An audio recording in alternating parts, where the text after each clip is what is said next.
Hi, welcome back guys. This is your friend, the fanfiction guy. Back with another fanfiction. This is the first part of What If Villain Deku Had Death Quirk? Now before starting, please give this video a like and subscribe to the channel if you want more videos like this. Now let's get into the fanfic. It was a normal day for the residents of Japan. Until a bored being grew curious. And that's how 11 particular individuals found themselves in a room resembling a movie theater. The 11 people look around in confusion, before their eyes alight on each other. Villain. All Might shouts, looking at Tamura Shigaraki. Heroes. He replies, hatred emitting from his gaze. Hand Bithudi. Shouts Bakugu, his hands held out in front of him. Principal Nizu says nothing, only sipping his tea as he examines the situation he's found himself in. Detective Tsukachi looks on with a tired gaze, mirrored by Aizawa, though both are ready to move at a moment's notice. Alternatively, the last 5 people are looking around in confusion. Uraraka, Todoroki, and Kirishima stand together, uncertain and wary at suddenly being transported. Toga is looking around curiously, her head tilted, though her eyes gleam with bloodlust. Inko Midoriya, at odds with everyone, is looking around in a panic, the tense atmosphere doing nothing for her nerves. Before anyone can make a move though, a voice speaks up. Pardon me. Is everyone here? Well, it is my first time doing something like this, so I suppose getting even half of the people I wanted is fine. It might be even more amusing. Quality over quantity and such. Everyone turns to the movie screen, where they see a tall man draped in what can only be described as galaxy robes looking at them. Bakugu, being the brash young man that he is the first to respond. The hell you talking about, bathrobe? You're the one who brought us here? You another shitty villain? I'll take you down along with the hand B. The stranger chuckles. Yes, Bakugu Katsuki. It's interesting seeing your famously aggressive personality in person. Though perhaps I should punish you. As he looks at him in amusement, Bakugu feels a chill crawl up his spine, disappearing the moment the stranger shakes their head. No, I suppose that won't be necessary. After all, I don't want to diminish everyone's experience today. And what might you mean by that? Asks Principal Nizu, calmly taking another sip of tea. I'm glad you asked, Principal Nizu. He claps his hands and suddenly everyone is sitting, facing the screen. No matter how much they try, they can't get out, much to the consternation of Tamura and Aizawa, who are stuck next to each other. Meanwhile, Toga smiles brightly at Inko, who gives an uncertain and shaky smile back. The students are grouped together, as are the UA staff, with the detective at the front of everyone. Now, to assuage any worries, while you are here, time on your world will be frozen. Several people release relieved breaths at his reassurance. You also may be wondering where you are, why I've brought you here, and who I am. He waits for everyone to murmur or otherwise confirm his words, ignoring Bakugu's shouts of, die. It's not nearly as intimidating without his quirk to back it up. Well, to sum it up. He clears his throat. I was bored, and decided to do something that I've noticed has been popular with some of the other deities. He ignores their sudden silence with the sole exception of Tamura muttering about an endgame boss. You see, he raises a finger, you are here to watch an alternate timeline. At their confused muttering, he continues. You see, there are innumerable variations of the same event. For example, Uraraka, she jumps a little at being suddenly addressed. In one timeline, if you used your quirk for 1 second longer than you have in yours for every activation, your quirk would be twice as powerful. Her eyes widen in disbelief while Aizawa shoots her a thoughtful look. Bakugu snorts while Tamura scratches his neck in irritation. Todoroki appraises her silently, while Kirishima pats her shoulder in encouragement. In another, he continues, looking at Toga, if your parents were more understanding, you would have had a fairly normal life. She stiffens up, her eyes turning cold as everyone turns to look at her. I don't know what you're talking about. I'm perfectly happy with how my life is going. She smiles, showing off her sharp teeth and sending shivers down the students' spines. Tamura looks at her curiously. This girl. Looks like she needs more points in the mind attribute. He smiles. That could be useful. Inko raises a trembling hand, and the stranger nods for her to speak. I'm not really sure why I'm here. All Might said that the man over there, she points at Tamura who bares his teeth at her, is a villain. And those kids over there are from my son's school. I'm not really sure about this girl's situation, but this seems like hero business. She trails off questioningly, and Takachi nods his head. She's right. Whatever you want us to see, I don't think we need civilians getting involved. Though we do appreciate you bringing the leader of the League of Villains to us. Tamura sneers at him, grasping the armrest then looking down in surprise that it's still there. The man chuckles. Well, you know how I mentioned that you'll be watching an alternate timeline? They nod. Well, the focus will be, he waves his hand at the screen dramatically as a picture of a young green-haired boy appears. Izuku Midoriya. There are gasps from those on the hero's side of the law and Inko, while Tamura narrows his eyes in irritation, recognizing the brat from his failed attack on the USJ, though in the picture he looks much younger. Toga beams at the photo, thinking about how cute the kid is. She's always had a soft spot for kids, which is why she never tried to drink their blood or make them bleed. She's got to wait until they grow up enough that she can have proper fun with them. Why is my son the focus? Inko asks, looking at the photo of her little boy, overcome with nostalgia for the time before they found out he was quirkless. Though she supposed that he was just a late bloomer, given that he managed to get into UA with his strength quirk. Well, you see, for your time PRD, barring outside interference from other deities, young Izuku is one of the most influential people. All Might's sharp inhale is lost among the sudden cacophony of noise. Bullshit. Bakugu's shout is the loudest, but the man simply ignores them all until they calm down. Despite what any of you would like to believe, that is the truth. No matter the path he chooses, he is a focal point for the future of Japan.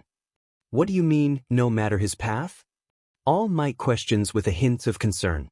He looks at him with no emotion on his face. Well, whether he chooses the path of a hero or a villain, he will be involved in Japan's most important events. The room is engulfed in stunned silence, with those closest to Izuku being the most stunned. No way, dude, Kirishima snorts. Izuku would never be a villain. He's way too nice. Uraraka rapidly nods her head. Yeah. He's the sweetest guy any of us have ever met. The teachers and principal of UA say nothing, but their eyes are filled with doubt at the man's words. Tamura only looks on in curiosity, wondering what kind of villain the boy would be. The man shrugs. Believe what you like, but he has two paths unless he dies early. A great hero or a great villain. All Might looks at him defiantly. Young Midoriya would never choose to be a villain. The man shrugs. Well, I was planning to focus on a single timeline, but I suppose a few seconds of another one wouldn't hurt. With that, he snaps his fingers and the screen behind him lights up. Izuku, wearing a blood-stained suit, approaches All Might, the symbol of peace. He's holding up a building, trying to prevent its collapse. He can do nothing as the green-haired boy moves a steel pole through his chest, blood gushing out like a fountain. He collapses to his knees, the building quickly following suit. But there are no screams, for the people inside had long since evacuated. The boy mocks the hero for failing to notice, for wasting the last moments of his life trying to save people who were already gone. They speak, their words meant only for each other. Izuku's face twists as he sneers at the hero, pulling out the pipe which is wrapped in shadow.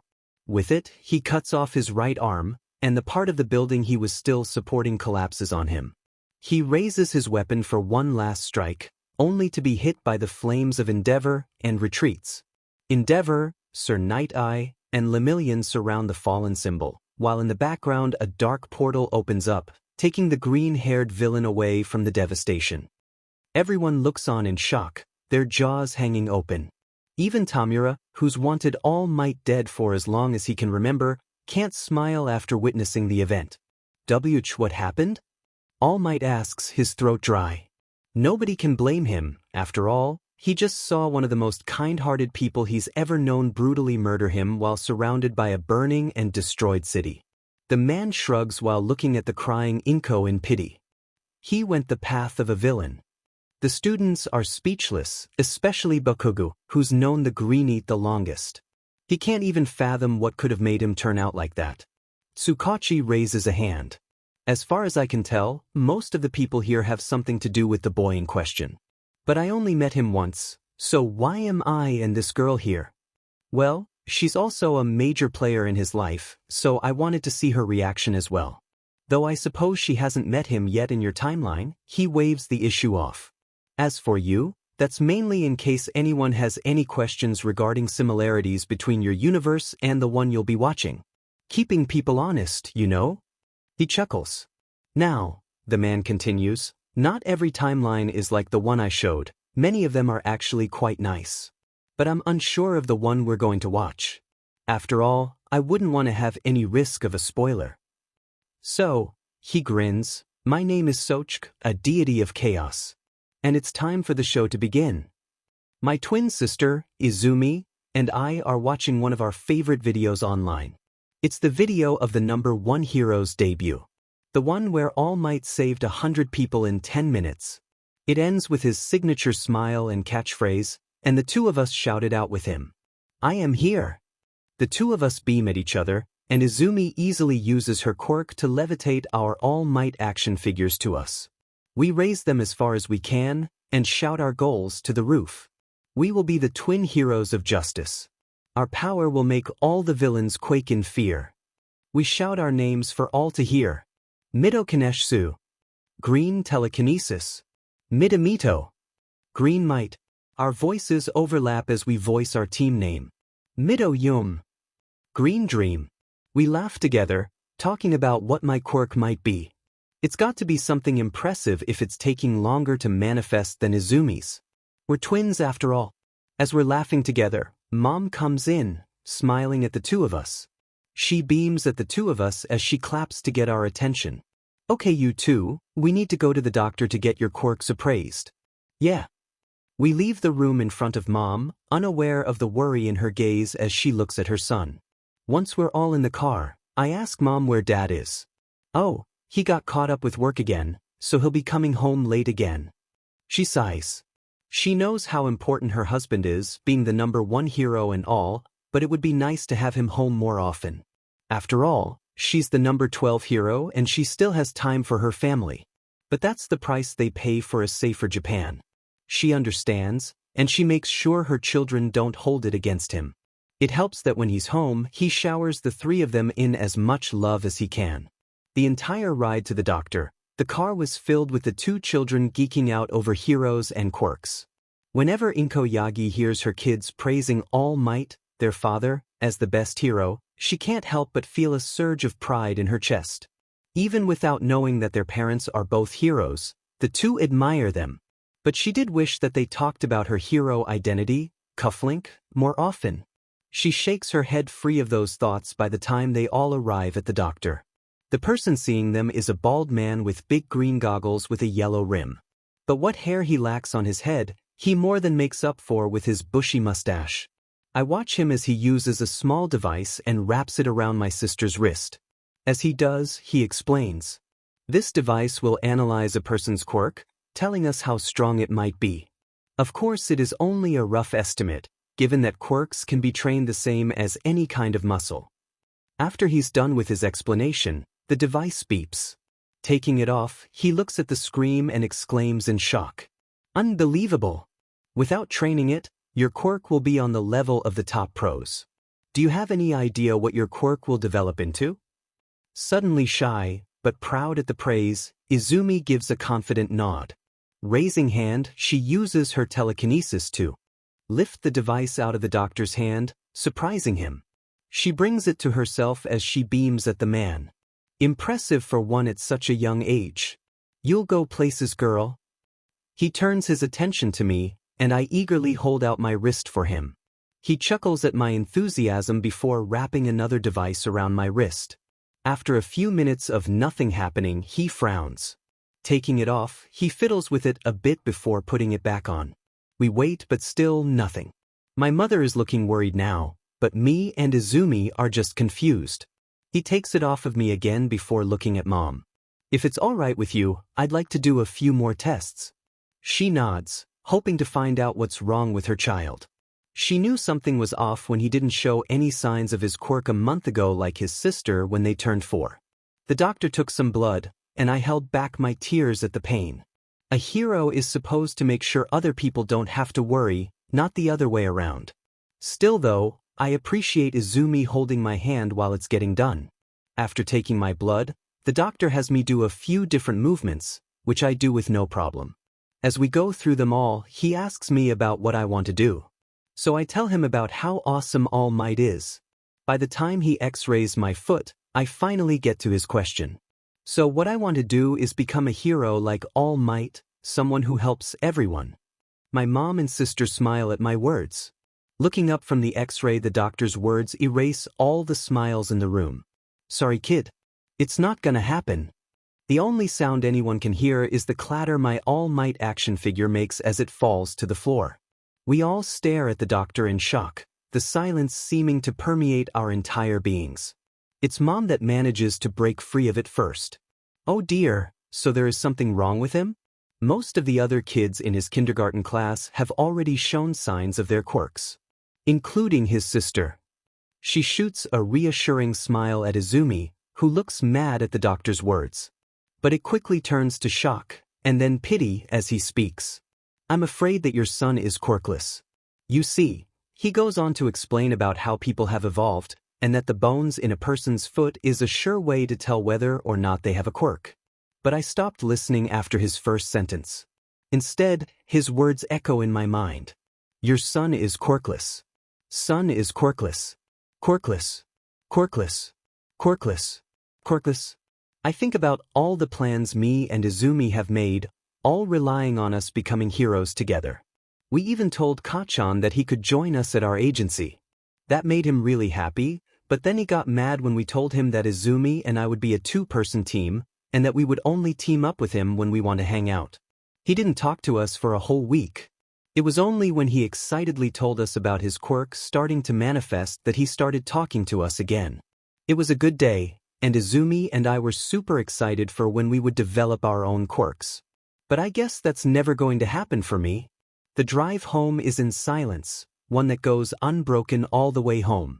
Once there, I go to my mom's room and turn on the computer. I watch my favorite video over and over and over. I watch as All Might flashes his reassuring smile, as he says his iconic words. Then I do it again, over and over and over again. I can tell that my mom is behind me, looking at me with worry in her eyes. Slowly I turn to her, tears pooling in my eyes. All Might is always smiling, no matter how bad things get. I raise a trembling finger to show her, as if it would somehow erase the time I spent at the doctor's. Do you think that I can be a hero too? My voice is weak, and my entire body is trembling. She grabs onto me. She apologizes. She says that she wishes things could be different. She doesn't answer, not directly. But I know. I know the meaning in her words. You can't become a hero. Ah, they're so cute together. Uraraka gushes. Totally. Toga agrees. It kind of makes me wish I had another child, Inko mutters, looking at alternate hers kids. The only ones with different thoughts are Tamura, who scowls at the hero-worshipping brats, Aizawa who shrugs it off, and Nizu, who's busy going through how having a twin sister would change young Izuku's fate. When they hear the blunt way the doctor bluntly tells the young boy that his dreams are unattainable, the crowd breaks out in outrage. That's so unmanly. Yeah. Even if he didn't think he could do it, he didn't have to be so mean about it. I don't like him, but I wonder if I can make him better if I let his blood gush out? Inko slowly inches away from the muttering serial killer as she watches the same scene she experienced play out on the screen. The only difference is how happy the other her is about her daughter's potential. Nizu sips his tea while All Might winces at the familiar words. That device would be quite useful. A shame we don't have something similar in our timeline. Bakugu smirks at the screen, knowing that he had the right idea growing up. And he was right since Deku only got into UA thanks to finally developing his quirk. He kind of looks like the doctor, Tamura mutters while scratching his neck. When the screen shows Inko hugging her child, they all look at her. She lowers her head in shame, not meeting any of their gazes. Bakugo snorts. It's not like you can be a hero without a quirk. She didn't do anything wrong. But aren't your parents supposed to encourage you, even just to show their support? It's unmanly otherwise. That's news to me. They shoot Toga a glance, who's just playing with her fingers. Uraraka looks away. I'm sure his dad will do something. We haven't seen Hayashi since he found out Izuku was quirkless. Inko mutters, causing an awkward silence to fill the room. Soch chuckles. Well, good thing it doesn't seem like you married Hayashi in this timeline. Third-person POV. After putting Izuku to bed, Inko starts making dinner for everyone. Izumi is in the living room, watching TV after her mother told her to let Izuku have some alone time. But the worry is clear on her face. She heard the doctor, same as her mother, after all. Quirkless. She changes the channel, and a news reporter comes on. Here at the scene, you can see the two villains defeated by All Might with a single punch. Regretfully, we couldn't get an interview, with All Might stating that he had some personal business to take care of. We learn more. Loyal viewers shall be the first to know. She changes the channel again, this time landing on a kid's show. It's bright, it's colorful, and it's exactly the kind of thing that you simply turn your mind off to watch. Which is what Izumi needs right now. She watches the show, listening to the noises her mom makes in the kitchen. It's only after 10 minutes into the show that Izumi realizes what the show is about. The heroes band together after losing their powers to defeat the villain. Watching the villain fall due to the power of friendship, Izumi can't stop the small hope that starts to burn in her heart. Maybe Izuku can be a hero even without a quirk? It's something she doesn't say out loud, from fear that even giving voice to the ember would blow it out. But it's there. The hope that they'll still be able to achieve their dreams.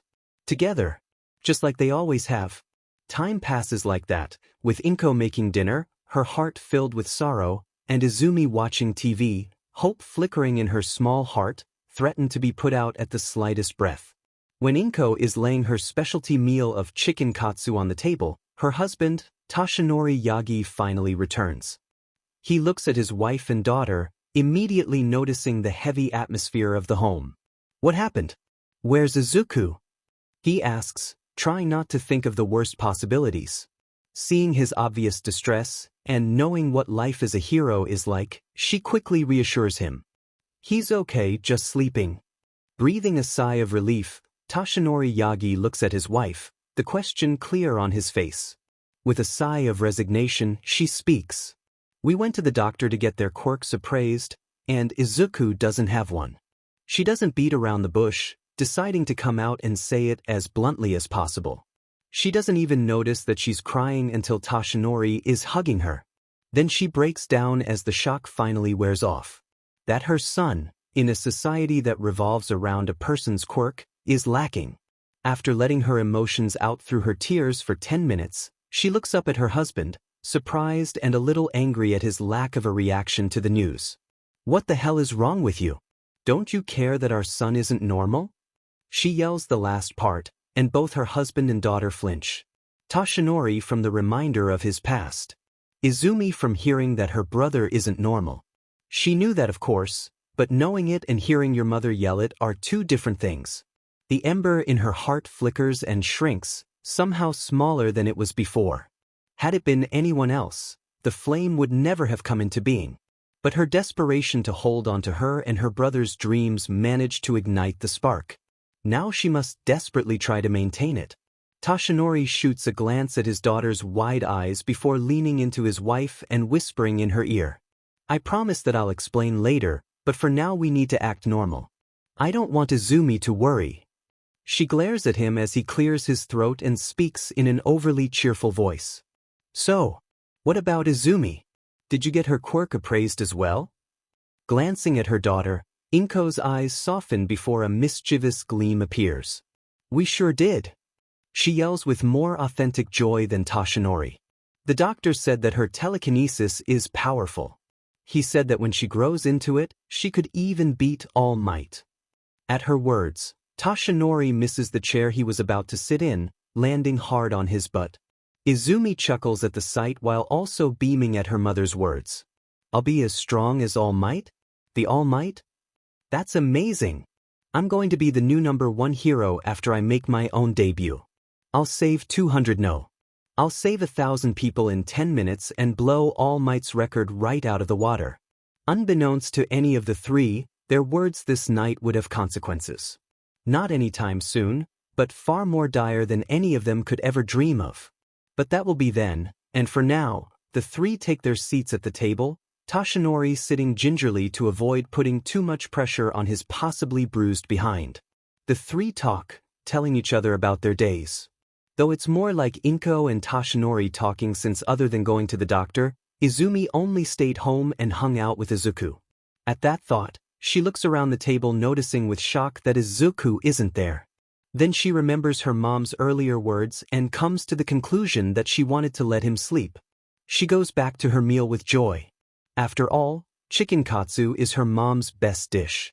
After dinner, she sees her mom looking at the extra plate of food in confusion, so she decides to help her.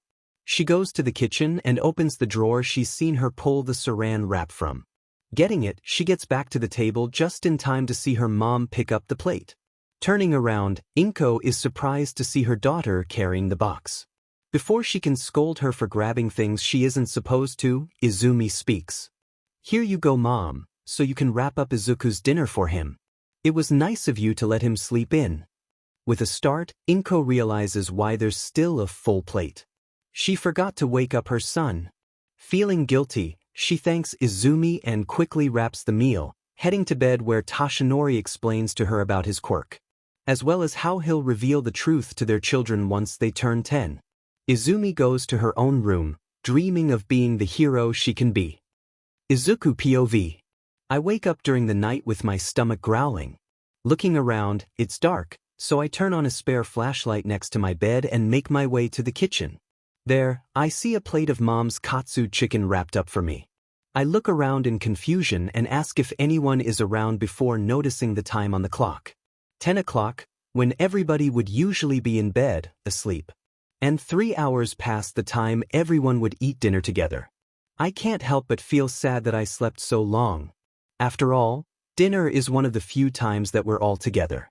Either Dad is busy with work, or Mom is. But without fail, everyone would be at the dinner table around 7 o'clock. Except for today. Given what we found out though, I guess I didn't want to wake up. I do appreciate that Mom left me a plate in case I woke up though. I just wish that I would have woken up when they came to get me. It's not like they forgot about me, right? When All Might sees himself walk into their house, he can't help but be confused. When he sees himself kissing Inko in greeting, his eyes bug out of his sockets. Nizu chokes on his tea, and Tsukachi gives him a sidelong glance. Aizawa manages to keep a straight face, but he does twitch. Everyone else just tilts their head, wondering why the guy looks kind of familiar. Oh yeah, Sochik says, you guys don't know. That's what All Might looks like in this timeline. Everyone looks at him in shock before turning to All Might, who scratches his cheek sheepishly with a finger. The silence is broken by Todoroki of all people, who has yet to say anything, shouting. I knew Midoriya was All Might's secret love child. All Might and Inko look at the proud-looking boy in shock before making eye contact with each other. They both blush and look away. Tamura grins. So All Might can look like that as well. I'll have to tell Sensei about it. This is going to be a treasure trove of tips on taking down the final boss. Everyone is shocked when Inko apparently forgets about her son, only being reminded when her daughter brings her the wrap for his food. I would never forget about my child. She shouts in shock. Little Izumi is so sweet, making sure that Izuku will still get his dinner. Uraraka gushes. Dad? Izumi. Everyone quiets down again when they see little Izuku come out.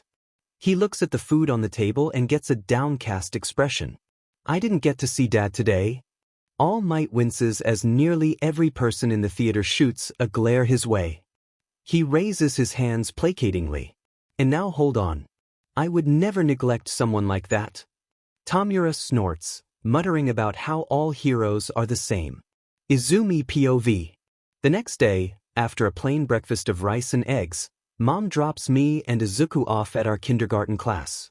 Izuku still isn't over what the doctor told them yesterday, so he decides to draw by himself during their break. Bakugo gives him a curious look, but he ignores it, so he comes to hang out with me. Hey, what's up with Izuku? Did something happen at the doctor yesterday? I wince at his question before sending Izuku a look. Seeing that he's out of earshot, I respond. Yeah. Apparently, Izuku is quirkless. He gasps, sending a wide-eyed look of surprise towards one of his best friends. But our plans? We were all going to be heroes together. Seeing his downcast expression, I get an apprehensive look. What if we still can? My flame grows a bit brighter, though the size remains the same. Katsuki gives me a shocked look. Are you kidding? He won't be able to be a hero without a quirk. It dims, shrinking a bit on itself. Have you not seen some of the villains out there? Look at some of the fights heroes and villains have and tell me if a quirkless person would be able to survive one of them, much less win. I look down, my flame reduced to embers, but not yet put out. I gulp. He could still be support. Or maybe work as our manager. My voice is hesitant, as if afraid that Katsuki will be angry at me for voicing the remains of my hope. He gets a thoughtful look on his face as he stares at Izuku. Yeah, that could work. His eyes gleam. He can be like the computer guy in TV shows and movies. He'll let us know when there's an attack and where we need to go. Good thinking, Izumi. I smile at the praise, a warm feeling flowing through my chest. We can still be together. We can still start an agency together. Even if Izuku isn't a hero like us, we can still achieve our dreams together. I can't believe that I thought that before. A few weeks after my brother was diagnosed as quirkless, I find him writing something down in a notebook as he watches a hero fight on TV. He seems really focused on it. I wonder what he's writing about? Hey Izuku. He jumps, pulled out of his thoughts, and I can't help but giggle at his reaction. What are you writing about? All of this. He holds it up so I can see the title. Hero Analysis for the Future. I tilt my head in confusion, not sure what it's supposed to be. He seems kind of hesitant to tell me too. I thought that I should study how people's quirks work. If I'm going to be a hero without a quirk, then I'll need to know a lot about how they work. I blink at him, failing to process what he said. Be a hero? But he can't, he's quirkless. He'd die the first time he fought a villain. I don't say that out loud though, instead giving him a tense smile. Oh, okay. I go to my room, my mind in turmoil about what he said. What about our new plans? You're going to support me and Bakugo when we become heroes. You can't fight someone who can just open a hole in the ground underneath you. Next time I see Katsuki, I'll need to tell him about what Izuku said. What? He still wants to be a hero? Even without a quirk? The next time we can talk to each other is the next day at school, and Katsuki's reaction is as loud as I thought it would be. After he got his quirk, he's been getting more excitable. He's also been playing around with the sparks that come off his hand, much to the dismay of the teacher. He's started 2 fires in class since he got it, but the principal just laughs it off, saying that someone with such an amazing quirk needs to practice. It made the teacher exasperated, but she didn't complain to him again. Instead, she got a fire extinguisher and left it next to her desk in case something catches on fire again. And seeing how Katsuki's hands are sparking so much from his anger, I guess that she'll be needing it today. He can't be a hero without a quirk. He'll die. I know, but what are we supposed to do? I thought that he gave up on being a hero since he hasn't mentioned it since he was diagnosed. He gets a thoughtful look on his face as he looks at where Izuku is drawing. He's been doing that a lot lately. After the other kids found out that he was quirkless, they started to ignore him. Seeming to get an idea after seeing him, Katsuki looks back at me in excitement. I know. We'll ignore him until he gives up. Then he'll see that he should be supporting us instead of doing something so dangerous. I don't think that will work, and I tell him that. But by the time the break ends, he's convinced me that it's a good idea. I just hope that I don't regret going along with it. I turned 5 today, so Mom and Dad are taking me to Universal Studios Japan. They both managed to get the day off, and I've never been to the USJ before. It's really fun. We go on all kinds of rides, we see some shows, and we eat all kinds of yummy food. But there's this nagging feeling eating into my stomach that I can't seem to get rid of. When we get home late at night, tired from the exciting day, I finally realize what that feeling was. Izuku is curled up on the couch, tear tracks smeared across his sleeping face. We left behind Izuku. My parents exchange horrified looks before rushing to the kitchen. I hear sighs of relief as they realize that Izuku managed to make himself some food while they were gone. They come back with guilty faces as they look at him. They start whispering to each other as I stare at my brother, who's hugging a watermarked notebook. Hero analysis for the future #2. I'll take him next week. It can be like a father-son bonding thing. Don't forget. Don't worry, I'll set a reminder the day before. Seeming to have finished their whispered conversation, Dad picks Izuku up and takes him to his room, not noticing the notebook that falls from his arms. I pick it up and follow, putting it on his desk before leaving for bed with guilt gnawing my stomach. Katsuki hit Izuku. The three of us and two of Katsuki's friends were walking on a log bridge, marching to a tune he made up for our future agency, when he tripped and fell in the stream. Of course, since it was Katsuki who fell in, none of us were worried. After all, he and I are going to be pros. A little thing like that isn't going to hurt him. But Izuku didn't seem to agree. I don't even know why he still follows us around at this point. He knows that we aren't going to talk to him. He went down into the stream as we all watched, holding out his hand and asking if Katsuki was okay.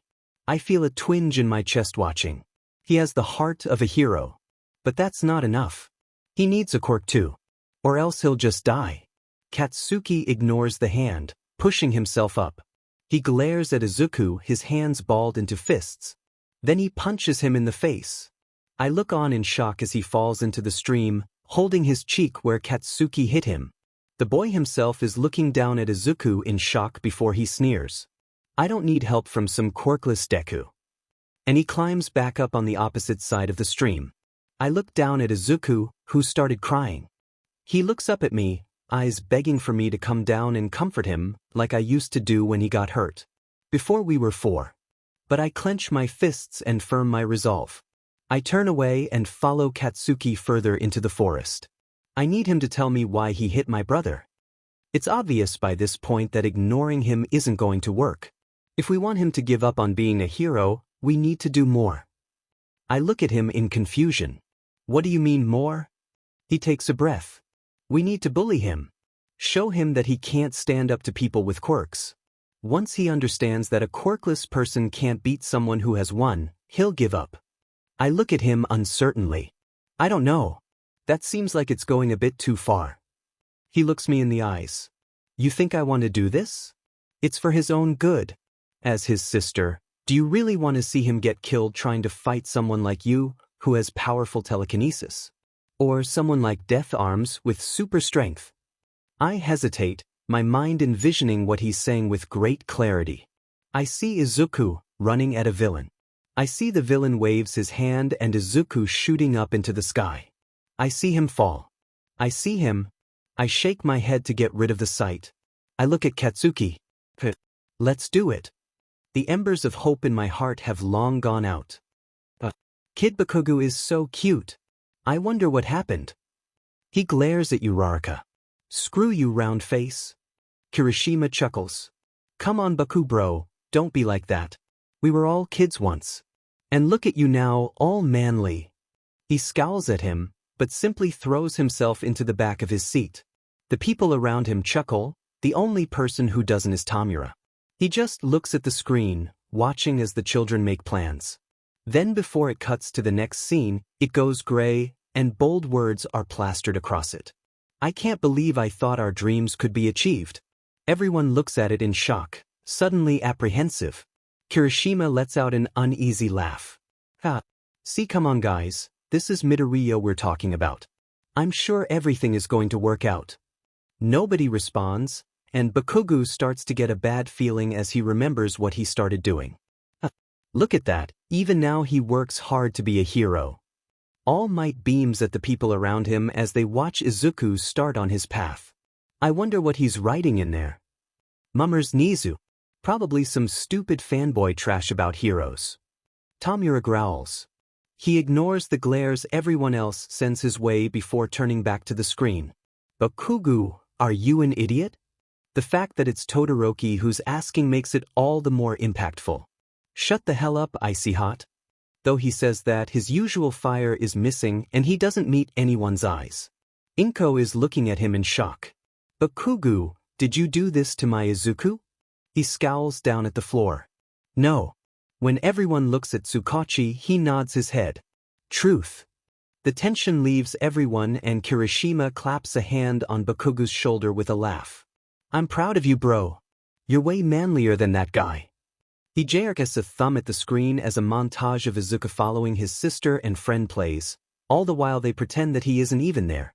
An uncomfortable look crosses his face, unnoticed by all except Tamura. He hums in thought and Tsukachi looks at him with a raised eyebrow. Just keep watching. I have a feeling that kid is about to get put on a harder difficulty. He refuses to answer their questioning looks, so they sit back and watch. They watch as Izumi has a fun day at the amusement park, smiling at her joy. They listen to Inko demanding that Sochik let her punch the other her in the face for forgetting her child, backed up by All Might wanting to do the same to himself. All the while Tamura hums, waiting for what he knows is going to occur. They gasp in shock as Kid Bakugu punches Kid Izuku and storms off. They shout at the two kids to think about what they're doing as they agree to bully the boy. Tamura smirks as he looks to the, for once, silent explosion boy. So, Mr. Hero-to-be, is this more in line with what you did to your Midoriya? Everyone is silent as they look at him. Kirishima with worry, Inko in horror, Uraraka in anger, All Might in shock, Todoroki in judgment, Nizu in consideration, Aizawa with dawning understanding and Toga in disgust. His answer is quiet, barely heard by the people around him. But it's enough for Tsukachi. Truth. Izuku POV. It's been a few years since Mom and Dad have started ignoring me, and Izumi and Kaken have started bullying me. After the first time Kaken hit me, they started insulting me, mocking me, telling me that I don't have what it takes to be a hero. Then they started to get physical. At first they just pushed me around, tripped me, stuff like that. But then they asked if I still wanted to be a hero, and I said yes. Then they started hitting me. They didn't use their quirks, thankfully. Instead they just hit and kicked me, covering me in bruises. But they aren't dumb, they made sure that they only beat me where my clothes cover. I'm sitting in class as usual, when the teacher says she has a special announcement. Today we have a transfer student. Please make sure that you make her feel welcome. She gestures towards the door, and I guess the new kid was looking through the window because she opens it. She has a heterochromatic appearance, with the left side of her shoulder-length hair being red and the right a pure white. Her eyes are different colors too. Her right eye is brown, while the left one is a bright blue. It's really eye-catching, especially given the horrible burn scar covering the upper portion of that side of her face. She looks out at the class with a blank expression. It's not until the teacher tells her to introduce herself that she does. Shoko Todoroki. My quirk lets me use ice from my right side and fire from my left. I don't use my fire for personal reasons. Don't ask about them or my scar.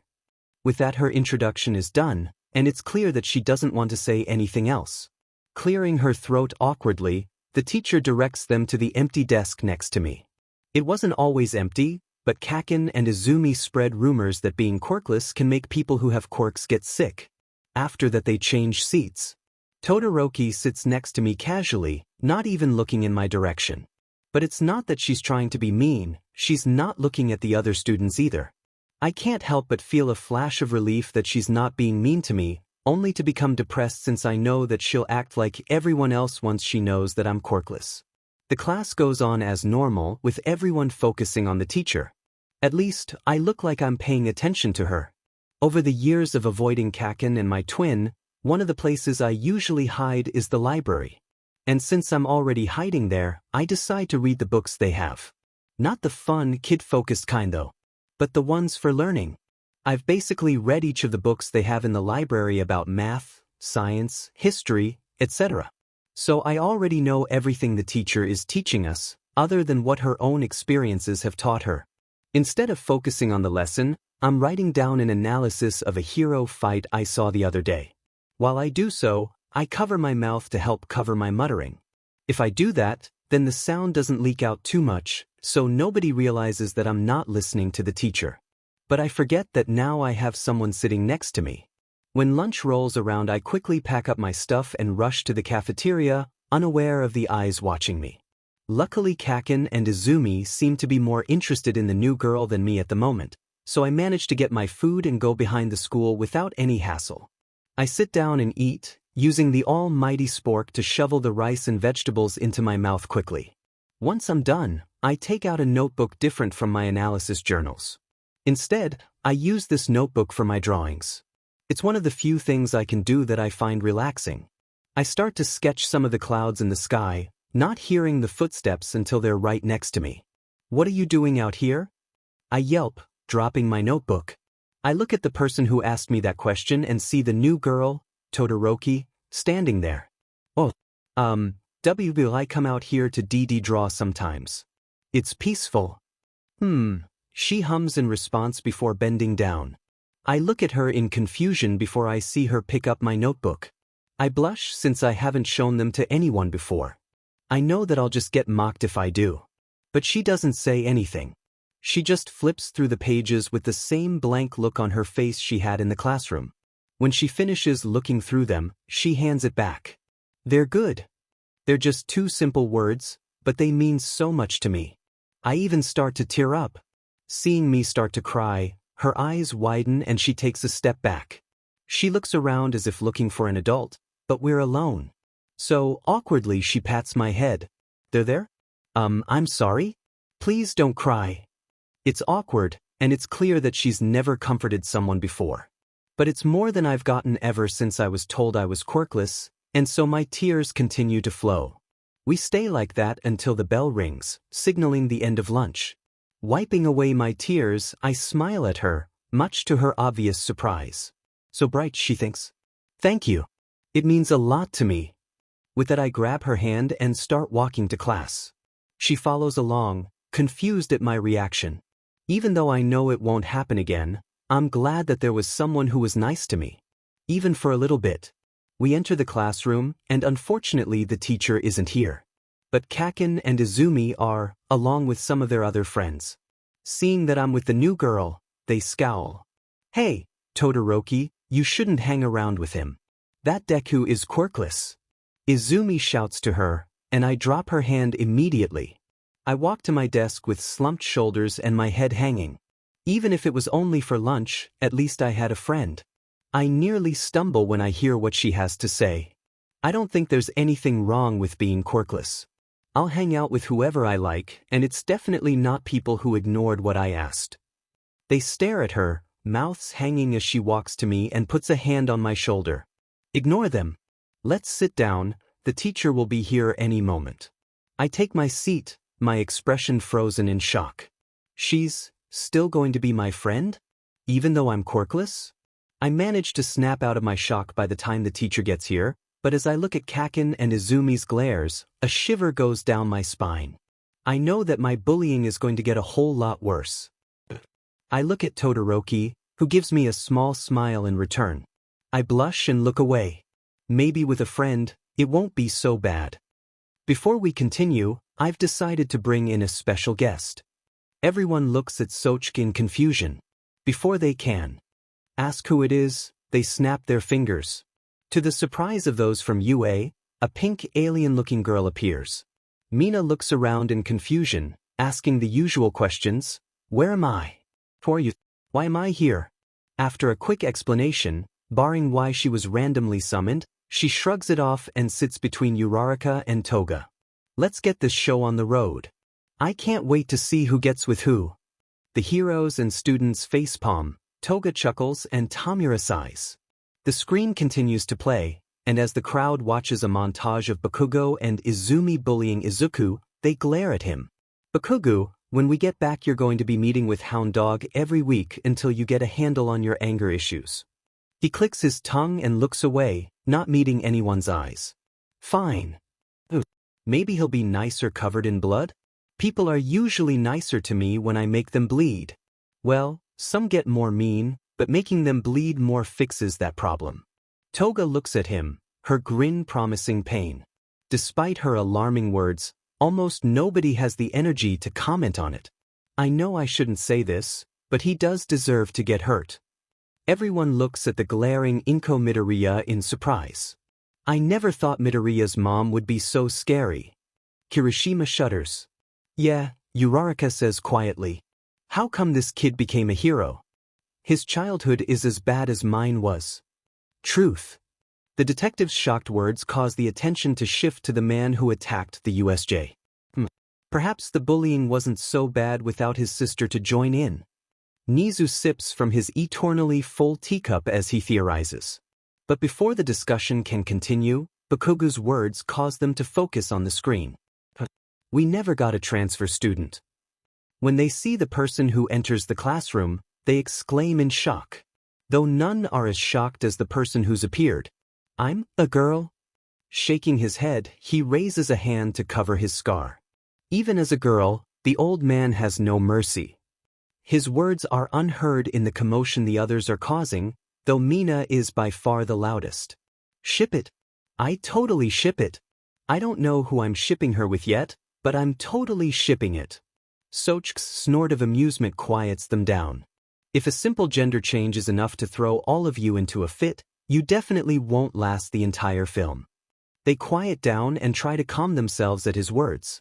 Instead they watch as they see Midoriya eat, then draw. The angle shifts when Todoroki leafs through it, and they can't help but admire the artwork. Ah, he's so talented. I never knew young Midoriya could draw so well. And he looks like he's only 8 years old. All Might can't help but think about how much he really knows about his successor, realizing that he doesn't really have a grasp of his personal life. I knew, since I made his hero outfit when he got into UA. He's actually the one who drew it. They look at Inko in surprise. It seems like their Midoriya has a few tricks hidden away. I'm more curious as to what he's written in his hero analysis notebooks. He doesn't know why, but Nizu has a bad feeling about those. His words go ignored as they watch the touching scene of female Todoroki standing up to Izumi and Bakugu for Midoriya, punctuated by Mina's squeals of shipping them.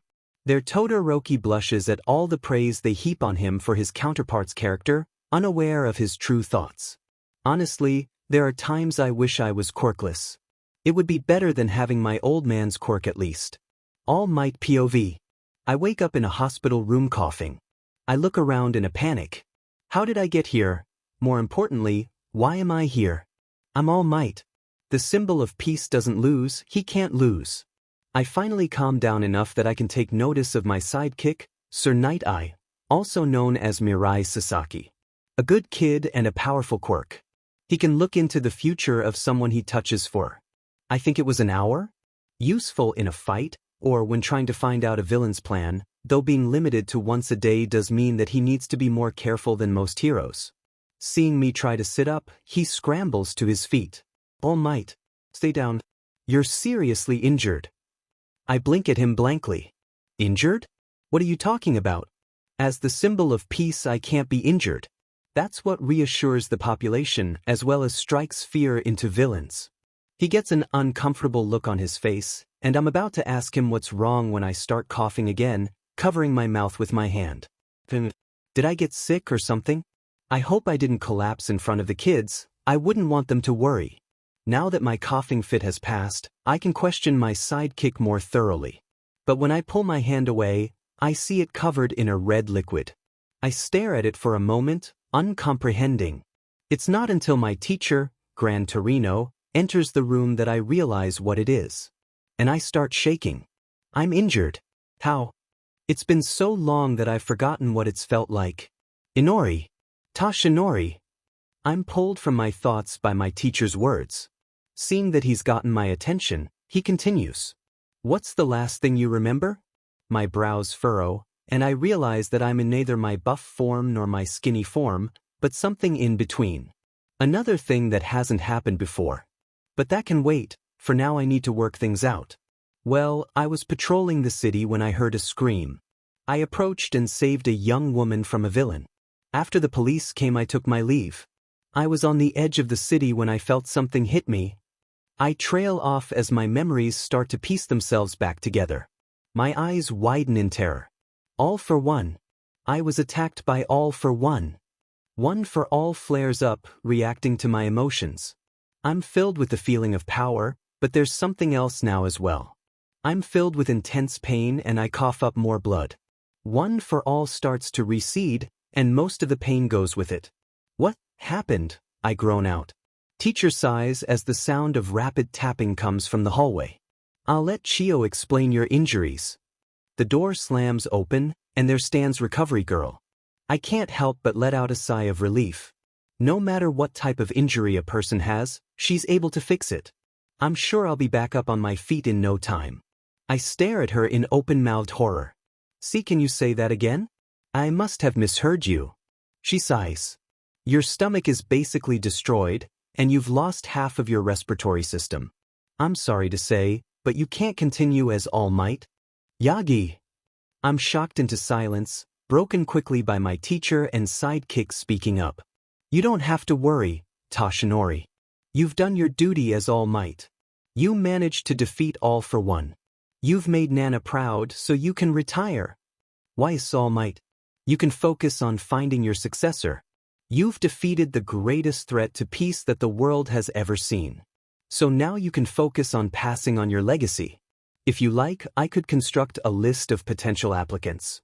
Mirai adjusts his glasses nervously. A splendid idea. A high-pitched voice comes from the door, drawing everyone's attention.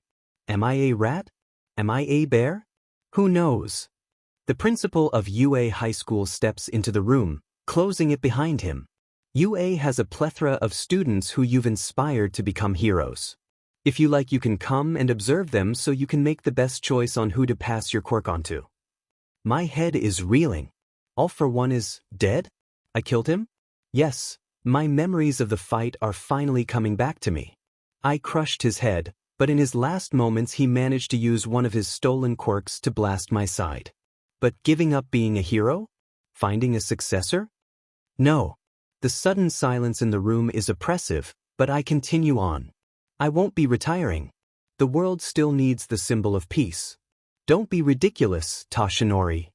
Teacher is the first to object, but I know the others won't be far behind. Did you not listen to Chio when she told you your injuries?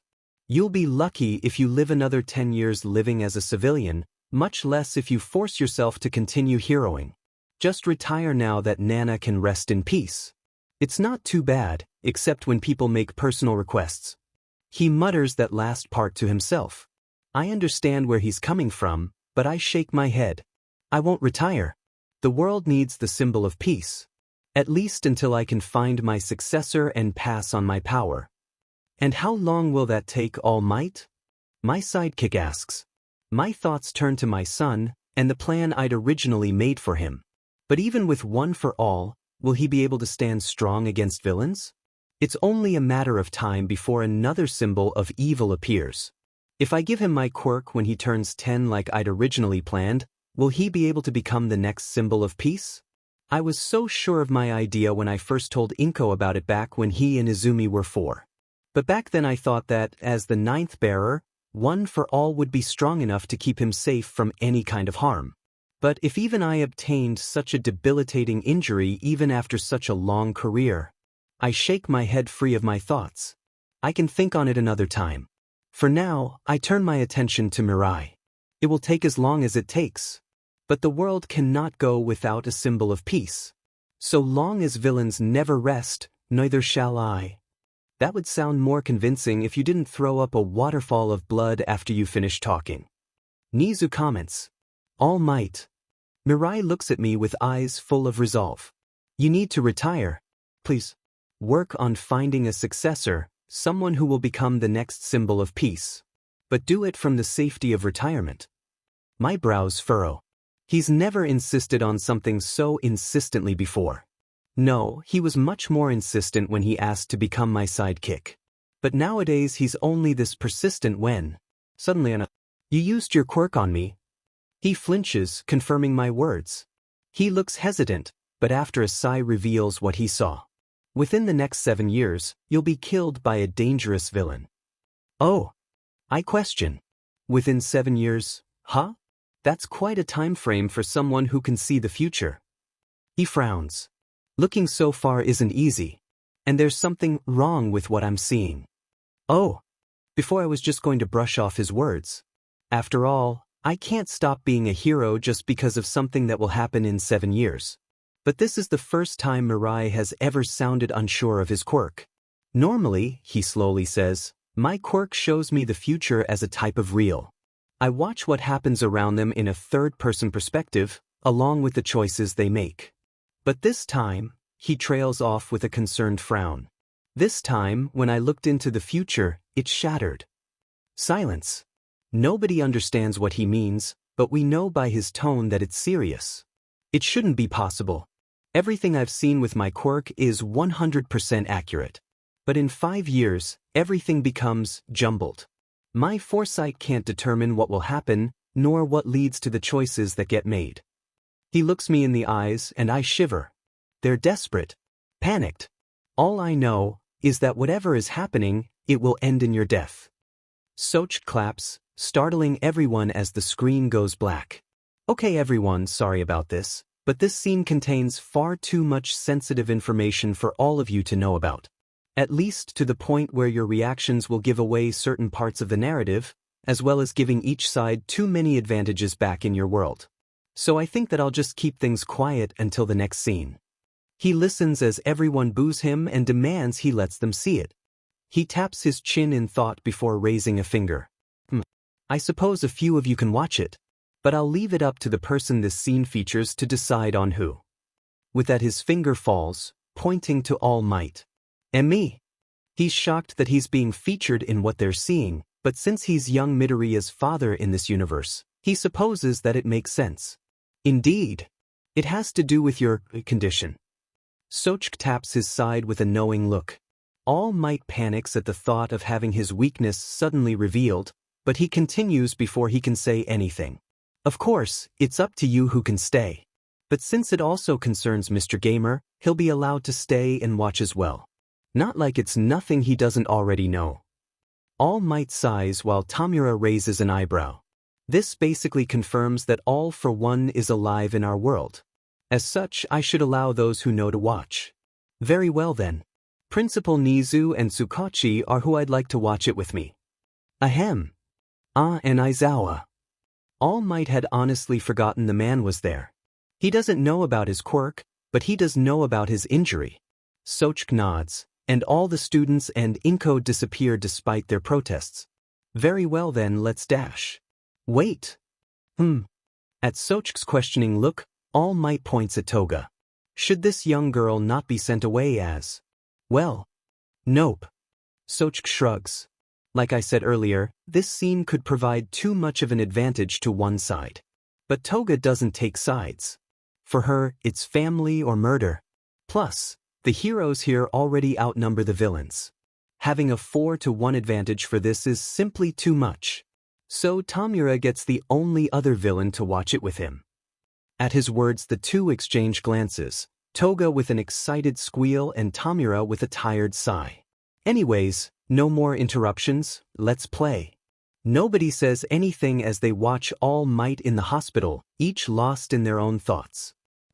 Maybe Nightai's quirk is getting static from us watching this world. Soch mutters, low enough that nobody else can hear. It's unlikely, but he doesn't know what else it could be. That could prove interesting. Todoroki POV. Izuku's bullying has gotten worse apparently, but whenever I'm around Izumi, Bakugu, and the other kids leave him alone. I think they're probably scared of me getting my dad involved. But after all the hell he's put me through, I know that he'd probably encourage them to do worse. Either to toughen me up, or because Izuku is making me weak. Either way, me and Izuku will be dealing with them ourselves. But before we get to that point, we have to get through our last few weeks of elementary school. But since we're both confident in passing our final exams, we're just hanging out at the park. He's also showing me something he hasn't shown anyone else apparently. You promise you won't make fun of me? Or stop being my friend? I sigh in exasperation. I promise I'm not going to make fun of you, laugh, or stop being your friend. He opens his mouth but I continue, knowing what he's going to ask next. Nor am I going to tell anyone else what you're going to show me. He lets out a breath. Okay then. If you're sure. At my nod, he finally pulls from his backpack a notebook. Seeing it, I give him a dead-eyed stare, which is different from my usual blank stare. It's hard to tell the difference for people who don't know me, but Izuku can. I've already seen your artwork. Why would you make such a big deal out of this? My eyes widen fractionally and I take a small step back. Don't tell me you're drawing something lewd? Huh? His mouth hangs open in shocked silence, which just confirms my theory. My mom warned me that all boys were interested in things like that, but she said that I wouldn't have to worry about it until middle school at the earliest. But you have always been ahead of everyone else in academics. I guess it makes sense that you're ahead of them here too. Wait! He shouts to stop my muttering. It's an odd habit I picked up from him after spending so much time together. Though I can't mutter nearly as fast as he can. Sometimes I wonder if he mutters enough to fill an entire book. It's not my artwork. He takes a deep breath. It's one of my other notebooks. You know, the ones that make Izumi and Kaken get angrier whenever they see them. Todoroki scowls at the reminder. Yeah. Though you won't let me, she trails off as she realizes what's going on. You're going to show them to me? He nods, his nerves acting up. Why yes, I am. You know that I like analyzing quirks and writing them down in these? How could I not? What with Izumi and Bakugo spreading around how creepy Izuku is for doing that. At my nod, he takes another breath. Well, my notes may be a bit more detailed than anyone knows. He holds it out to me after a moment's hesitation, the title proclaiming it to be Hero Analysis for the Future, number 10. I open it up to a random page and see a detailed picture of a woman with bunny ears in a leotard. Seeing my judgmental stare, he flushes and tries to assure me that the person in the book is actually a popular up-and-coming hero. I decide to hold off on punishing him until after I've read what he's written. Name, Mirko. Quirk, rabbit. Enhanced physique and animal traits. Prefers to use her legs when fighting. Speed, strength, stamina, and flexibility are far above most heroes. Likely to enter top 10 quickly. I look at him in surprise for a moment before I continue reading. Master of hand-to-hand, can hear smallest sound from great distances, possibly had fighting experience before becoming a hero. What follows are details upon details of how her quirk might be affecting her body below the surface, such as theories on how it enhances her.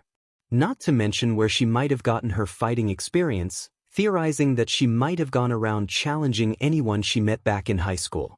Then I get to a section that's more concerning. Loud or high-pitched sounds might cause disorientation. Earplugs a part of costume? Good instincts, but straightforward personality. Trap's most likely weak point. Rabbit instincts?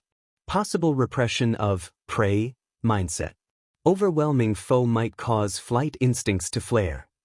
I look at him, my best and only friend, in confusion. He waves his hands in front of him as he assures me that his notebook shouldn't concern me. I just really like analyzing heroes. When I do, I can't help but think about who they are, and what kind of situations they might get into. Then when I'll throw Quirk syntethiquatution you have to under how things would change so I do anthen before I realize I teenjip with a fupage soft stuff fabout the hero and dinowit swirdim sorry I understand if I had Antoine tobe me friend in immoral ganoso, ow. He yelps in pain as I smack his head with the spine of his notebook. You were panic muttering again. He says sorry and I sigh, trying to parse what he said while he was muttering. You don't have to worry. I told you that I wouldn't stop being your friend, and I meant it. I was just surprised about how detailed it was. Really? He asks, his voice hopeful. I nod. The notes are really good, not to mention the part where you made notes on how the hero could improve themselves, even if it was only them adding more protections to their hero outfit. He beams at me. Why?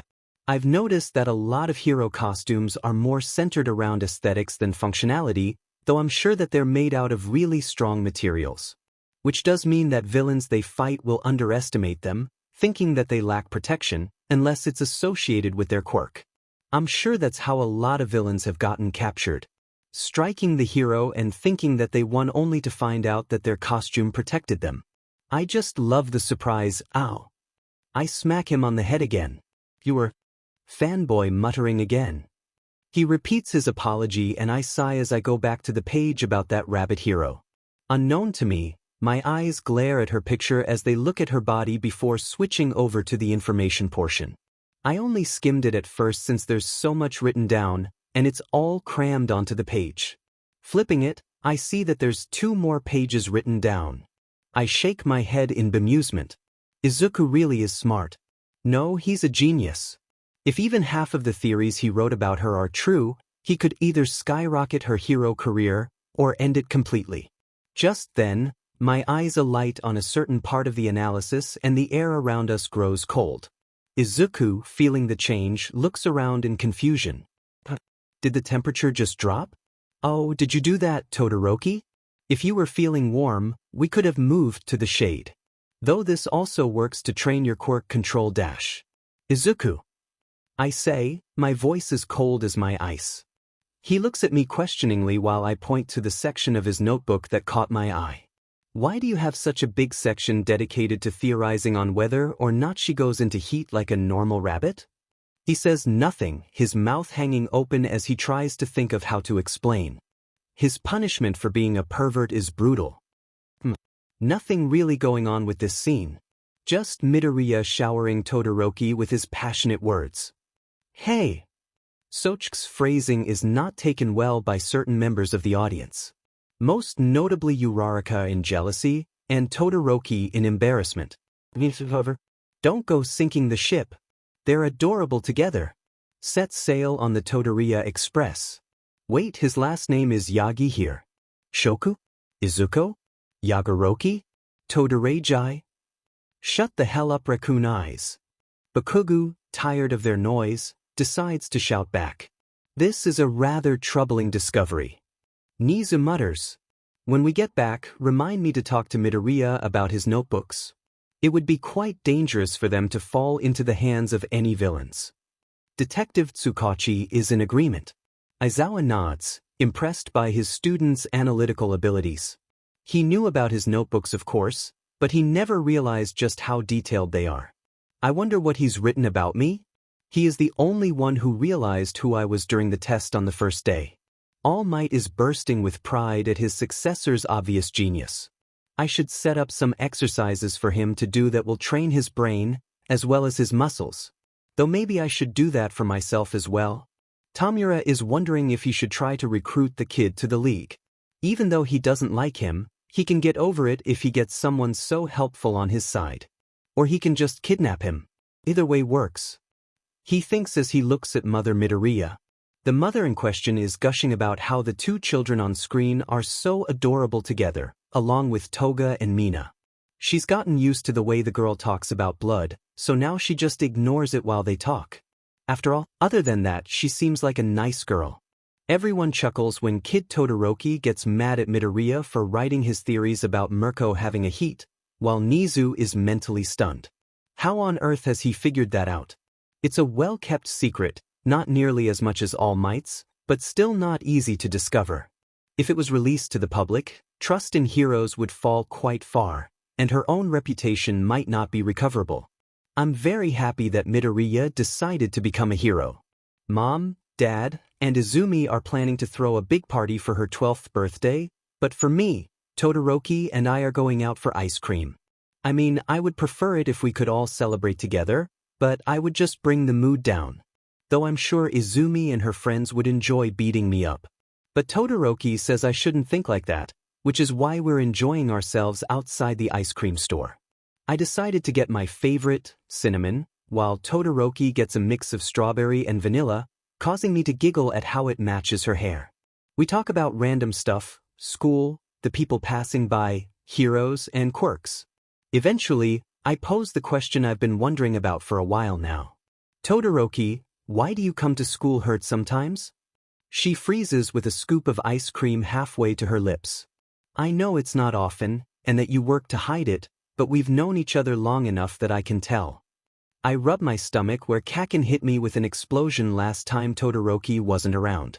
If you don't want to talk about it, it's fine. But I know what it's like to be hurt by the people you care about, so you don't have to be afraid of sharing. I smile at her. Because I am here. She lowers her ice cream back to her cup and stares down into it. She's silent, but I don't interrupt. It's her decision, and I'll respect whatever she decides. That's what friends do. Minutes pass as her ice cream slowly melts. Given how rarely I can enjoy stuff like this, I make sure to eat mine before that happens. Just because I'm here for her doesn't mean that my ice cream should be forced to suffer. Eventually, though, she speaks. My father is the number 2 hero in Endeavor. I'm not surprised since I know Endeavor's name is NG Todoroki. It's on the hero website after all. But I still make sure to listen carefully to her. He's obsessed with surpassing all might and becoming the number 1 hero. At one point, he decided that there's strength in numbers. She looks at me. Tell me, have you ever heard of quirk marriages? I think for a minute, trying to see if I know. Something nags at me, but it's just out of reach. Shaking my head, she explains. A quirk marriage is when 2 people marry in the hopes that their child develops a more powerful quirk combination.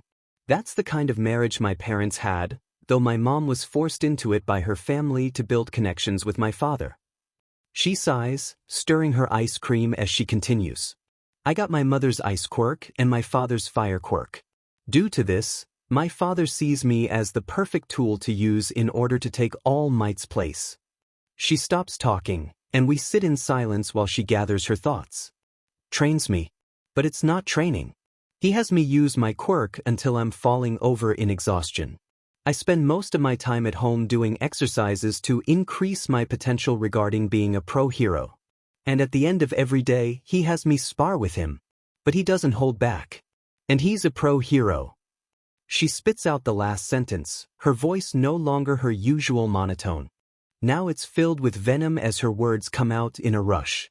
He's a pro hero and I'm his 9-year-old daughter. Of course there's no way that I can beat him. But he doesn't understand that. After he beats me to the ground, he just stands there and tells me that I need to do better. That my quirk is strong enough to let me beat him. But it's not. And he refuses to see that. She takes deep breaths after her rant, finishing it off with some final whispered words I don't think she meant for me to hear. At this rate I'm going to end up like Tuya. I let her cool down from finally letting her feelings out as I finish my ice cream. After I swallow the last bite and am sure that she's calmed down, I speak. I read something online once. She looks at me in confusion as I continue. The opposite of love isn't hatred, it's apathy. I had to look that word up, but it means that the person doesn't care about you. At all. That's what it's like with my parents. So I can't really say I understand your problem. But it sounds to me like he cares too much about you. Her eyes sharpen into a glare, but I just look up at the sky as I try to say what I'm feeling. It sounds like he cares, but he just doesn't know how to show it. To him, being the strongest is most important, so he wants you to be the strongest. So that you can be the most important person. Her glare softens just the smallest bit. He knows that you're strong and he wants everyone to see it too. At least that's what I think. I shrug. But I don't know him like you do. I barely even know my own parents after all. But do you have anyone supporting you? Her glare still isn't gone, but now her mind flashes to her older siblings, Natsuo and Fuyumi. She nods. So it's not all bad. You have people who are there for you, even if it seems like your dad isn't. There's quiet once again as she thinks on my words. Like I said, I can't really understand her own situation, but it sounds like her relationship with her dad is similar to mine with Izumi and Kaken. But his goal is good, even if he needs to work on his methods. He wants to see his daughter rise to the top, and he believes she has what it takes to get there. But for Izumi and Kaken, I shake my head. Their reason for attacking me is because I'm quirkless. That's all I think. But as long as I think of it as training for the future, I can push through whatever they throw at me. I've already gotten really good at treating injuries, so it's working. I'm already learning skills that would help a pro hero. But still, I don't know what Todoroki's training with her father is really like, so I can't say either way. But it at least seems like he cares. At least he's paying attention to her. When I came out to get myself breakfast this morning, Mom walked right past me while carrying a tray of pancakes, eggs, and bacon to Izumi for a breakfast in bed. She didn't even glance in my direction. I'm pulled from my own thoughts by Todoroki restarting the conversation. My mother gave me this scar. She covers the scar around her left eye tenderly, lost in the memory. She was in the kitchen, boiling water to make something. But she was also on the phone, and I heard her talking. I didn't hear all of it, but I did hear her say that whenever she saw my left side, all she could see was my father. She said she wanted to run away. She takes a shaky breath. Then when I called out to her, she looked at me. The look in her eyes. It was like she was looking at a monster. She grabbed the kettle and threw it at me. It was so hot. She hunches down into herself and I put a hand on her shoulder. To show that I'm here for her. Afterwards, Dad had her put in a mental hospital. He said that he couldn't have her hurting his masterpiece. She spits out the last word like it's a curse, looking down at her left hand. So I decided that I would become the #1 hero. But I would do it without using my left side. Without using his quirk to do it. Mom's ice is the only thing I need to be #1. You're kind of dumb, you know that, Shoko? She looks at me in shock, but I continue before she can speak. It's not your dad or mom's quirks that you have. It's yours. Your dad can only use fire, and I'm guessing your mom can only use ice. Neither of them can use both, which means your quirk belongs to you. Nobody else. She looks at me in surprise, but I don't know why. It's her body and her quirk. It would be pretty weird if she would somehow get somebody else's quirk. Just imagining that is crazy. But if it was possible, I wonder what I would do to get one? Mentally pushing the inane thought aside, I point my spoon at her mostly melted ice cream. How about you use your power, Todoroki, to fix your ice cream? Looking down, she blinks at it before the air around her hand gets colder, refreezing the melted parts. Seeing that she's distracted, I sneak my spoon in to snatch a scoop, laughing at her bemused expression and the slight smile tugging at the corners of her lips. Seeing the scene start with young Todoroki and young Izuku, the audience can't help but smile. Other than Tamura, who's getting impatient for the brats to grow up so he can see if he's changed in this universe. Hey guys, Mina asks, do you think we should have nicknames for the other us? Uraraka taps her chin. I don't think so. I mean, we know we're talking about our counterparts, and there aren't a lot of us here anyways. Toga bounces in her seat with her hand raised. But, like, what if someone there does something really stupid, like really stupid like that spiky-haired guy did, and everyone wants to call them out on it? If we use our own names, then it would feel like we're insulting each other. Hey! The two spiky-haired people shout in offense before the more chill one realizes that they aren't talking about him and calms down. I don't see the harm in it. Todoroki shrugs, still kind of bemused at the fact that he's a girl. Well, since you have a different name, being Midori's future beau and all, we can just call yours Shoko. Mina ignores Todoroki's sudden coughing fit as she ponders on what they should call the other Midoriya, especially since he's not Midoriya there. All Might opens his mouth to suggest just calling him Yagi, but Tsukachi slaps a hand over his mouth. Unlike the #1 hero, he knows how to read a room, and he can tell that nobody has a good impression of his own counterpart. People start calling out suggestions while they wait for the children on screen to do something other than small. Broccoli head? Green bean? Cinnamon roll? Midori bro? Bush boy? Deku? Problem child #2? Bloody green? Future party member? Everyone turns to look at Tamura at his suggestion. What? Is? Collectively deciding to make a note to address that later, they continue making suggestions until someone finally gets fed up. Let's just stick with Midori since he isn't here anyways. Plus it still fits his green hair. Everyone nods in acceptance just as Midori asks Shoko a question. Todoroki, why do you come to school hurt sometimes? Now that they're thinking about it, they realize that his words are true. In the montage of clips they were shown between what they call episodes, sometimes Shoko would have bandages on. Listening to her talk about her father and his training, they turn to Todoroki, who nods. Tsukachi coughs to get his attention. Has what happened to Shoko happened to you? I need a verbal response. Yes. Tsukachi sighs. Looks like we're going to have to investigate Endeavor when we get back. And schedule therapy for more than Midoriya. Aizawa pipes up, drawing looks from Inko, Toga, and Tamura. Wait, what do you mean schedule therapy? Shouldn't all of the kids be in therapy after getting attacked at school? They won't need it. I never got it and I'm fine. I would hope that my attack at the USJ would at least warrant therapy given that I failed to kill All Might. Wait, does our school even have a therapist? Mina asks. I think we do, that guy who looks like a dog, right? Kirishima responds. Oh, you mean Hound Dog? Yeah, I was wondering what he did at school since he doesn't teach any of our classes. Uraraka exclaims. Sighing again, Tsukachi turns to Nizu. Have you neglected getting therapy for your students after a traumatic villain attack on your school? He asks with a monotone voice. Perhaps. Getting a glare for his flippant answer, Nizu sighs before giving a proper one. Yes, though once we get back I plan to. Though I'll be prioritizing Todoroki and Midoriya.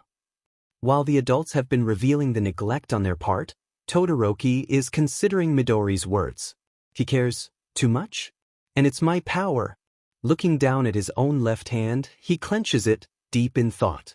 Teacher, another school year is coming to an end. Just one more day and I can go home to my manga, which I will stare at with longing as I create lesson plans for the next year. Sometimes I really envy those American teachers who get twice as long a break than we do from dealing with students. Especially the problematic ones. Standing at the door to my classroom, I adjust my glasses with one last sigh before walking in. Good morning, class. Good morning, Ms. Mino. I smile at the usual greeting. I know that they don't like it since it gives them the feeling of being in primary school again, but it makes me happy to be greeted every time I come in. Taking attendance, I frown when I see that Todoroki isn't here. This isn't something that happens often, but when it does she always comes back with bandages. I've asked her about it, but she just tells me that it's family business and that it doesn't concern me. I went to the principal about it a few times, but he simply told me not to look into it since it concerns the family of the number 2 pro hero, Endeavor. Actually, he did more than that and told me that if I tried to look into it, I would be fired. Sometimes I hate this school. Continuing to take roll, my eyes land on a lowered head of bushy green hair. Izuku Yagi, a friend of Todoroki. Actually, he might be her only friend. I never see her talk much to the other people in the class. Well, she doesn't talk much at all, but that's beside the point. Anyways, he's another kid I've been forbidden from helping. Or as the principal puts it, launching an unlicensed investigation into the students' personal lives. Irritating swine. Literally, since he has a mutant quirk that makes him a pig. It's not mild either, he's fat, pink, and has a pig snout. I've gotten sidetracked again. The kid is bullied. A lot. He's even bullied by his sister. I couldn't believe it when I first saw it.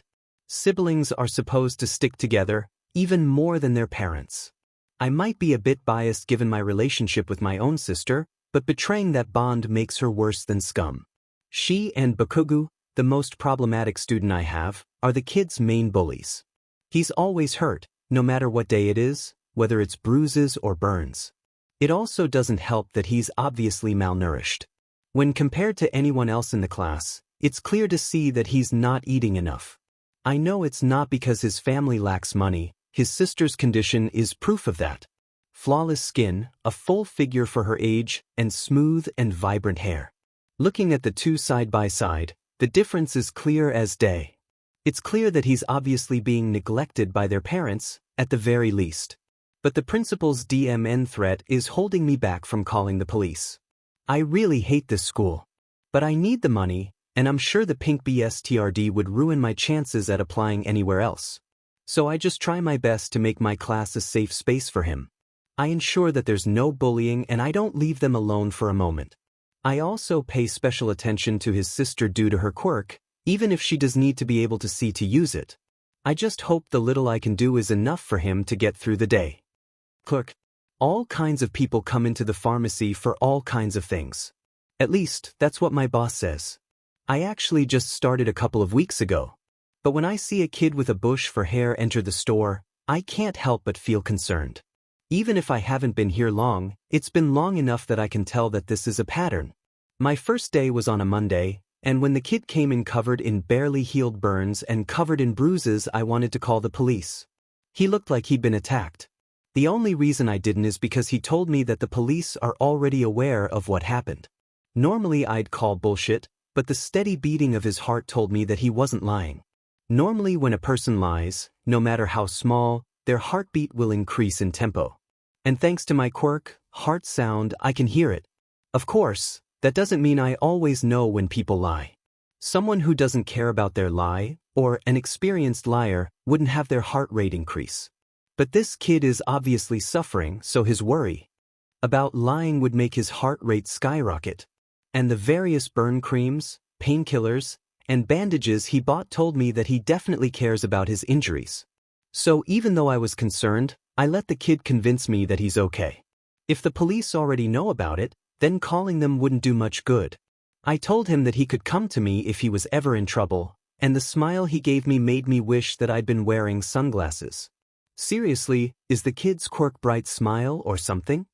Anyways, by the end of the week I'd managed to convince myself that the kid was okay since he hadn't shown up again. But Monday afternoon rolled around and I saw the kid again, in almost the exact same condition. The only difference is where some of his injuries are. Obviously I panicked, but he assured me that it's nothing to worry about. How could someone not worry? But Diamen, the kid is convincing. He bought the same things in the same quantity and left with a shy smile and a wave. But it's my third Monday working here, and the kid is back. I need to talk to him about it. Hey kid, are you absolutely sure that the police know about what's happening to you? This isn't normal. He jumps a little when I talk to him, the same as every time he's come in. Why yes, I'm sure they know. I actually went to an O officer when they were still fresh once. Hearing this, I frown.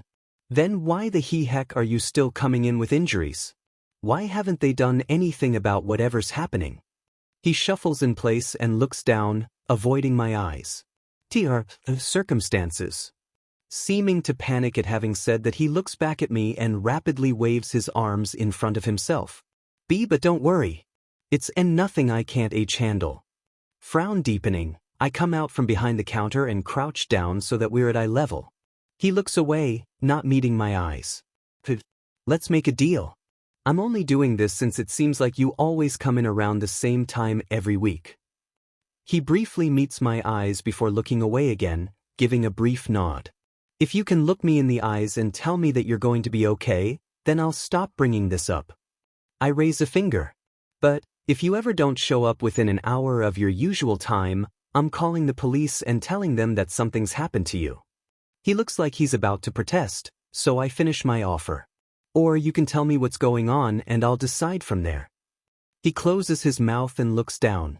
We stay like that for a few minutes as I wait for his response. I'm not going to push him. I feel like if I do, he'll bolt. If that happens, I'd be worried about where he'd get his medical supplies. We're the only dedicated pharmacy in the area, and we have a lot of local stuff that's way cheaper than those big-name companies but works just as well. His mind seems to catch on something and he takes a deep, shaky breath before meeting my eyes. I'm going to be okay. I hold the stare for half a minute, but he doesn't look away. Nor does he blink. Sighing, I stand back up while shaking my head. Well kid, a deal's a deal. Let's get your usual packed up for you. In fact, I'll put together a bag for you every week so you don't have to scramble around for everything. Just come right up to the counter and I'll have it ready for you. Sound good? He nods happily, and I have to shield my eyes from how bright his smile is. If I'm going to be working here, I'm going to have to invest in some sunglasses. Blinking them clear, I see him gathering up his stuff. By the way, what's your name? Hopefully I won't ever have to tell it to the police. He doesn't look at me as he replies, focused on his shopping. Izuku Yagi. I smile at him, though he doesn't see it. I'm Rado Hiato. Hope to see you for a long time. Attention, this episode will be from the viewpoint of others, and some of their thoughts will appear in CC. Looking at the screen, a few people can't help but tilt their heads in confusion before shrugging it off, thinking that it will be like when it focused on Izumi. It starts off with a teacher standing in front of a classroom door, who sighs. I really don't want to deal with the problematic children today. Immediately all the students turn to face Aizawa, who scowls back. What? They exchange glances before looking back at the teacher on screen, who's entered and started taking roll. Todoroki is the one who answers their teacher, having pulled out a notebook labeled, Theories. Including your parents, aunts, uncles, etc., how many female relatives do you have? He gets a glare in reply, though it's not nearly as intimidating as when he uses his quirk for it. He looks at the screen, ignoring the questions about his family tree. Everyone says their praises for the teacher's concern for Shoko and Midori, except for the villains, that is. But they can at least appreciate the fact that there's at least one adult who's looking out for the boy. Growing up, neither of them had that. Well, Tamura didn't until he met his sensei. The hell she means I'm the most problematic? The teacher's F loved me. Bakugo gets quiet chuckles in response to his outrage. Nobody believes that for a second, not even Inko after seeing what he did. She's definitely going to be speaking to Mitsuki when she gets back. Bakugo gets a shiver down his spine, causing him to look around in confusion. I just hope the little I can do for him is enough to get him through the day. Nizu sips his tea. Aizawa. All might. Both of you please make notes to remind me to give Midoriya's middle school all the publicity they could ever want. The two teachers shiver at his words, knowing that the school will suffer a fate worse than death. The screen abruptly changes, causing another round of confusion. Was that it? Usually they go on for longer. I don't know. It does seem kind of abrupt. It would totally be better if they told us the name of the episode. At least then we'd have a hint of what's going to happen. Seeming to take the suggestion to heart, Sochik snaps his fingers and a title abruptly appears before vanishing as the next scene starts. Someone always cares. I will only do this very rarely, and for things I believe you would need help for understanding. Of course, the title doesn't really help the people in the room who grew up normal. Only 3 people understand. Nizu, who recalls an intern at the laboratory who started his love of tea. They would slip him ones that had a calming effect after every experiment, even before he started, showing signs that he could think and speak. Tamura, whose mind immediately falls to his sensei, the only one who'd held out his hand to help the boy. But it goes back further. A hazy image of a young girl appears before he feels a pain in his head and he flinches, losing the memory. Toga thinks of her false friends and scowls. They never knew the real her, so they could never truly care about her. But the school nurse. Sometimes, when she had a hard time keeping on her mask, she would hide in the infirmary. The nurse never questioned her, never told her to leave. She would just remind her to close the curtains so she could have privacy. Without her, she would have lost control much, much sooner. These 3 understand, and they pity the boy they're watching. Unaware of these 3's thoughts, everyone else gives awkward chuckles as clips of the clerk at the pharmacy freaking out seeing Midori plays. It's all they can do given the state they see him in each time. But seeing him make his promise with Midori, the students cheer while the teachers nod in satisfaction. Inko has tears in her eyes from relief, but they don't fall due to Sochik using his power. He doesn't want the theater to flood after all. Today has started off so well. I wake up before everyone else and manage to make myself some breakfast before leaving. No one to tell me to save breakfast for Izumi, or for her to hurt me with her quirk.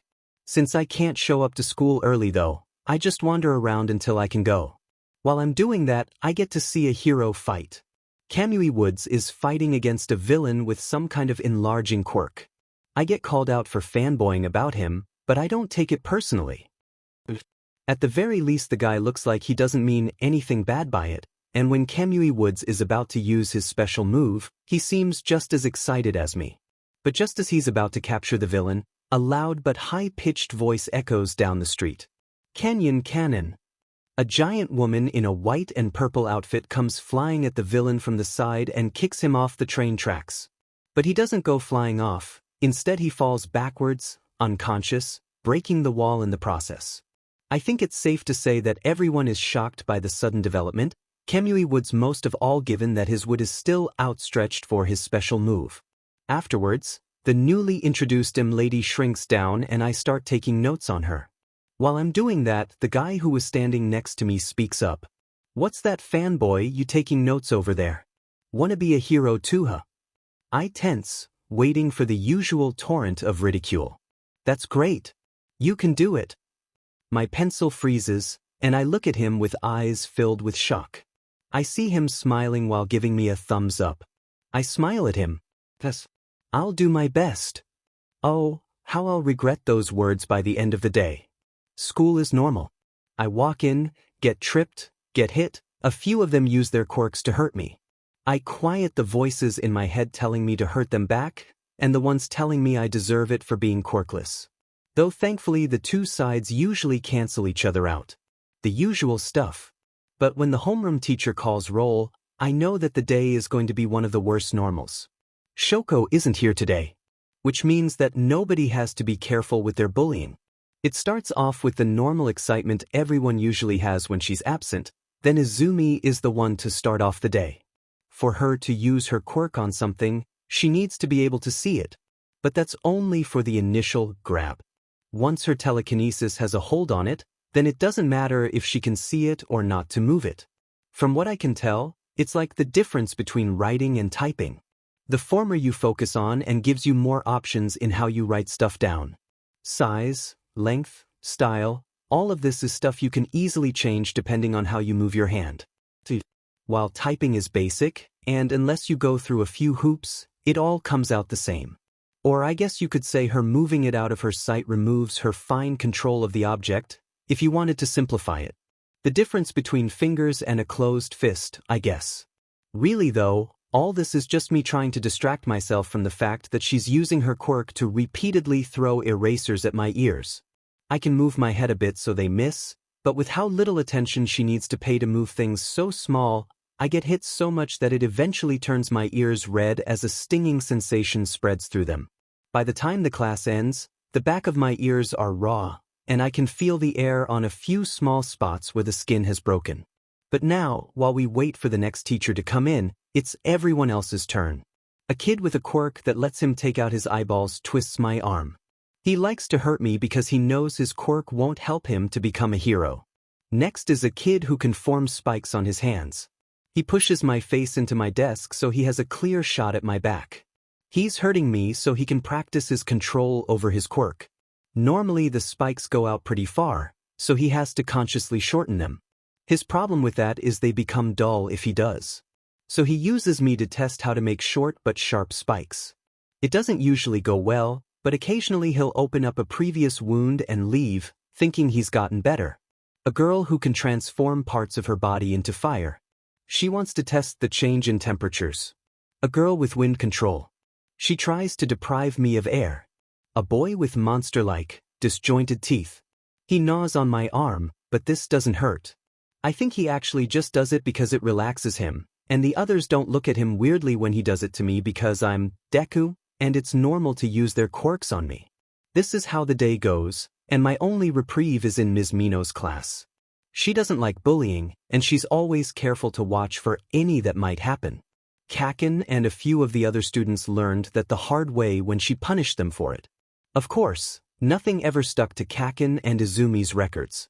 The school makes sure that nothing will ruin their chances of becoming heroes. I'm just thankful that Ms. Mino even applies her no bullying policy to me. But now it's the end of the day, and soon I'll be able to find a place to hide and let the voices distract me from my life. Sure, they're usually saying mean things about me or others, but sometimes they talk to each other and it ends up pretty funny to listen to. But that's for later. Right now, the teacher is just watching as the class shows off their quirks after throwing the career aptitude tests into the air behind him. Kaken and Izumi are gloating about how they'll be the first ones from the school to get into UA, and I know they can do it. Sure, their personalities are horrible, but they're smart. And their quirks are powerful. But while all this is going on, I'm just listening to the voices in my head going around and around again. Rip and tear, nobody will care. Just let them hurt you, it's all training for when you become a hero. Beat them into the ground, let the blood splatter around. Violence is not the answer. Violence is the question, and the answer is yes. Don't go putting ideas in his head. Fight me. Shut up. You shut up. I'm only pulled away from their argument when I hear the teacher say my name, a fake disinterested look on his face. Oh yeah, Deku, don't you want to go to UA too? Why would you say that? Do you really take that much joy in my suffering? I listen to the disparaging comments, nothing new, but then someone says that I can't get into UA without a quirk, so I feel the need to correct them. I know they meant it more as an insult than a statement of their rules, but still. They actually got rid of that rule. I could be the F first. Suddenly my desk cracks in half when Kaken hits it with an explosive punch and I fall backwards. Before I can hit the ground though, something catches me and lifts me into the air, upside down. Looking in front of me, I see Kaken and Izumi standing there with irritated looks. You're even worse than these demon wannabes you quirkless reject. You really think they'd let someone like you in when they could have us? Izumi nods along with Kaken's words as I feel her tightening her hold on me, squeezing until I feel like I'm about to burst. Yeah, Deku, you die in the exam. Just accept the fact that you'll never be a hero and give up. You can't even fight back against us, can you? So what are you going to do for the exam? Or against a villain? Her sneer fills my vision before I'm abruptly dropped, my head making a dull thud as it hits the floor. But something like that hasn't been enough to knock me out for a long time. Once everyone returns to their seats, I dust myself off and sit back down, looking at my now broken desk in pity. Poor desk, it never did anything wrong. But it can do something right. Look at that leg, it's practically fallen off. Just a quick little twist and you can put those special theories to the test. The fact that you sat at it was enough for it to fall. Crushed due to you taking up attention from Kaken and Izumi that they could have devoted to training to become heroes. That's a stretch even for you. The last bit of class goes by listening to the voices argue about my desk. Once the bell rings to dismiss the class, I send Shoko a text wishing her well and encouragement for pushing through her father's training. Afterwards I pull out my notebook to write down some more about the fight I saw this morning, a lapse in judgment seeing as it's suddenly pulled out of my hand by Izumi's telekinesis. The collective sound of hands hitting faces resounds throughout the theater as they see MT Lady damage the city for the sole purpose of stealing Kamui Wood's capture. Heroes! Tamura's derisive snort resounds in everybody's ears.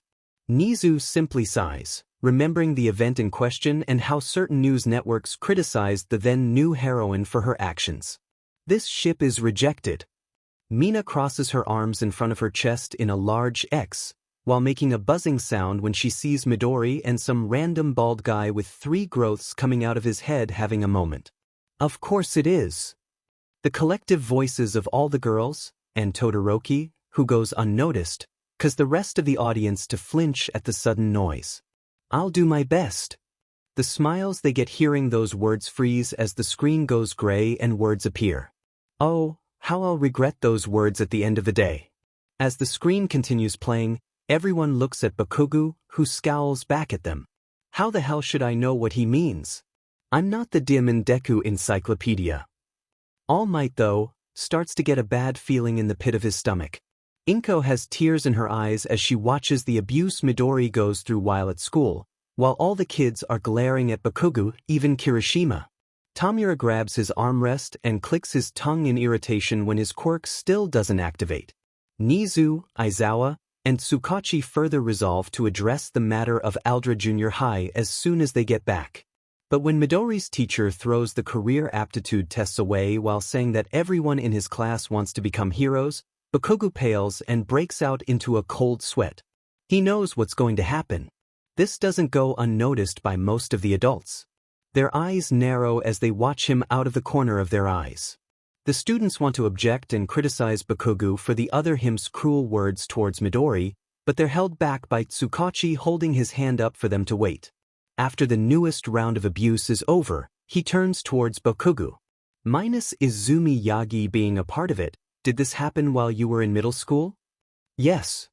Bakugo looks away, actively avoiding looking in Inko's direction. Do you know what's going to happen next in regards to the other you? Yes. Care to elaborate? He looks down, his eyes shadowed. His voice is quieter than anyone's ever heard before. Just watch. And so they do, feelings of trepidation in their hearts as Izumi and other Bakugo approach Midori. At least we know why Deku is fine with walking around with broken bones all the time. Uraraka's words defuse a bit of the tension while making the connection click in their heads. Izumi POV. Looking at the title of the notebook I've taken out of my brother's hand, I scowl. After not seeing them for a while, I at least thought that I'd gotten him to stop writing them.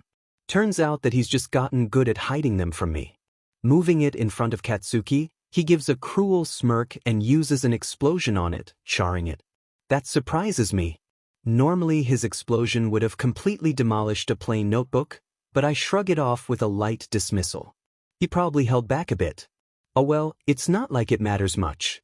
Releasing it from my quirk, I watch as Katsuki grabs it and flings the burned notebook out the window. Much to my twin's obvious horror. It sends a pang of guilt through my heart, but we've been bullying him for so long now that it's just a small addition to my long list of regrets. He can't become a hero. Once he understands that, we'll stop. That's all it will take. Just say that you won't try to become a hero, Dianity. I take a calming breath, letting it out quietly. I missed a bit of the conversation, but knowing Bakugo, it was just him mocking him, and I watch impassively as he puts a hand on Izuku's shoulder, smoke rising as he smiles at him.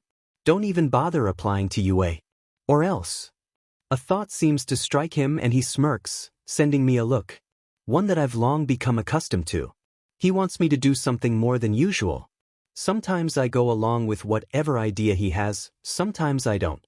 Despite what it seems like, I do try to make sure I don't hurt him too much. Nothing permanent as far as I know. It's too bad that a middle schooler doesn't have a good grasp of what can cause permanent damage. Hey, Izumi. Since the nerd's notebook is so important to him, why don't you send him out with it? I pause with a look of consideration.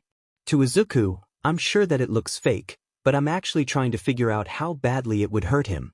Coming to a decision, I grab him with my quirk, along with his bag, and float them out the window, above the fish pond behind the school.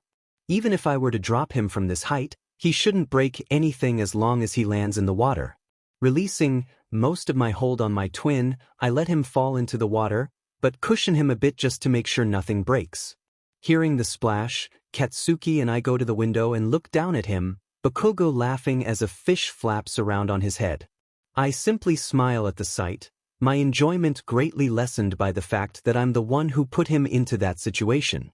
You know, Deku, if you want to be a hero that badly, there's a quick way to do it. A pit settles into my stomach, some kind of sense that I'm not going to like what he says next. Take a swan dive off the roof, and pray for a quirk in your next life. Izuku looks up at us with the most pained look I have ever seen on him before. Worse than after any time we've hurt him. But neither of us are looking down at him now.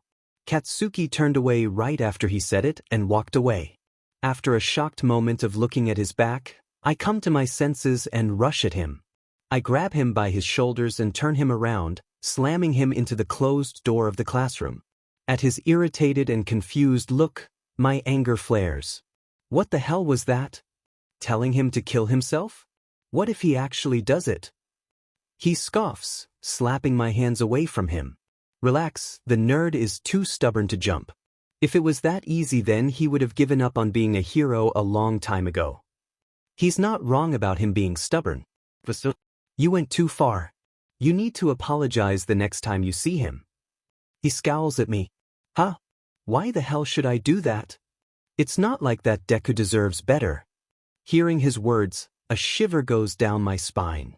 Katsuki, did you forget why we're bullying him? He scowls, looking away. I wait for a moment, already knowing the truth. But I still want to hear him answer. Course I do. If he becomes a hero, he'll die. So we're trying to show him that he can't stand up to them. But I know that's a lie. Whatever Katsuki's reasons, I know that he's not bullying Izuku for the same reason as me anymore. He's changed and not for the better. But I guess the same can be said for me as well. And that's what firms the resolve I've been building up for the past year. I'm done. Katsuki looks back at me, the lack of understanding clear in his eyes. I'm done bullying him. You're the one who convinced me that this would keep him safe, but it hasn't worked, and it's ruined our relationship with him. The anger in my eyes causes Katsuki to flinch slightly, but it goes unnoticed by me as I vent my guilt. We've spent the better part of 10 years trying to hurt Izuku, whether emotionally or physically. 10 years where I haven't been there for him, instead being the one who pushes him down. The one who hurts him when I should be the one protecting him. My fists clench. All because you said that this would be the best way to keep him safe. I cover my face with my hands and turn my face up to the ceiling. Gods, I was so stupid. Katsuki looks like he wants to say something, but I don't want to listen. He doesn't care about what the two of us have put Izuku through, the things I've done to protect him. The very thought of it is laughable to me now. Hell, it's been laughable ever since Izuku became friends with Shoko. She's the one who's been protecting him, the one who's been by his side. I may be an idiot for going along with Katsuki's idea when we were little, but that doesn't mean that I'm not jealous of the connection she has with my brother. But I stuck with this idiotic plan because I thought that Bakugo and I were in it together. But we weren't. It turns out that he was only in it for himself. I can feel myself crying as I make my way to the back of the school building, hoping that my twin is still there. Hoping that I can apologize. I know that things can never go back to how they were between us, not after everything I've done to him. But maybe, just maybe, I can show him that I'll be better. That I'm willing to work hard to earn his forgiveness. But by the time I get there, he's already gone. Sighing, I leave, heading home. I don't know where he might have gone. The only thing I can do is head home and hope that he'll let me apologize. Little did I know that this would be the last time I would ever see Izuku Yagi again. Hold on, we've seen Bakubro's explosions tear through cement walls. How is Midoribro's notebook still intact? He scoffs. Obviously I held back at the time. You don't mess with his notebooks.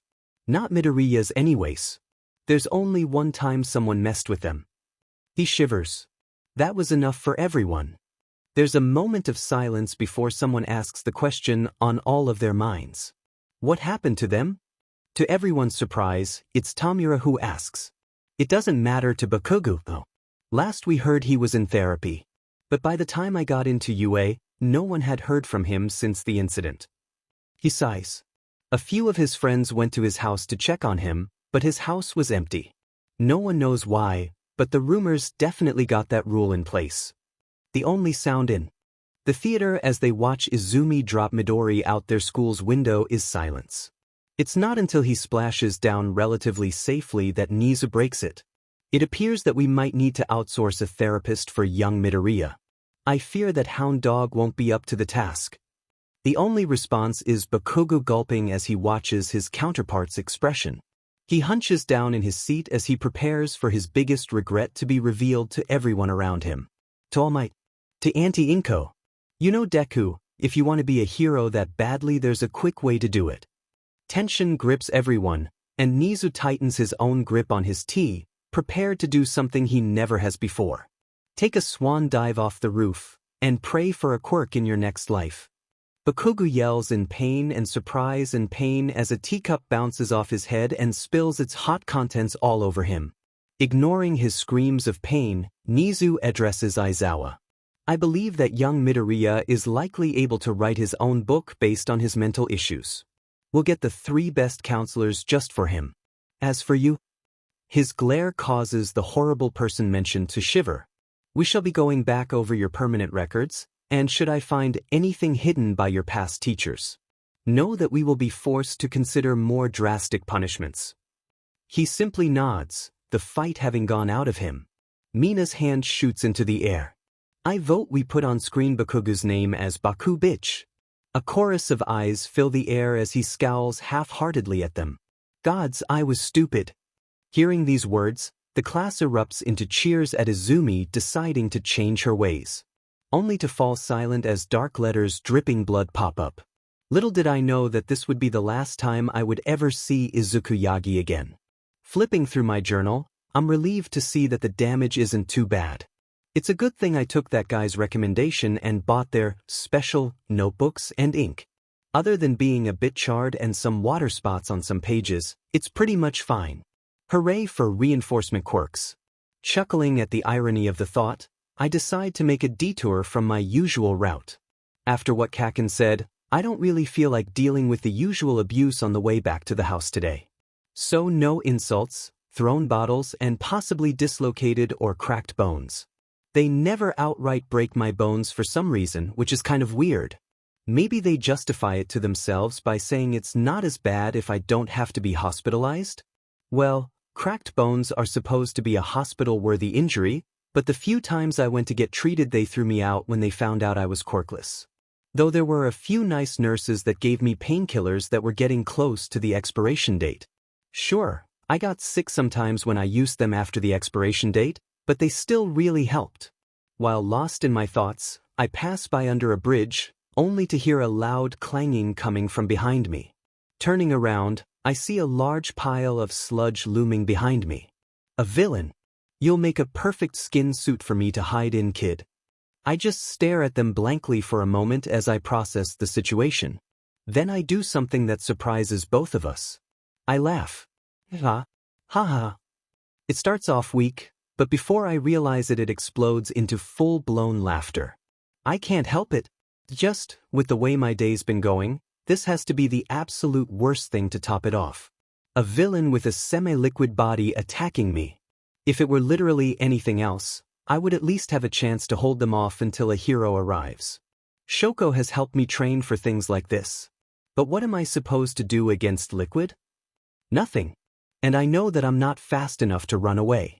So all I can do in this situation is laugh, tears streaming from my eyes as the villain just stares at me in a stupor. Seeming to get a hold of itself, it speaks. I have no idea what your problem is, but, well, I guess it doesn't matter.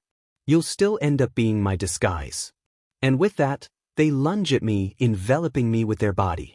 Thoughts run through my mind as they force their way into my mouth. Their body is surprisingly warm. It does smell though, but that might be because they came out of the sewer. Look at you.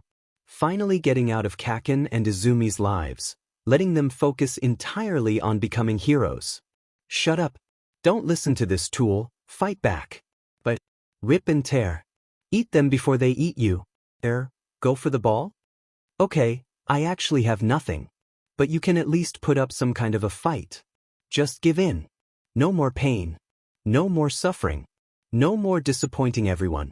The mean voice's words start sounding better and better as I struggle to breathe. To stop my body from being taken over. But I can't do anything against them, their body just flows around my hands. As I start to lose consciousness, I think I hear something. Texas smash. I fall into the bliss of darkness as I feel a powerful force strike me, scattering the villain's body in the process. All Might POV. Looking down at the boy I just saved from the villain, I'm shocked to realize that it's my son. I panic a bit as I check his pulse, only to breathe a sigh of relief as I find it. After chugging down the soda I'd bought at the store, no point in it going to waste. I gather up the villain into it. While I do so, my eyes keep going back to my son. His uniform is disheveled, I suppose is the easiest way to put it. Though it might be better to say ruined. One of the shoulders is missing, the edges around where it was showing signs of having been burnt. There are signs that it's been sewed back together in spots as well, though those are harder to see. This all can't have been from the villain.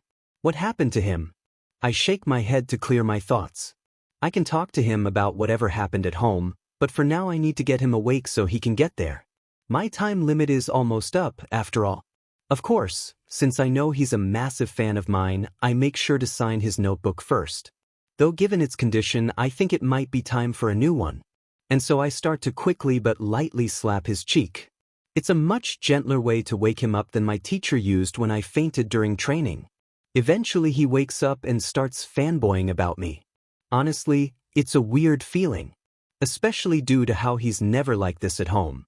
Usually he'll just stay in his room all day, or spend his time in the home gym. At least I think he does. At the very least, I never see him hanging around the living room. But I can feel that my limit is fast approaching, so I hastily say goodbye and urge him to head home. It's not until I'm already flying through the air that I realize that he's hanging on to me. Hey kid, let go. I panic as I start to try and pry him off of me, only for him to remind me that we're flying through the air. That's certainly embarrassing. Good thing he spoke up so quickly. We land on a rooftop and I tell him to bang on the door to get someone to come let him in. But now I really have to go. I'm already struggling with holding my form.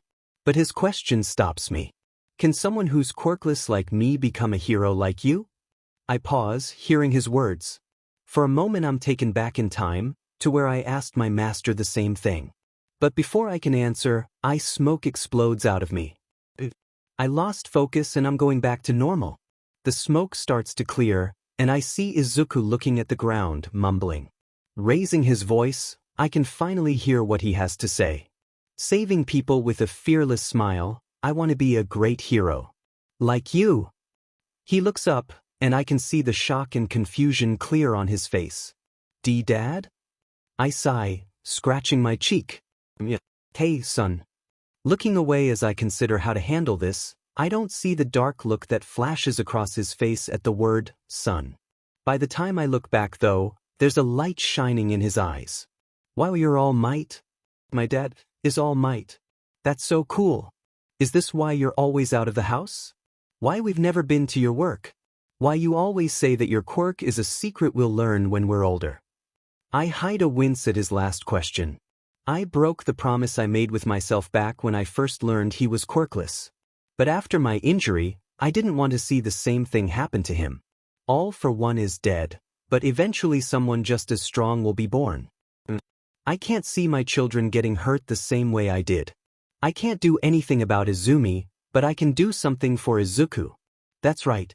I couldn't have any villains finding out about the three of you, so I hid the fact that I'm all might from everyone. As far as the world is concerned, Toshinori Yagi and All Might are two different people. He nods, his smile bright enough to make my eyes squint. But wait, he still wants to be a hero? I feel something in my chest, telling me to say yes, he can do it. Which I know he can, if I give him one for all. I don't know if it's my sense of parent, or one for all pushing me to pass it on. With eyes shining and fists clenched with hope, he asks again. So, do you think that I can become a hero even though I'm quirkless? Looking at him, I can't bring myself to deny him. I'm sure that I can get my teacher to teach him, and I can probably pull in a few favors as well. Just as I'm about to answer, I vomit out a waterfall of blood, much to his shock. And just like that, I'm given a reality check. It doesn't matter how strong someone is. All it will take is a single moment of weakness for them to lose their life. I sit down and look at the ground with a sigh. Do you recall that time I got into a car accident back when you were 9, and the doctors said I'd be coughing up blood for the rest of my life? Still looking down, I don't see him shake his head, but I continue anyway. I pull my shirt up to reveal the extent of my injury. Well, I was actually injured by a powerful villain. My stomach was destroyed, and my respiratory system was damaged beyond all repair. I look at him, the horror on his face just as I expected. If an injury this bad can happen to me, the number one hero. The symbol of peace. What do you think would happen to you, someone who doesn't even have a quirk? I feel a wrenching in my chest, causing me to cough up more blood. It's not the same as usual, for some reason it seems angry? But I push the thought to the side as I make sure my son understands. There are lots of ways to help people. You can become a doctor. Or even a police officer. I rise and walk over to him, placing a hand on his shoulder. He looks down, his eyes shadowed under his hair. It's okay to have dreams, son. But keep them realistic. As I walk to the door, the pain in my chest becomes worse, and I feel like I can almost hear angry voices yelling at me. I know I shouldn't be killing his dream like this, but I don't want to see him in the same condition I'm in. As I open the door, I hesitate and look back at him. He hasn't moved from his spot. Sighing, I call out to him. Come on, we can talk more at home if you want. Maybe swing by somewhere for some treat. I rack my brain for what kind of thing he'd like to make himself feel better, but for some reason I draw a blank. His voice is small as he replies. That's okay. We'll catch up later. I hesitate one more time before releasing one last sigh and heading down. Patting my pocket, I confirm that the sludge villain is still there before starting my way to a police station. Izuku POV. I stare at the ground as tears fall from my eyes, staining the rooftop below me. His words echo in my head as the voices clash. Be realistic. Kill him. Who is he to think he can talk to you like that? Be realistic. You heard him. Give up, you can't become a hero. Be realistic. Screw that. Show them. Show them that you're stronger than all of them. Be realistic. And how will he do that? He can't do anything against someone with a quirk. All Might himself said so. Be realistic. Weapons can make anything equal. What's someone like a lady going to do if you stab her in the face? Get bigger and crush a bunch of people? Show them how they've underestimated you. Be realistic. What can a quirkless person really do? Be really. My mind catches on that last thought, and I think back to all the results I'd found online about quirkless in today's society. What can a quirkless do? Be realistic. According to reports, nothing. Be realistic. There is no place for a quirkless in today's society. Be realistic. I think it's time for me to be realistic. Taking off my backpack, I pull out a pen and my notebook. The one that Dad signed. Looking at it, I can't help but let out a self-deprecating chuckle. So many people would kill to get this. But now it doesn't matter. I turn to the next page and start to write. Not to my family, no. They won't care. Mom won't. Izumi might be happy about it. Dad, he might blame himself. But that's not going to be my concern anymore. No, the person who I'm writing for is. The one who stood by me. The one who's believed in me. The one that I'm going to make sad. She'll cry, and I don't like that. But it does spark a bit of joy that she cares so much. I'll just have to make sure she gets her birthday present early. Finishing, I contemplate what I should do. I've been up here for a while and nobody has shown up, so I don't really want to leave it up here. But if I hold on to it, it will probably get ruined. Looking at my backpack, I shrug. I can just put it in. Maybe put a note on the outside? Flipping to the last pages, I tear them out. One I fold up and put it between the pages with All Might's signature.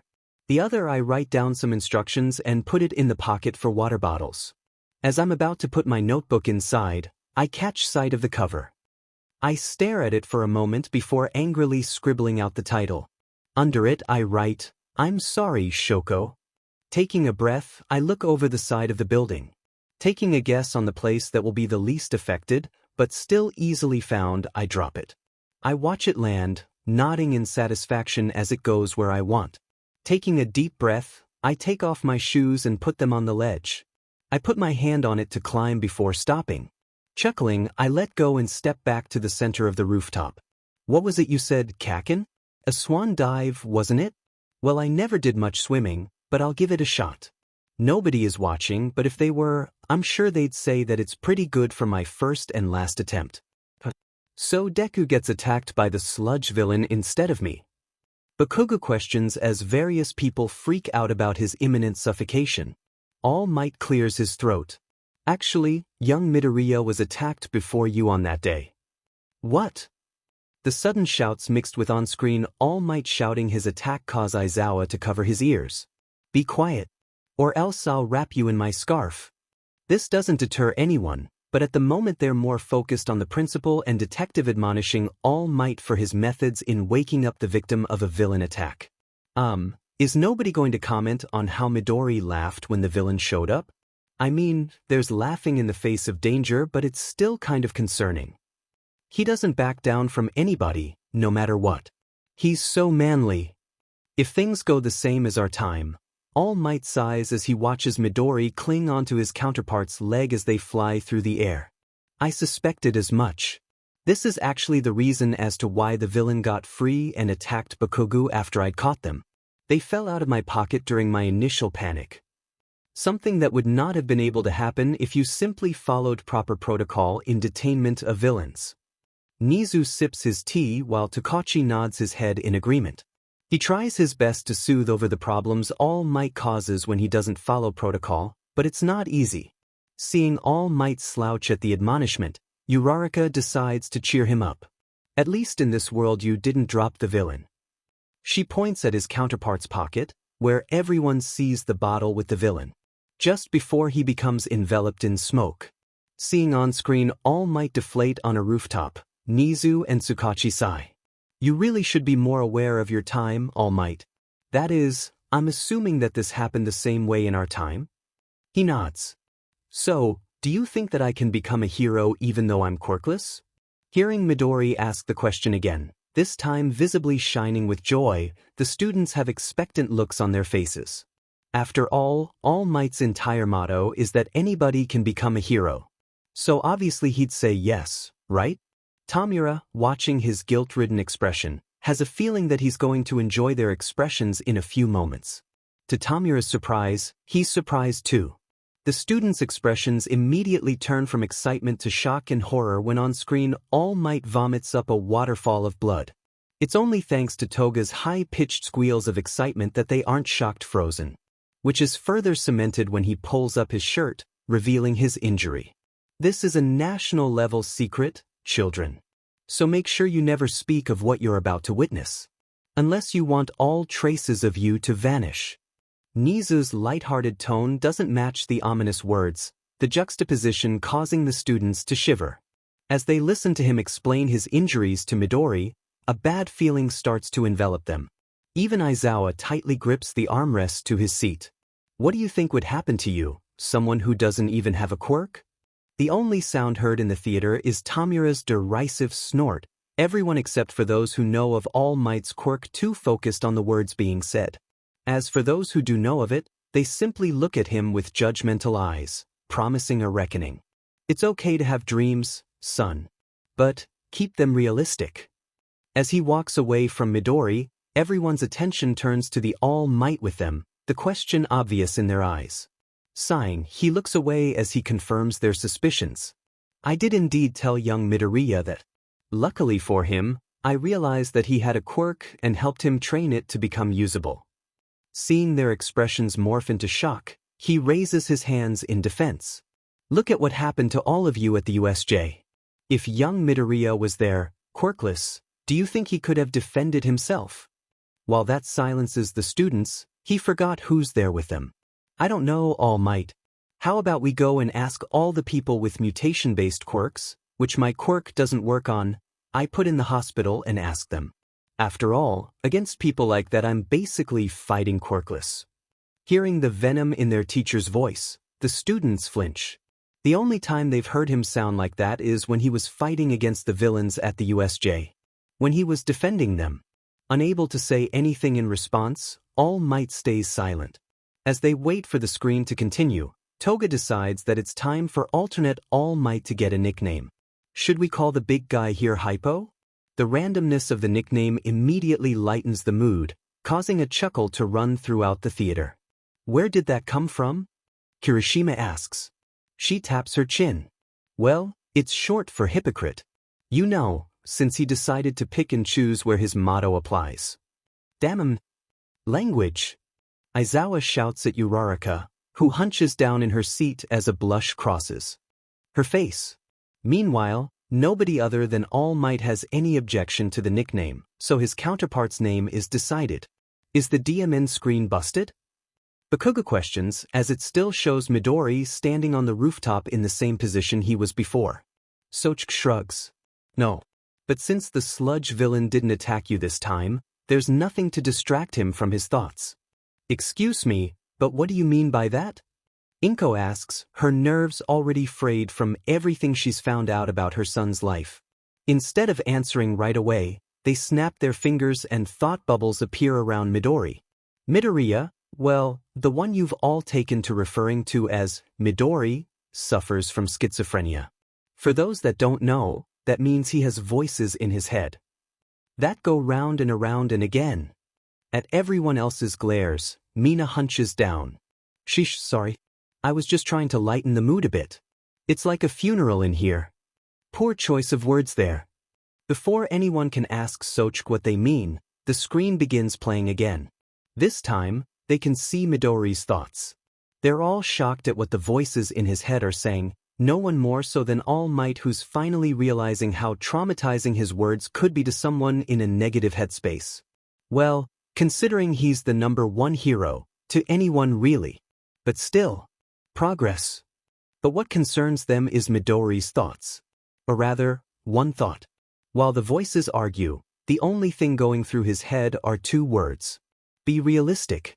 I think it's time for me to be realistic. A shiver goes down everyone's spines at the utter defeat in his tone. Their concern rises as he takes out his charred notebook from his backpack. After seeing him write in it, their confusion rises instead as he tears out a page and writes something on it before putting it in the side pocket of his backpack. When he scribbles out the notebook's title and writes something else, even Bakugo starts feeling concerned. But everyone's terror peaks when they see him throw his backpack over the side of the building and take his shoes off. There are tears in some of their eyes as they watch him begin to climb the ledge. There's a collective sigh of relief as he goes back to the center of the rooftop, only to still as he speaks. What was it you said, Kakin? A swan dive, wasn't it? Well, I never did much swimming, but I'll give it a shot. He runs forward and leaps, angling his body so that he'll land head first. They wait for the screen to shift, and it does so, turning dark without them having to see him hit the ground. I don't know a lot about swimming either, but I'd give his form a 7. What about you, Crusty Lips? Scowling at the blonde next to him, he decides to play along. I've played a few swimming games, so I'd say you're on the mark. Silver medal at least. Toga taps her chin. Maybe if they let us see him hit the ground, all covered in blood, I'd rate it higher. But they didn't, so oh well. Hearing their conversation, the students and heroes feel their anger rise, only for a susurration to run through the room at Bakugo's words. What happened to Auntie Ito? Looking at her seat, they see that she's no longer there. Looking around the room, nobody sees her anywhere, but there is a new addition. On the wall, there's a portrait of her, her eyes widened in horror. Seeing everyone start to panic, Sochk claps his hands to get their attention. Once it's silent, he explains. As I told you before, time is frozen in your world while you're here. Which is why you are all still awake despite however much time has passed. You will remain in the state you were in when you were brought here. He points at the portrait. But the shock of seeing her son, even if she knows he's not her son, committing suicide caused her to faint. Her state of being changed, so she was ejected from the space. Any questions?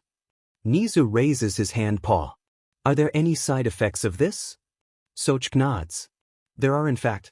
She'll lose her memories of everything she's seen here, but retain the emotions she felt. Think of it like when you have an odd feeling about something but don't know where it's coming from. Nizu nods before pointing at the portrait. And that? He gets a shrug in reply. I felt like keeping a record of those who failed to hold out until the end. Anyways, would you all like to continue this world, or take a break for something more lighthearted? Izumi POV. At home, I knock on the door to Izuku's room. Izuku, are you there? I wait for a moment, but get no reply. Not that I should expect one, even if he is in there. I can't help but sigh as I head over to my room. Inside, the walls are covered in All Might posters, as well as various weights that I use to train my quirk. Sitting on my bed, I decide to start out light at 150 pounds, then work my way up to the heavier ones. While I do, I make sure to keep an ear out for the front door. Mom's already home, so the only people that would be coming back would be Dad or Izuku. Unfortunately, that still leaves me with my thoughts. What am I going to say to him? Sorry for making your life hell for 10 years and being a shitty sister. I hope we can get along now? Maybe? He's never been one to hold a grudge, so maybe all it would take is an apology? But that wouldn't make up for all the abuse. Maybe I can convince Dad to pull some strings to get Izuku into UA? Despite how secretive he is about his job, I know that the people he talks about on the phone are people with influence. Hooray for the power of the internet. But no, that's just stupid since Izuku isn't. Even if he can't get into the heroics course, he'd easily be able to get into their general studies. Maybe even their support course, depending on the exam. Is there actually nothing I can do other than apologizing? The more I think about it, the more I realize that there's really nothing I can do for Izuku that he can't do for himself. And even then, why would he want me to do something for him when he could ask Todoroki to do it instead? It's pretty obvious that she likes him, after all. Well, obvious to everyone except him. And maybe her too. They're both pretty socially dense. I wince at that last thought, the weight I'm lifting wobbling in the air. Refocusing on it, I see that I've already gotten to the 500 weight, my usual one. Outlining different figures with it requires more focus, so instead of thinking more on my problem, I let my mind focus on my training. I can just ask him what he wants me to do to make it up to him later. Toshinori POV. Closing the door to my home, I sigh, thinking back to what happened earlier on the rooftop. Maybe I should have phrased it differently. But I don't want to see him ending up like me. Seeing Izumi rushing out of the hallway, I let out a sad smile. Neither of them.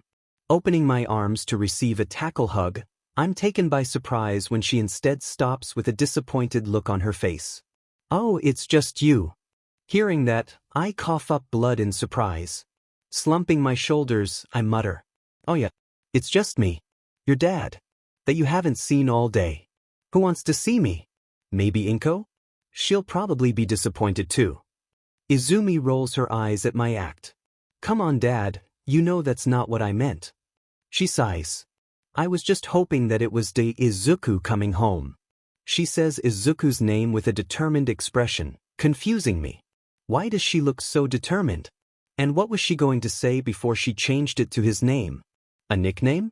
Wait, does Izuku even have a nickname?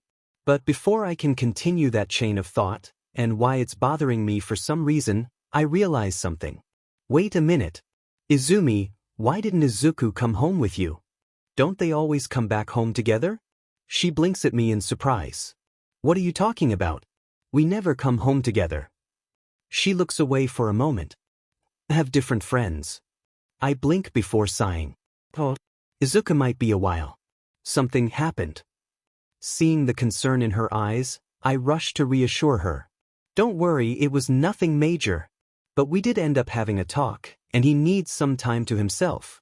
I sigh again. Maybe, don't push him for the next day or two. He took it pretty hard. I can see her concern intensify, making me smile for how she cares for her brother. I pat her head as I pass. Don't worry, with a supportive sister like you I'm sure he'll be fine.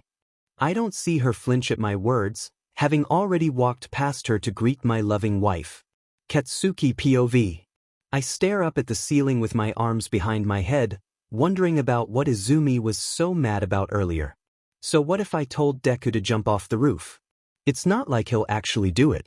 It's not like nobody else hasn't said it to him before.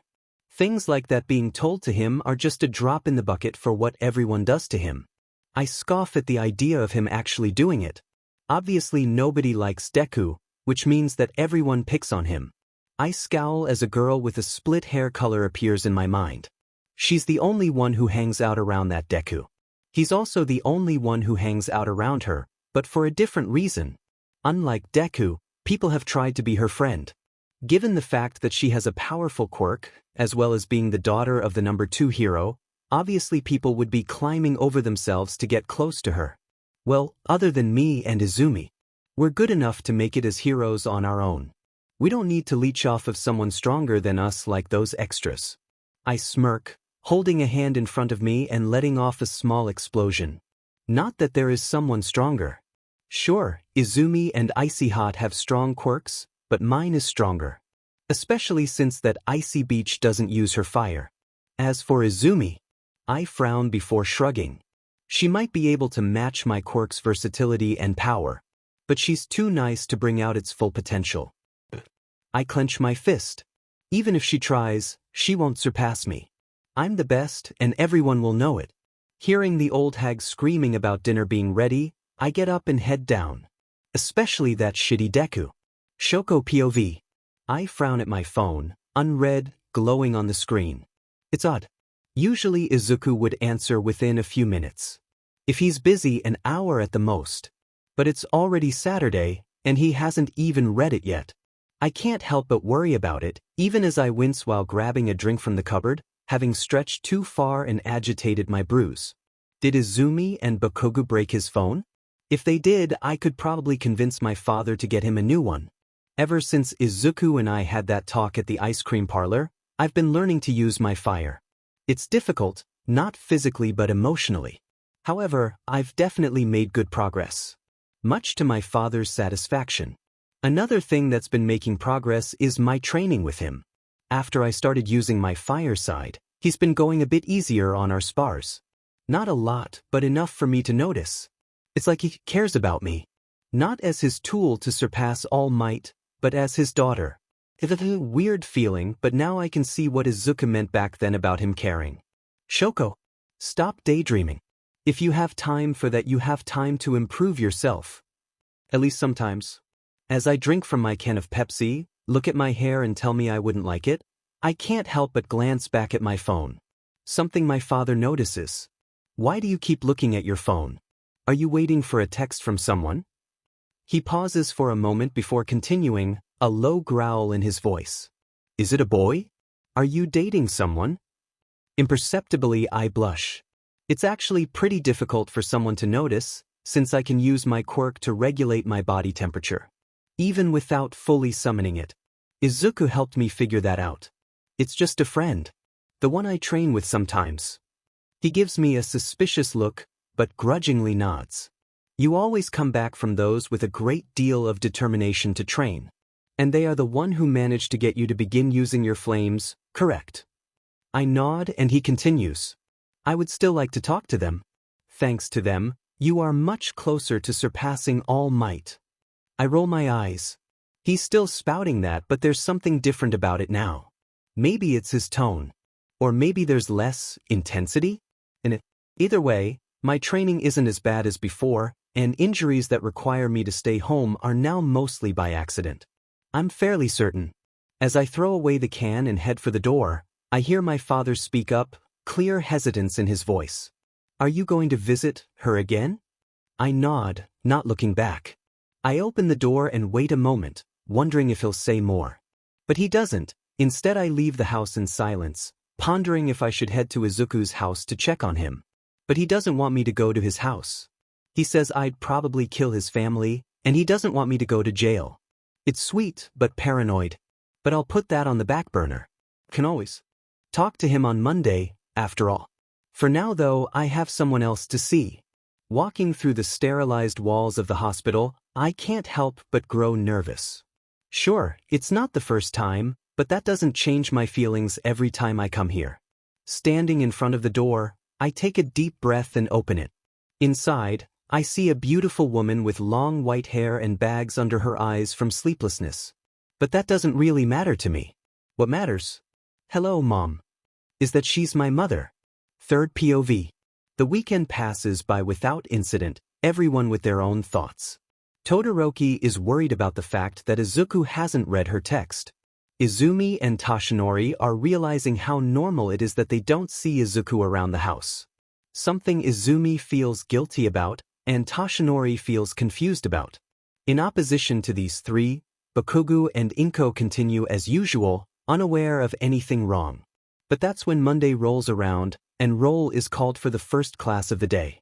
Shoko noticed, of course, but she hoped that he would have come in at the last minute like he does sometimes. After all, despite all the abuse he's suffered, he's never been late for school.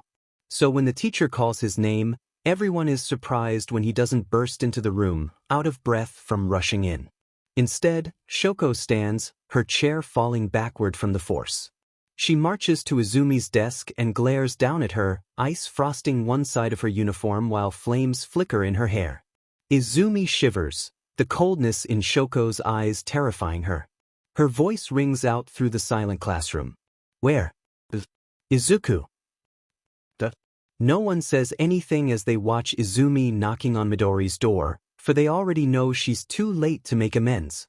But for one of them, that prompts a question. Pardon me, Mr. Sochk. Nizu raises a paw. But did you not say that Izuku is a focal point for change during our time PRD? If that is true, then would he not have survived in this universe? The students and teachers brighten up at this, their hope restored, only to burn once again at the deity's words. The death of an individual can bring change just as much as life. Isn't that what Tamura Shigaraki hopes to achieve by killing All Might? Everyone looks at the man in question, who looks startled at suddenly being the center of attention. But instead of him proclaiming some kind of goal that killing All Might will achieve, he simply shrugs. Why should I tell a bunch of heroes what I want to achieve? He focuses on the screen, obviously ignoring them. Instead they turn back to the screen themselves, where they see Hypo talking to his daughter. Izuku might be a while. Something happened. Yeah, you crushed his dream and drove him to suicide, you skeleton-looking motherfucker. Ashido. Language. He totally deserves it though.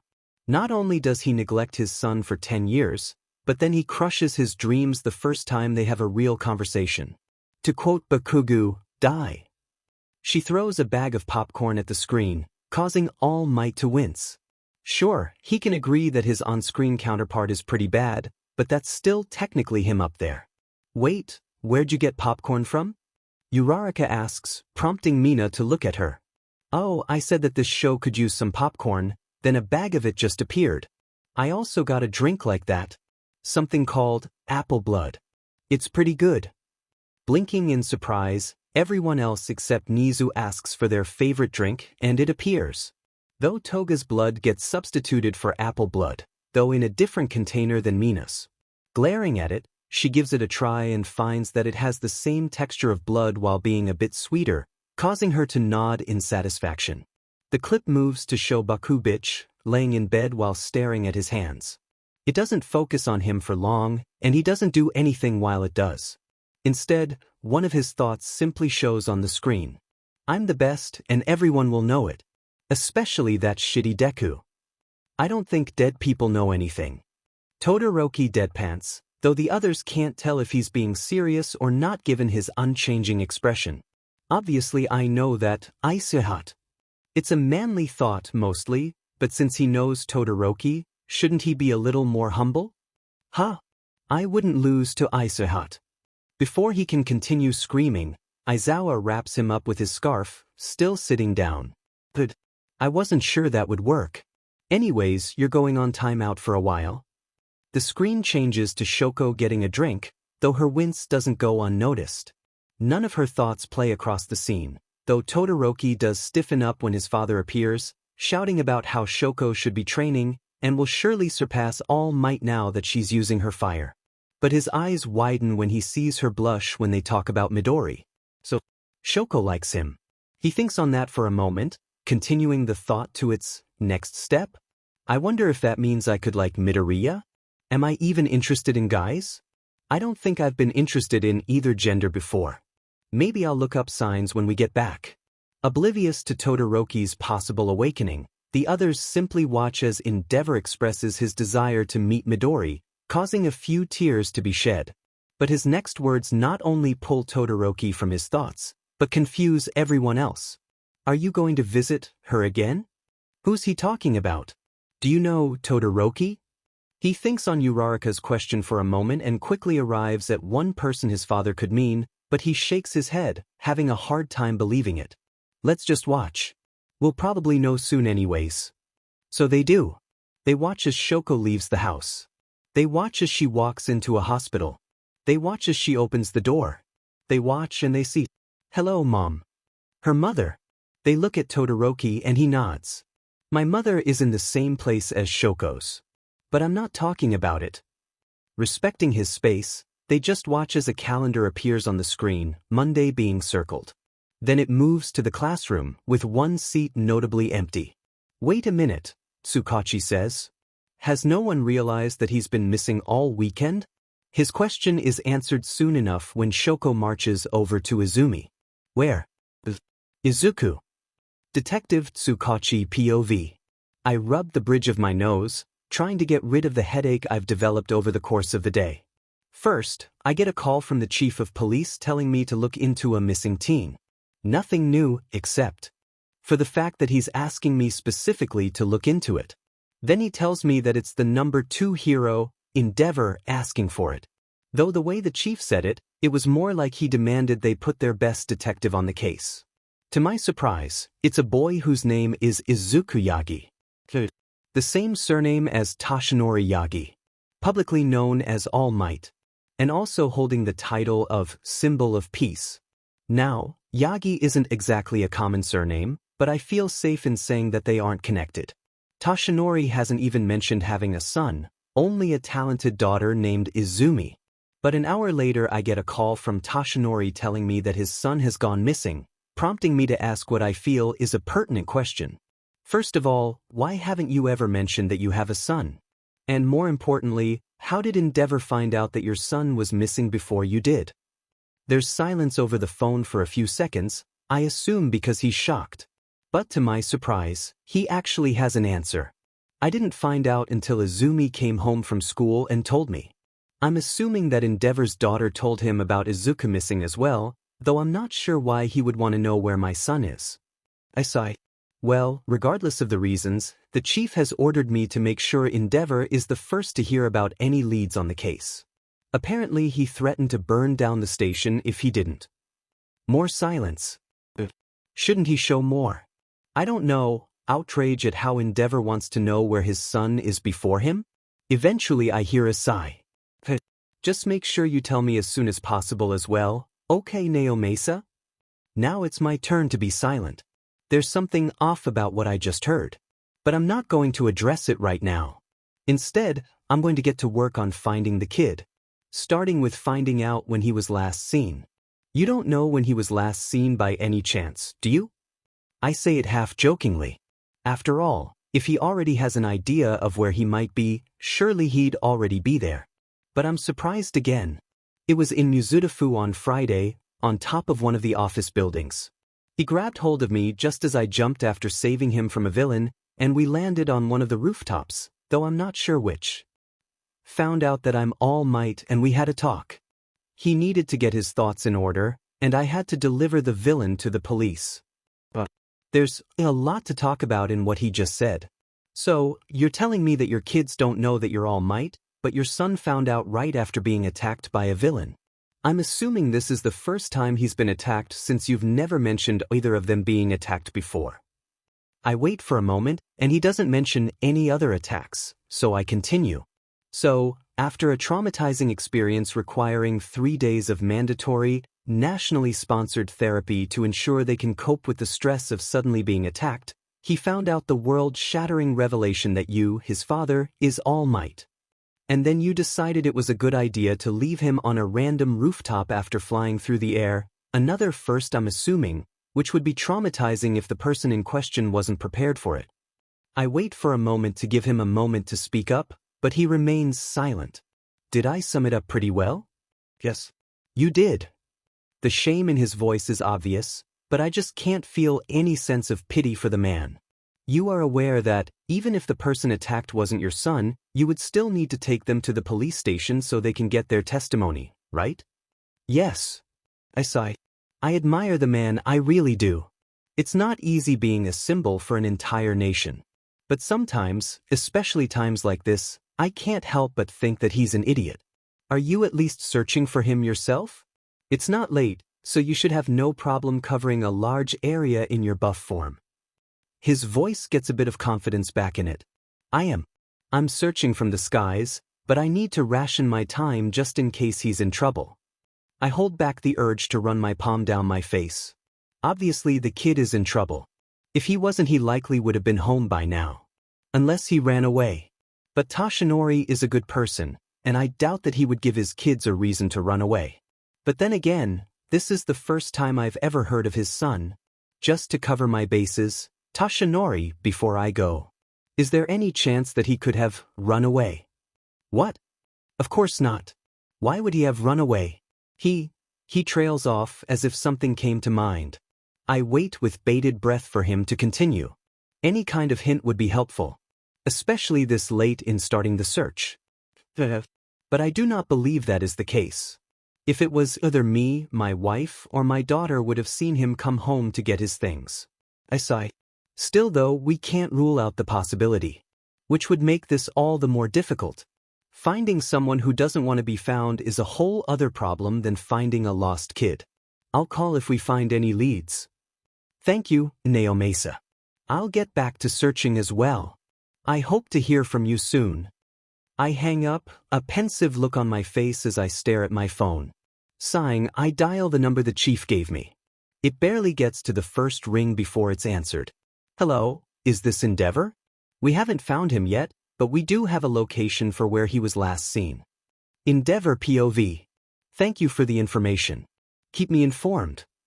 I hang up with the detective assigned to the case and look at my daughter, who's been hovering nearby ever since she arrived home. The question is clear in her eyes, but I shake my head. They haven't found him, but they do know that he was in the office district of Mizudafu. She simply looks at me for a moment before her eyes fill with determination and she heads to the door. What are we waiting for? Let's go. I follow her with only a shake of my head, having already alerted the family's driver to be prepared to leave at a moment's notice. While we wait in the car, I can't help but think on how things ended up like this. Shoko had called me from school, the first time I've ever gotten a call from her since I bought her that phone. I immediately assumed that it was something serious, and I was right. Her voice was filled with desperation, the most expressive it's ever been. The only time I've ever heard such emotion coming from her was after the incident with my wife that ended with her. Institutionalized. It pulled at my heart, another thing that hasn't happened in a long time, and I immediately began calling in favors to start a search. She came home immediately after the call. Apparently, she confronted the boy's sister and a bully about his whereabouts. It almost came to blows before their principal made an announcement saying the school day had been cancelled. And now, only an hour later, we're heading to Mizudafu to search for him ourselves. She showed me a picture she took of the two of them so that I could recognize the boy, and I couldn't help but stare at it in surprise. In it, Shoko was smiling. It's a small smile, but immensely noticeable due to how happy it is. It was an effort to look away from her and focus on the boy, but the sight made me wince. His own smile was so bright that it felt like I got the sun's glare in my eyes for a second.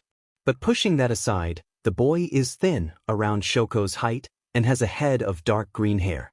There's a set of 4 freckles under each of his eyes in the shape of a diamond. His eyes are a bright green that contrasts with his darker hair. As the car pulls to a stop, I shake my head to clear my thoughts. I'll have time to ponder about my family later. For now, we search. It's hours later without any luck that we get a call. Immediately answering, I wait for news as Shoko hovers around my shoulder. Hello, is this Endeavor? Yes. You have news? I get right to the point. The sooner we find him, the sooner the desperation in my daughter's eyes goes away. It makes me uneasy, seeing so much emotion in her eyes. Possibly. We just got a call from a famous local pharmacy. Apparently Izuku Yagi visits there every Monday at around the same time. Since he didn't show up today, they were concerned and called in. Give me the address. 20 minutes later, we're standing outside a traditional medicine shop. Entering, I see a 20-something man behind the counter whose eyes widen at the sight of me. I know I can be intimidating, it's on purpose so that I can strike fear into the hearts of villains. But it does make it difficult when trying to simply speak to people. We're here because you called about Izuku Yagi missing his pickup? We're currently investigating his disappearance, so any information you can offer would be helpful. He hesitates for a moment before his eyes flicker over to my daughter. A look of recognition seems to cross his face, making me frown. As far as I know, Shoko has never been to this area before. So how would he recognize her? That question is answered when he speaks. You're Izuku's friend, Todoroki, right? She blinks at him in surprise but nods all the same, causing him to let out an uneasy smile. I thought so. Whenever I manage to get him to talk, half of the time it's about you. The other half it's about heroes and quirks. She chuckles at that, and I feel myself stiffen. So that's what her laugh sounds like. But I have no time to be overcome by the realization, as the clerk continues with a downcast expression. You said he's disappeared? I was hoping that it wasn't anything serious, he sighs. But if it wasn't, he would have shown up for his pickup. What exactly does he pick up from here? I find it difficult to believe that a child would need anything major from a store specializing in healing medicine. He chuckles darkly. You'd think so, wouldn't you? But no, every week he shows up and gets the same exact thing. Bandages, burn ointment, and antiseptic. He shakes his head.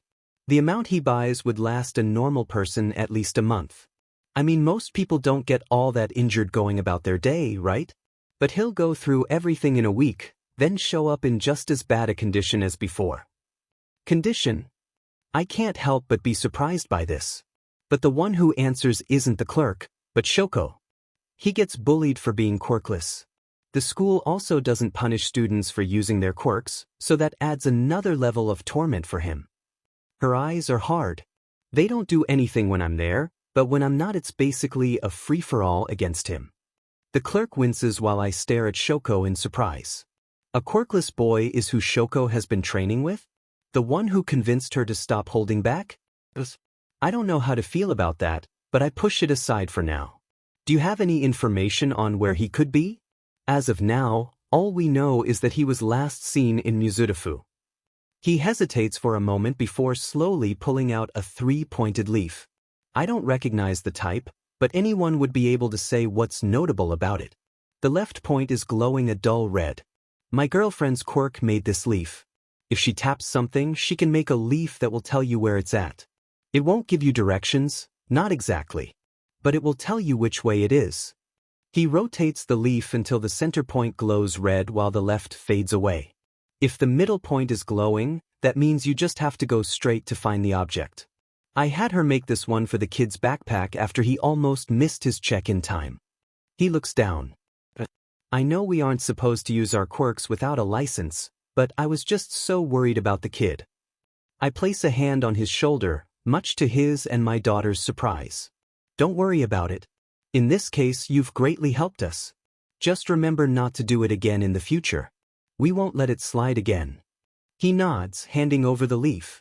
As we follow its directions, I'm acutely aware of Shoko's gaze on me. I choose to ignore it until she's ready to talk about it. That was kind of you. I didn't expect that from you. I feel a vain throb on my forehead. I speak to her through gritted teeth. Finding your friend is more important than arresting a concerned citizen, especially given that his actions are helping us find him. She nods. I agree. But it's just surprising when it comes from you. I don't answer, and we continue following the leaf in silence. Eventually we enter a series of alleys, and after establishing a baseline, we head towards where the leaf is leading us. There we find a bright yellow backpack, now covered in dust. That's his backpack. Shoko says more to herself than to me. She approaches it slowly before suddenly stopping.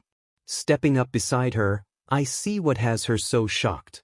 Not far away from the abandoned backpack is a large, red stain on the ground. The strong smell of iron leaves no doubt as to what it is. Blood. To Detective Tsukachi's surprise, he appears on the It's focusing on me? He thinks on it for a moment. I guess that makes sense, since All Might would want me to help him find his kid. He sighs.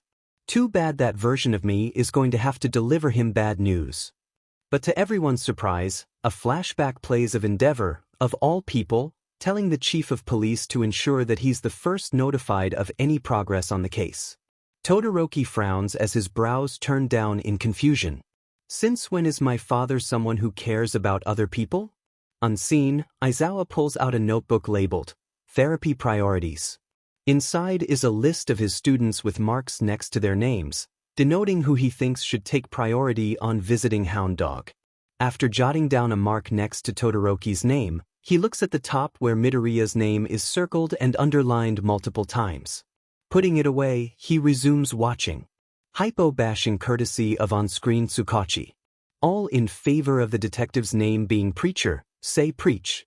A chorus of preach fills the air as All Might hunches down in his seat. Other than the parts pertaining to Midori being his son, everything played out the same after all. He really should put more effort into the administrative side of hero work. But it involves a lot of paperwork. The scene shifts to show Endeavor on the phone, listening as he's told that the office district of Mizudafu is where Midori was last seen. He and Shoko swiftly leave their house and enter a car that had been waiting for them. While they wait, a flashback of how they got here plays. The fact that he's searching for Midori so Shoko doesn't worry is so manly. Todoroki rolls his eyes at Kirishima's shout. He probably just doesn't want her to be distracted from his training. Even if that's true, he's still helping her look for him. That counts for something. He can't argue with that, so he doesn't. Instead remaining silent. A speeded-up montage of the two of them searching the city for any sign of the girl's friend plays, all fruitless. It ends with Endeavor receiving a phone call, then cuts to them outside of the pharmacy Midori frequented. Ooh, the clerk is back. I wonder how he'll react knowing that Midori's missing? He has a lot of drags. Maybe he'll use M on his bullies. That would be illegal. Toga gives Aizawa a confused look. So? He just sighs. After talking with the clerk for a bit, he gives the two of them a leaf, explaining that it's the result of a quirk and will lead them to Midori's backpack. Nizu sips his tea. It is quite refreshing seeing Endeavor being reasonable. In our world, he likely would have handcuffed the man to the counter and called the police. Anyone else finding it adorable that Midori apparently talked a bunch about Shoko? There are various head nods, and a pouty Uraraka glaring at Todoroki. The screen fast-forwards the two following the leaf, occasionally running into trouble when they can't follow it without doing a sizable detour. In those cases, Endeavor, being the impatient man he is, simply holds onto Shoko and flies them over the obstruction. Flying is so manly. I can fly just as well as Endeavor. Don't think it makes him special. Wait, you can? Then why didn't you do it at the USJ? Uraraka questions the angry Pomeranian. He scowls back at her. I did. I just didn't go high because there wasn't a reason to. Didn't you think it was odd how I managed to catch that smoky bee without touching the ground? She puts her hands together and tilts her head in apology. I was too busy watching Deku. Sorry? DMNIT Deku. Quiet. The father and daughter walk down an alley and find an iconic yellow backpack lying abandoned on the ground. When they approach it, they see beyond. A large stain of dried blood covers the alley floor, the splatter reaching up to their height on the walls. There's silence in the theater. The ones who'd held on to the faint hope that someone saved Midori before he hit the ground are thrown into a state of shock at seeing the truth laid bare before them. All except for Toga, that is. OMG, OMG, OMG. Look at all that blood. It's so pretty. Todoroki POV. I stare at the blood covering the alleyway. Then I stare at Izuku's backpack, lying not far from it. Back to the blood. Back to the backpack. Dimly, I hear my father saying something, but it seems so far away. I take one step, then another. Before I realize it, I'm standing over the backpack. Reaching down, I pick it up by its top strap. I raise it to eye level and just look at it as it slowly rotates in my grip. That's when I see the paper folded into the side pocket. My old man's voice is getting louder, getting closer. But my attention is fully on the piece of paper I'm pulling out. I lower the backpack as I unfold it and start to read. To whoever finds this, because the only person who would care wouldn't casually be wandering back alleys, please take this backpack to the Todoroki residence and inform them that it's for their youngest daughter, Shoko Todoroki. Inside is a notebook with a message for her. Then after you hand it off, run away as fast as you can. She's not good at processing her emotions and might lash out at you. Oh, but don't tell her I wrote that. It might upset her a bit.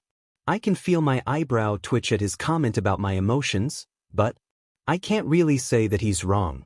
But at the moment I'm not feeling much of anything to process.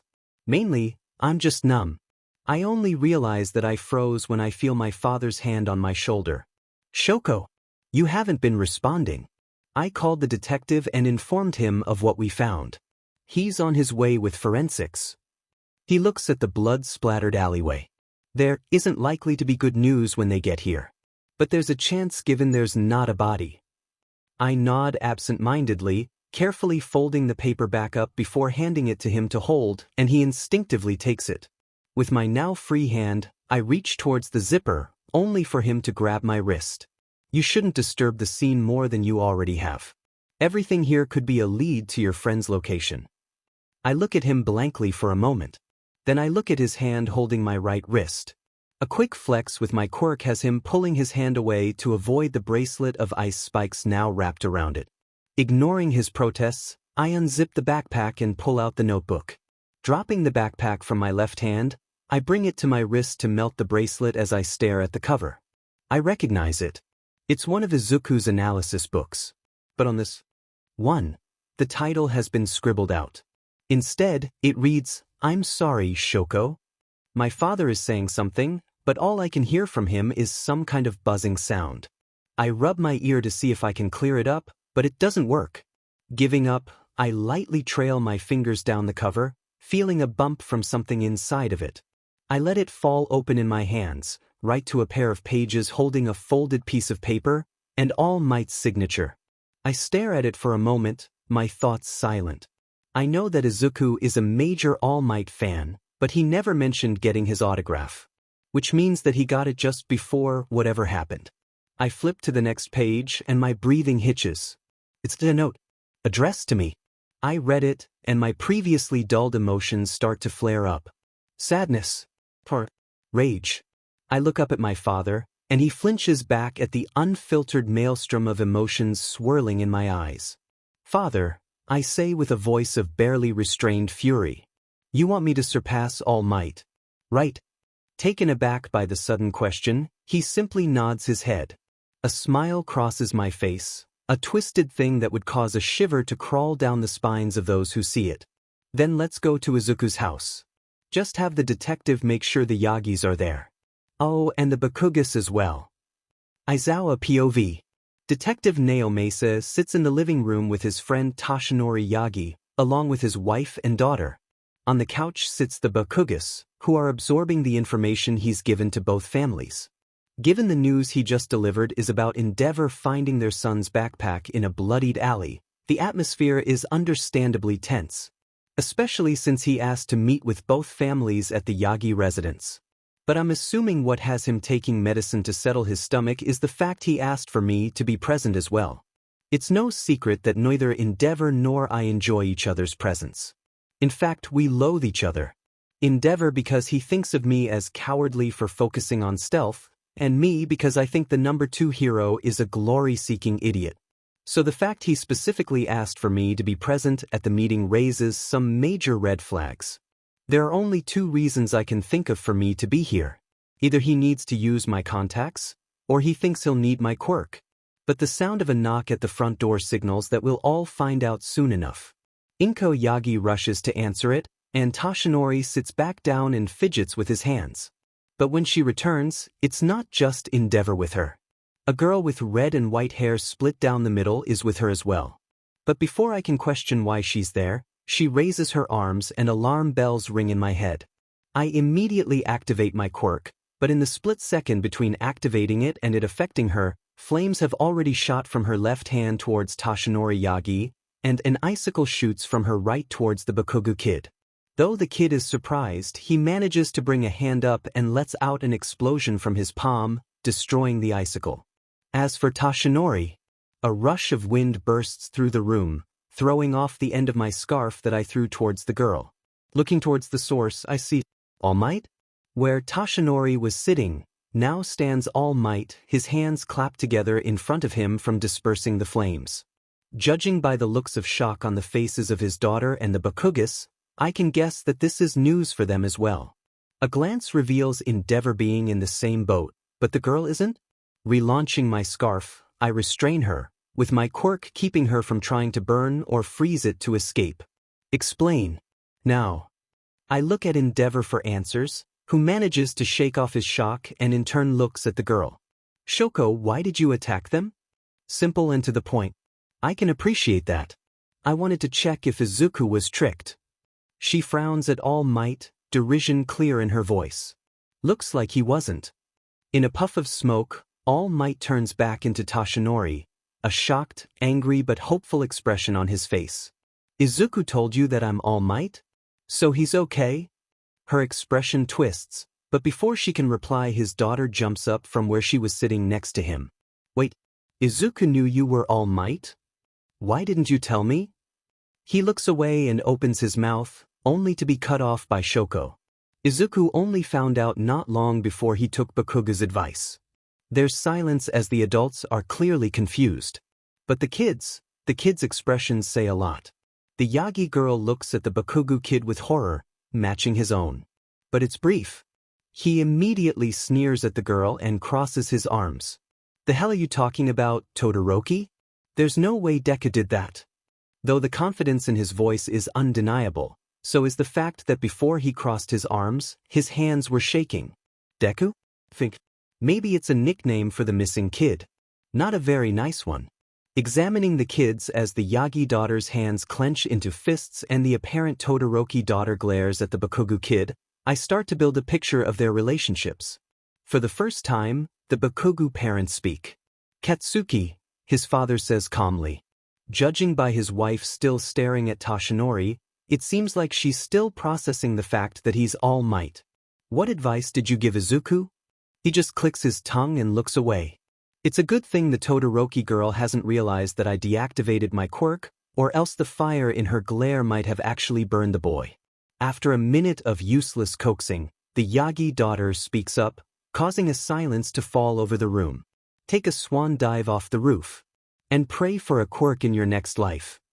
Every adult in the room looks at her in horror while the boy looks at her in betrayal and rage. He opens his mouth to say something, but before he can his father stands and whirls on him with a strong backhand, causing a meaty thud to reverberate. He falls to the ground, his shocked expression mirrored on nearly every face in the room. The sole exception is his mother. If this wasn't such a serious situation, I would have wanted to make some popcorn for what's about to go down. Suicide baiting is never okay. Given I've experienced it myself, I would know. But he doesn't continue. Instead, the man looks at his wife while his son is too stunned to get off of the floor. We will be talking about how we raise our son from now on when we get home. She nods, anger in her eyes. He turns around and bows at all of us. I apologize for losing my temper. Please, let us continue. Tsukachi nods, refraining from commenting on what just happened as he looks towards the Todoroki girl. Please explain why you think this is a case of suicide. She shifts her glare from the boy to the detective but nods. She gestures to my scarf with her chin, and I carefully unwrap it, ready to erase her quirk the moment it seems like she'll attack. Luckily she doesn't, instead pulling out a notebook and putting it on the coffee table. I see the Yagi and Bakugo kids' eyes flash with recognition, but the others stare at it blankly. After All Might's signature, she glares at him, is his suicide note. How about you read it out loud? I need to get what he left for me. And without another word she goes towards the hallway. I raise a hand to stop her, but Tsukachi shakes his head as he rises. I'll keep an eye on her. You read it, and I'll be back in a moment after asking some questions. I nod and pick it up. The title has been scribbled out and replaced with an apology. Opening it, I flip through the pages as my eyes widen. It's filled with notes on various heroes. Their quirks, their strengths, their weaknesses, their patrol areas. It's all written down in this middle schooler's notebook. This is dangerous. I mutter. Indeed. A small voice says as their head pops out of my scarf. At this point, I think the surprises are getting to everyone, since the only ones to bat an eye at the scarred rat face that's appeared are Toshinori and Mrs. Midoriya. Principal Nizu? What are you doing here? Climbing out and revealing that he's wearing a suit, his reply is logical. This is a situation involving both the number 1 and 2 heroes, so of course I would desire to be on top of any developments. Not to mention that each child involved has applied to my school. The girl jolts as if electrocuted, and the boy finally shoots up from the floor. You're the principal of UA. Indeed. He raises a paw. Am I a rat? A bear? A dog? Who knows? Just know that I am the principal of Nizu. He turns to me. Now, Aizawa. Please skip ahead to the section of the book that will reveal what we all wish to know. Nodding, I stop getting distracted by the analysis and quickly speed through the pages. Finally coming to All Might's signature, I cringe at how ostentatious it is. One more page and I'm at the suicide note. Deciding to take the girl's advice, I read it out loud for all to hear. So, I'm sorry. I wish this never would have happened. But it has. I know that you've helped me, trained me, supported me. But the words of my father, the number 1 hero, All Might, can't be dismissed. It's funny, but what he said to me today is actually the first time he's acknowledged me in. I can't even remember. And I find out that he's the symbol of peace. Just too bad what he answered me with. If it had been anyone else, then maybe I would have chosen differently. But the symbol of peace knows what it takes to be a hero better than anyone. Which is why, when he told me that I don't have what it takes, I believe it. There were only two things holding me up, two pillars that supported me. You, and my belief that I could become a hero. But with one of those pillars shattered, I'm sorry. He told me to be realistic. And I've done the research before today. Realistically, a quirkless person won't be able to find employment anywhere. Every article I've read about the quirkless can be summed up into a single phrase. They have no place in today's society. So, I've decided to listen to someone for once. I'll be realistic and take Kaken's advice. I'll pray for a quirk in my next life. Please, Shoko, don't blame yourself. You are the light that's been guiding my way ever since we met. The only one who's been there for me ever since I was diagnosed as quirkless. The fact that you decided to be friends with me, a quirkless Deku, thank you. But now it's time for me to go. To be realistic. Me being around, being your friend, will only hurt you. People will look down on you for our friendship. For letting a Deku into your life. You wouldn't care. You're too strong to let their small-mindedness affect you. But I want you to reach your goal. To become a hero who truly stands for everyone. And, to help you, I need to be realistic. I know you told me you didn't need it, but I made a notebook for you. I was planning for it to be a surprise on your birthday, but they'll be under my mattress at my house. I'm sorry that you have to go there, but please don't kill the Yagis. They might not be my family, even if we are connected by blood, but I don't want you to hurt your future hero career. Look at me. Even now, I'm still rambling. I'm sorry, Shoko. And, thank you for being the frozen torch that brought a warm light into my life. But now it's time for you to be everyone else's light. Achieve your goal. For the both of us. There's a lot to digest from that. The fact that it's supposedly the only time he's talked to his father is concerning enough. But the fact that he felt like the symbol of peace destroyed one of his emotional supports is... There's silence except for the faint voices of Tsukachi and Shoko Todoroki from the boys' room. Eventually, Nizu breaks it. Tashinori. He stiffens up at his tone. What exactly did you tell your son? We all listen, our bodies tense as we wait to hear the words he said that put the nail in his son's coffin. Tears flow from the eyes of the Bakugu parents, as well as the Yagi daughter. Tashinori looks like he's aged a decade. But his wife, she's acting like she feels guilty, but there's no sadness on her face. Just guilt. Tashinori finally answers, his voice no louder than a whisper. I told him that he can't be a hero without a quirk. And that he should be realistic. Sobs echo out from his daughter while the Bakugu parents close their eyes as fresh tears flow. Before I can point out how absolutely FNG dumb his words are, the temperature drops, heralding the return of Shoko Todoroki. Apparently getting the notebooks worsened her mood, or maybe it was Tsukachi likely questioning her, but an icy mist flows from the right side of her body and envelopes the room. Clutching 3 notebooks tightly to her chest, she glares at the Yagi family. Her voice is practically cold enough to freeze the air even without her quirk. Which one of you went into his room and moved his notebooks? It's not a question. It's a demand for answers. Shoko POV. I glare at the room filled with the Bithas, frozen fury in my eyes as an icy mist floats. Off of my right side. Not only did they drive Izuku to suicide, force him to live like that, and also snoop in his room, but they had the nerve to act like everything is normal? When I first attacked Tashinori, All Might, I just needed to see it for myself to believe it. But now I'm so tempted to turn the remaining Yagis into a pile of ash. The mother doesn't even look sad. Just uncomfortable. And the biggest BSTRD, Katsuki Bakugu, doesn't even have that. He just looks angry at everything going on.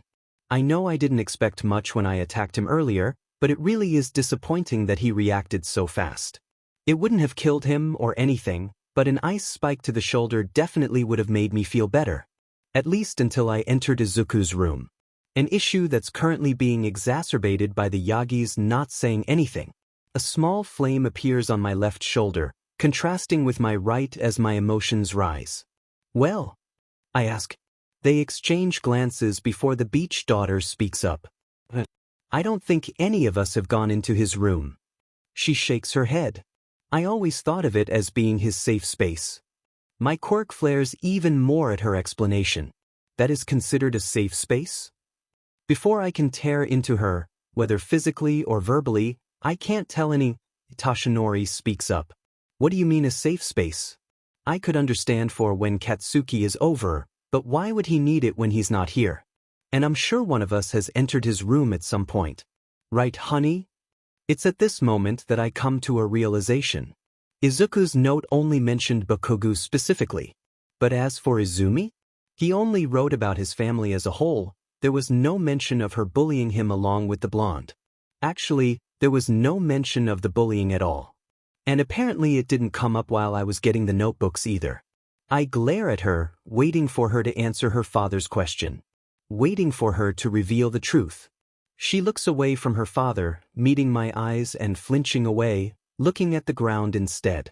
She peeks at the room, waiting for her to answer. She opens her mouth, hesitates, closes it, and opens it again. She starts to speak, but the detective's return stops her. I sneer at the look of relief clear on her face. But the shock that replaces it when the detective speaks almost has me smiling.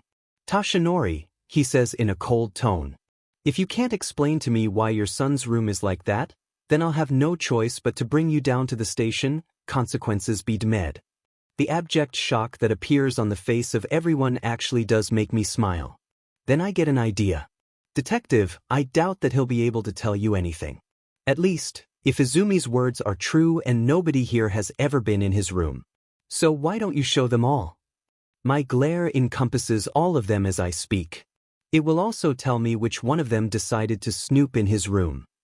He hesitates for a moment, but nods his head at the suggestion. Waving his head, everyone, not only the Yagis, rise to see his room. It makes for a cramped walk in the hallway, but me and my father have room due to nobody wanting to accidentally brush against either of our quirks. But the reactions I see when they reach his room are upsetting. Like none of the Yagis have been inside it before. Which leaves me with the question. Who put the notebooks on his desk? Nizu POV. I have to admit, this trip started out as an idle curiosity, but has rapidly turned into a rather serious issue. Toshinori Yagi, known to the world as All Might, neglected his quirkless son while favoring the boy's twin sister. And then he caused him to take his own life. The blame does not rest solely on his shoulders, of course. But a great deal of it does. Much of the rest of it rests on the shoulders of the boy, Katsuki Bakugu, who applied to my school. Honestly, getting the 3 children's applications was a delight. Izumi Yagi had been All Might's recommendation, and I had no doubt that she would have gotten in without any trouble. As for Bakugu, his records speak for themselves. A powerful quirk.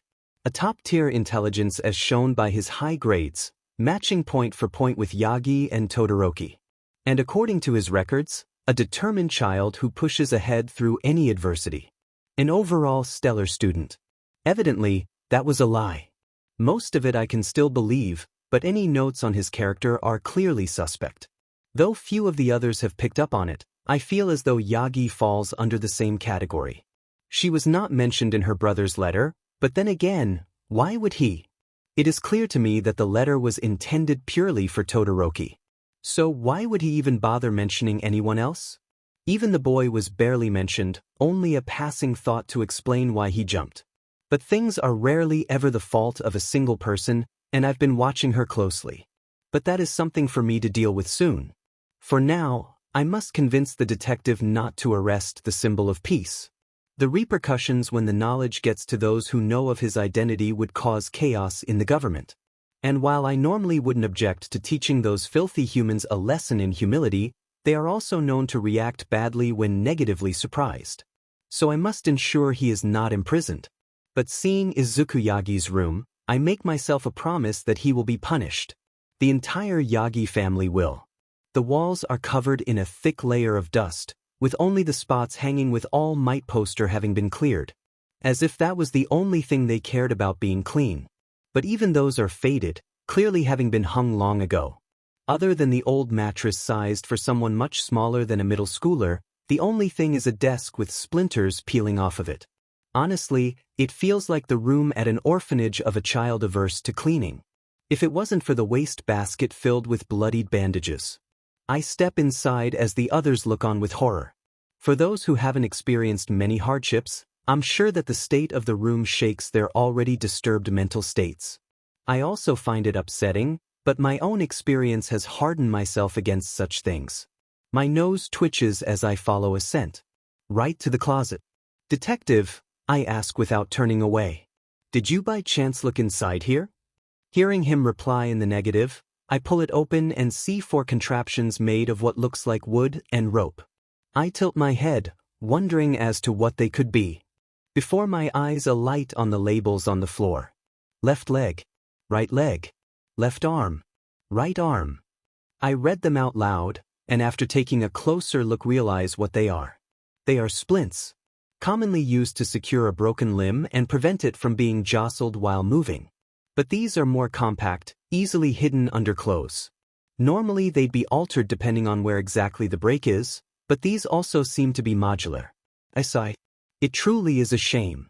Especially since I was looking forward to meeting the boy myself. His application to UA had caused a small uproar with some of the teachers. The fact that he was listed as being at the top of his school academically was nothing of note. We get many applicants like that. But his own had been accompanied by several notes that could be split into 2 categories. He was a horrible student that was always picking fights with others, and likely cheated to obtain his scores. Though they were unable to determine how and as such unable to dock his grade. The other, much lower quantity of notes warned that his school attempted to artificially lower his grade due to his status as a quirkless individual, and that we should test him ourselves to verify how intelligent he was. They also claimed that he would be able to get the top score for our written test, which I took as a challenge and as such made the test much harder. A shame that I will no longer be able to test the one the change was intended for. I turned to the group, who since started glaring at the Yagis with accusing glares. But it's Todoroki's confused expression that I choose to address. "Is there a problem, young Todoroki?" She hesitantly nods. Izuku said that his notebooks would be hidden under his bed. But when I came to get them, they were on his desk. And his other ones were missing. Alarm bells ring in my head. Are you saying that he had more notebooks along the veins of the one his suicide note was written?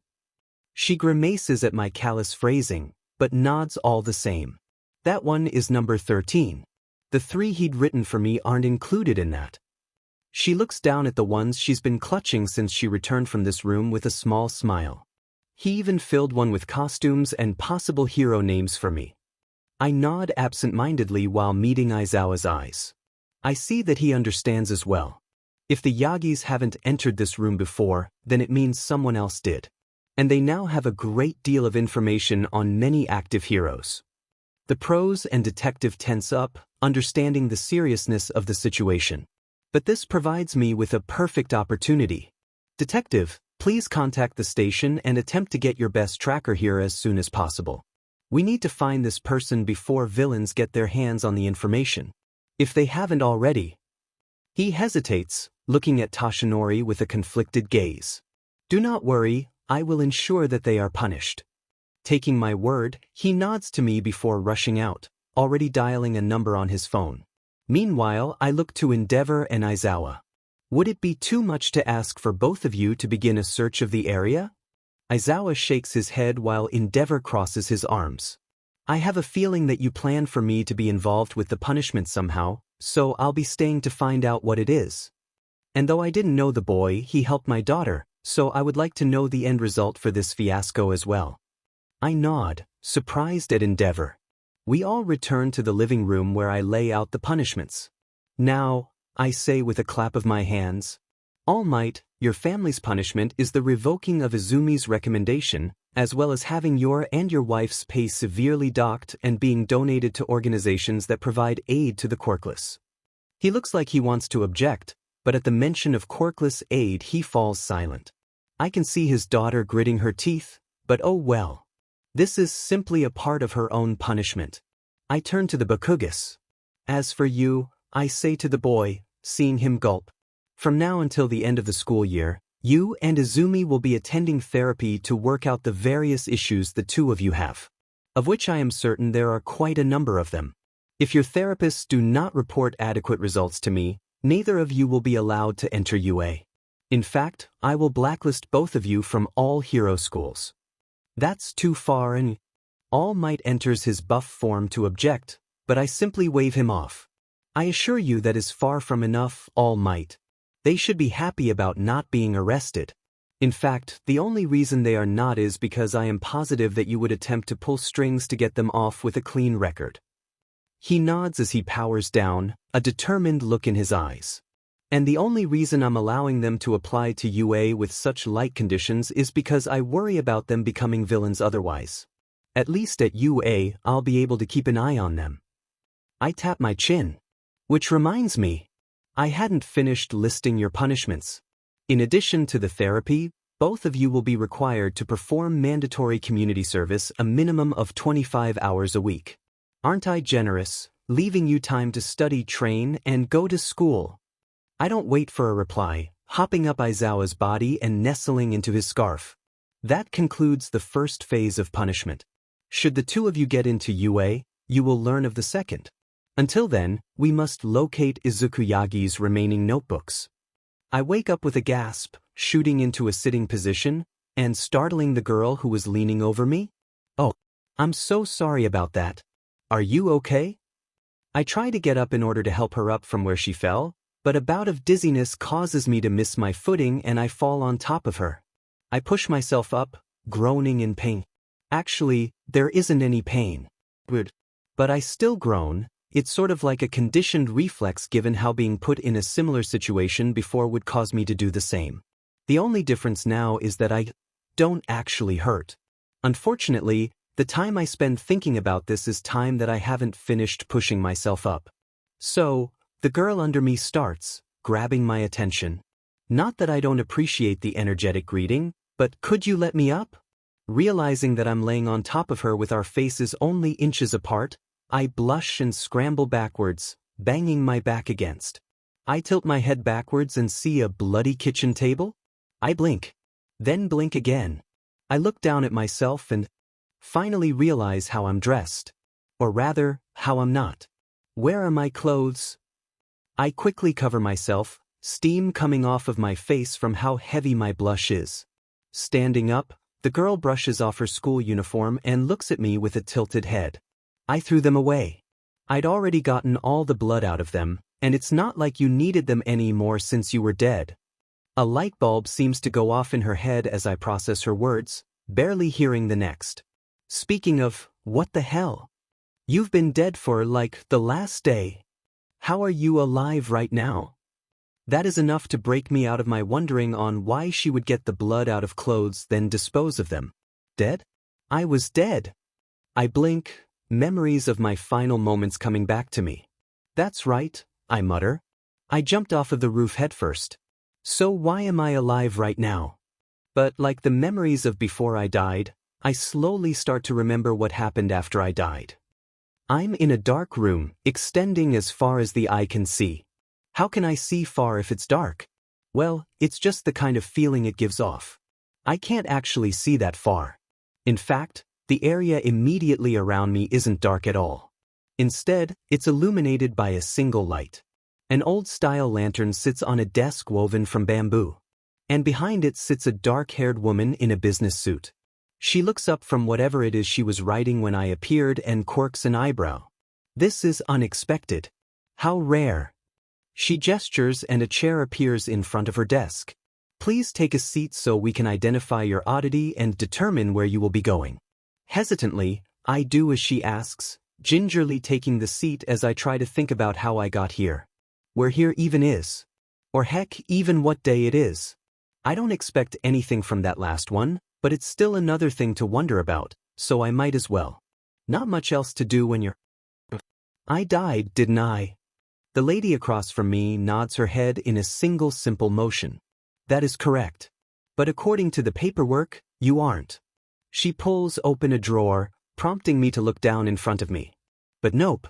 It's a simple desk, really just an arch of interconnected bamboo with a flat top. Nowhere for there to be a drawer. I dismiss the thought as she pulls a file from the impossible drawer and opens it, frowning as she does so. Yes. Quirks. Irritation is clear in her voice, and I can't help but feel offended. You don't like quirks? I spent the majority of my life studying them, theorizing on them. Heck, sometimes I even dreamed about them. Her disliking quirks is basically like her disliking my existence. Disregard the irony of how important they are to me despite me not having one myself. Incorrect. But contrary to my expectations, she shakes her head. We don't have a problem with quirks in general, they're just a part of the mortal world. Like giraffes. A shiver goes through her. Freakish abominations. She mutters under her breath, but not quietly enough that I can't hear. Before I can ask about it though, she continues. No, the problems only arise when a quirk interferes with processing souls for the afterlife. I perk up at that. So the afterlife exists? No more constant suffering. Oh wait, I killed myself. So I guess I'll be going to eternal damnation instead. Just my luck. She wiggles her hand a bit. Yes, but actually no. See, afterlife is a broad term. So while it does technically fit, it also doesn't. At my confused look she sighs before looking at an hourglass on the corner of her desk. The sand in it isn't moving. I suppose we have time. So, essentially, after an intelligent being dies, we recycle the souls after removing their memories. However, this is not a short process. Especially if we want to avoid damaging a soul. See, as a soul lives, experiences new things, builds a personality, overall just exists, it becomes imprinted. To remove the imprint, we give them new things to experience in the afterlife. I can feel the quotes she puts on the word. Since what happens in the afterlife is not real, the soul gets filtered as the old memories are replaced by the new, and eventually becomes clean. She looks at me, asking if I'm following so far. I nod and she rounds it off. Now that it is a blank slate, so to speak, it can be reused. That is the process of rebirth. She pauses as she seems to realize something. Ah, but that doesn't really tell you what the afterlife is like. She shrugs. Basically, depending on the type of person you were when you were alive, your stay can either be pleasant or terrible. Though it also depends on your handler. Sensing that she's done, I finally ask my question. So, since I killed myself, does that mean my stay is going to be terrible? I was really hoping that I would finally get some peace. But to my surprise, she snorts. Of course not. A single moment does not make up your entire life. More to that, your stay is directly connected to your mental state. She points a long finger at me. Essentially, your mental state and our mood will determine what your stay here is like. I will not give any more details though. Oh, I look down. So my stay isn't going to be pleasant? Because my mental state is pretty bad. My hands clench as I think back to everything I've gone through. How Izumi was doted on while everyone else turned a blind eye to what she, Kaken, and the other kids were doing to me. I shouldn't have let them. I should have listened to the voice and fought back. I sigh. But now it's too late. It wouldn't, if you were actually staying here. My head shoots up. Huh. Like I said, the only quirks I have a problem with are the ones that interfere in the soul. She glares. Like yours. But I don't have a quirk. She shakes her head and pulls out a bucket. She tosses it across the desk and it lands upright next to me. Try to kick that. If you can, you will be staying dead. If not, you will be returning to life. Because you have a quirk that is pulling you back. She shakes her head and shuffles her papers as she mutters to herself. Jumping off a 20-story building and thinking they do not have a quirk despite not staying dead. While she mutters about how people are getting dumber with each generation, I stare at the bucket. I jumped. More than that, I jumped headfirst. And from that height? There's absolutely no way that I should be able to come back. My brains would be scattered all over the alley. But what if she's right? What if I have a quirk, and it's keeping me alive? But no, she said that I am dead. But it's bringing me back to life? Is that what my supposed quirk does? Bring me back to life after dying? I choke back a chuckle at the thought. That would be ironic. a powerful quirk going undiscovered due to its stringent activation requirements. But I stand and take aim at the bucket. If I do have a quirk, I pull my leg back. Then I can be a hero. Izumi and Kaken will stop bullying me, and I won't even have to fight them. I let loose, and watch as my foot goes through the bucket, my excitement reaching new heights. Inko and Tashinori will finally acknowledge me. I freeze at the final thought, and the woman speaks. See, not permanently dead. And it seems like you are being pulled back to your body, so this is goodbye. Try not to return until you get rid of your guilt and regrets. It is bitter. And suddenly, the darkness vanishes, and I'm looking up at an unfamiliar ceiling. I start giggling, something I haven't done before, startling the girl before me. Somehow, that changes my giggles into full-blown laughter. Before I realize it, I'm laying on the floor, holding my stomach from how hard I'm laughing. The girl is standing by this point and she's pointing a knife at me, but that just keeps me laughing. Eventually, though, I manage to calm down. When I do, I look at the girl who doesn't seem scared of the naked, hysterically laughing, formerly dead boy laying on the floor. Instead, she looks like she wants in on the joke. But that will have to wait. I stand up, still making sure to cover myself. Her knife doesn't waver as it follows me, and I look at her curiously. We stand like that for a few moments before I clear my throat. Sorry, but would you be able to find me some clothes? Being naked is kind of... While I trail off, she looks at me with suspicion clear in her eyes, but nods all the same. Sure, but stay here, all right? If you try to run, I'll stab you. I giggle again, causing her to raise an eyebrow. I won't, don't worry. I smile and watch with curiosity as she winces before retreating while rubbing at her eyes. With her gone, I'm free to look around the kitchen, making sure I keep an eye on the door, of course. The kitchen is pretty bare. Other than the blood-drenched table, the only thing in here is the refrigerator. At the sight of it, my stomach growls, reminding me that I haven't eaten since lunch yesterday. The girl did say that I stayed dead for a whole day. Does it take a day for me to come back to life? Can it be trained so that I come back to life sooner? Or are there other factors at play? Maybe the severity of my injuries made it take longer to bring me back to life? So if I'm killed by a clean strike, maybe a broken neck or stabbed through the heart, would I come back to life quicker? What about Dash? My theorizing comes to an abrupt halt as I pull open the fridge, and what I see inside. There's no food, no drinks, nothing that the typical person would consider should be put inside a refrigerator. Instead, 3 large jars of blood stand proudly as the only things worthy of being cooled. I close the fridge. I open the fridge.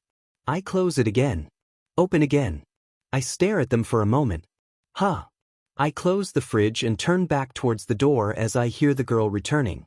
There's nothing here, so I dug your clothes out of the trash cinnamon roll. She stops at the doorway on seeing me standing at the fridge. Her eyes narrow. Did you look inside? My clothes fall from her hands as she flicks her wrist and her blade appears. I look on, disappointed about my clothes now being dropped on the dirty floor. Though she did say she dug them out of the trash. I nod, pointing a thumb behind me. Yep. I looked. Do you need blood for your quirk? My eyes gleam and my hand twitches, looking for a pen to write down what she says on instinct. She blinks at me in surprise. Yeah? I can drink blood to transform into people. To demonstrate, her body becomes engulfed in some kind of mud-like substance, and when it clears, she looks like me, but wearing her school uniform. I leap towards her, ignoring the knife now pressed against my throat. That's so cool. Is there a time limit? Does it matter how much blood you drink? Can you use their quirk? What about memories? Do you get flashes of memories when you transform to help you in acting like them? I don't wait for her to answer, bombarding her with more and more questions about her quirk as her eyes start to glaze over. Then I realize my situation. Close. I'm still naked.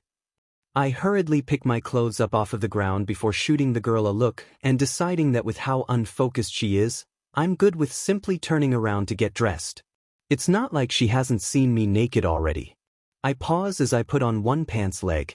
Wait, why was my naked body on a kitchen table? I turn my eyes to the blood-soaked top and see that some of the blood is leaking onto the floor from some holes inside of it. I breathe a sigh of relief as I finish getting dressed. Oh, you were draining my blood for your quirk. I nod in satisfaction. That makes sense. But you probably should have found someone better to look like. I'm kind of universally looked down on. I jump, the realization that I've been gone from home a full day finally sinking in. Oh no, my family must be worried. I pause as I think about that statement for a moment. They must be worried, right? I've been gone a whole day, and even they must have noticed by now. My eyes gleam as I whirl on the girl, grabbing her hands in mine. But I'm not going to have to worry about them ignoring me anymore. And when I get back, they're going to be so happy. I finally have a quirk. I start bouncing in place, the girl quickly following suit even if she doesn't get it. But she's sharing my happiness. I stop as I look at her with shining eyes. Would you like to come with me? But a weird sound comes out of her mouth, setting me back to giggling. Do you want to come with me? I'm sure that once I tell them about my quirk, they'll support me going to UA. They'll actually pay attention to me. And All Might, who's apparently my father, could probably convince the principal to get you in too. After all, your quirk is amazing. I stand there smiling at the girl as she blinks at the unexpected propositions. I can see the gears in her head turning before she takes them and smashes them with a mallet. She smiles back. Sure. Why not? I jump in place for another minute with her before excitedly pulling her with me to the door.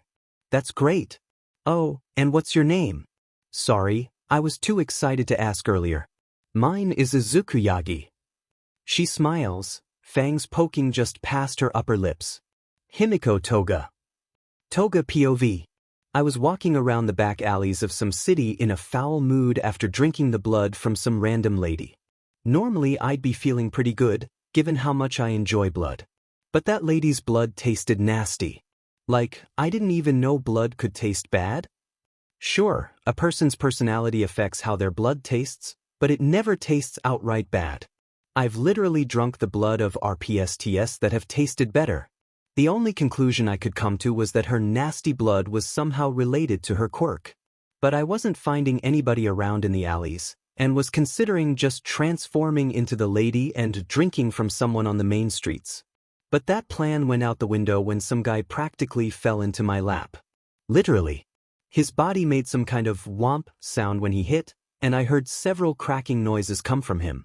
His head cracked open, and I think I could see his brain, but I was distracted by something far more important. The blood. Since he landed right in front of me, I was covered in it. That's not even mentioning how much of it got splattered on the floor and the walls. I looked down at it with wide eyes. I mean, it's not every day that someone nearly lands on you when they kill themselves. But a flick of my tongue to catch some of the blood dripping down my face pushed all other thoughts from my mind. It tasted like cinnamon rolls. And that's why I took your body to the place I was staying. There's no way I was going to let such delicious blood go to waste. Though I did leave everything that had already splattered. I didn't want to get sick after all. As I finish my explanation as to why I took his body, the kid, cinnamon roll, taps his chin in thought. He's pretty weird.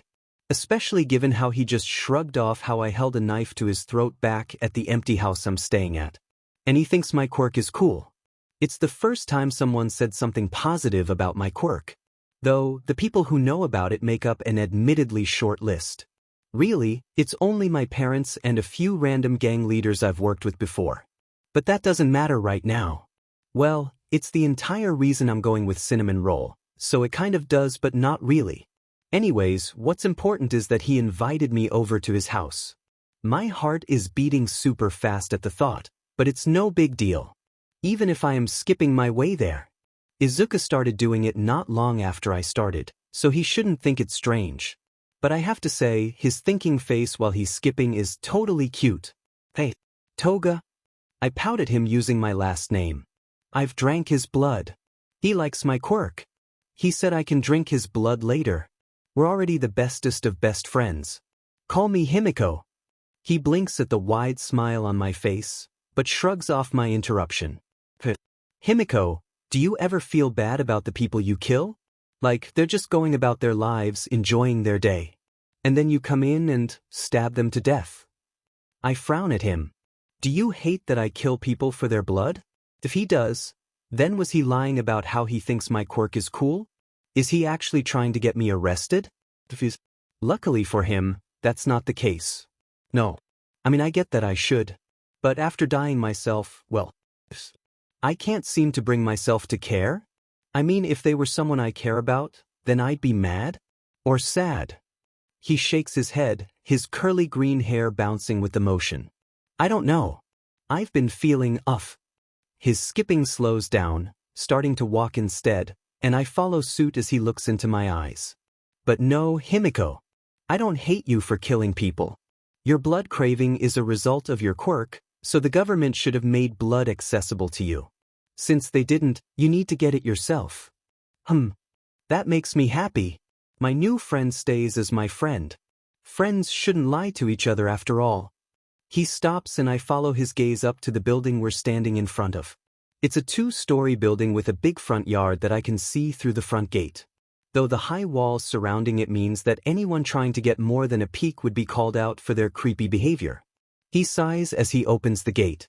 Weird. I thought that he was super excited to show off his quirk to his family.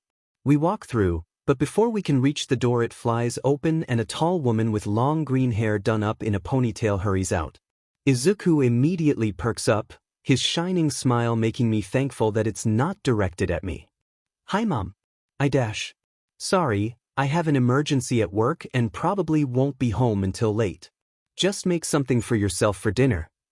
Without so much as a glance at the 2 people standing in front of her, she rushes past, heading to the detached garage.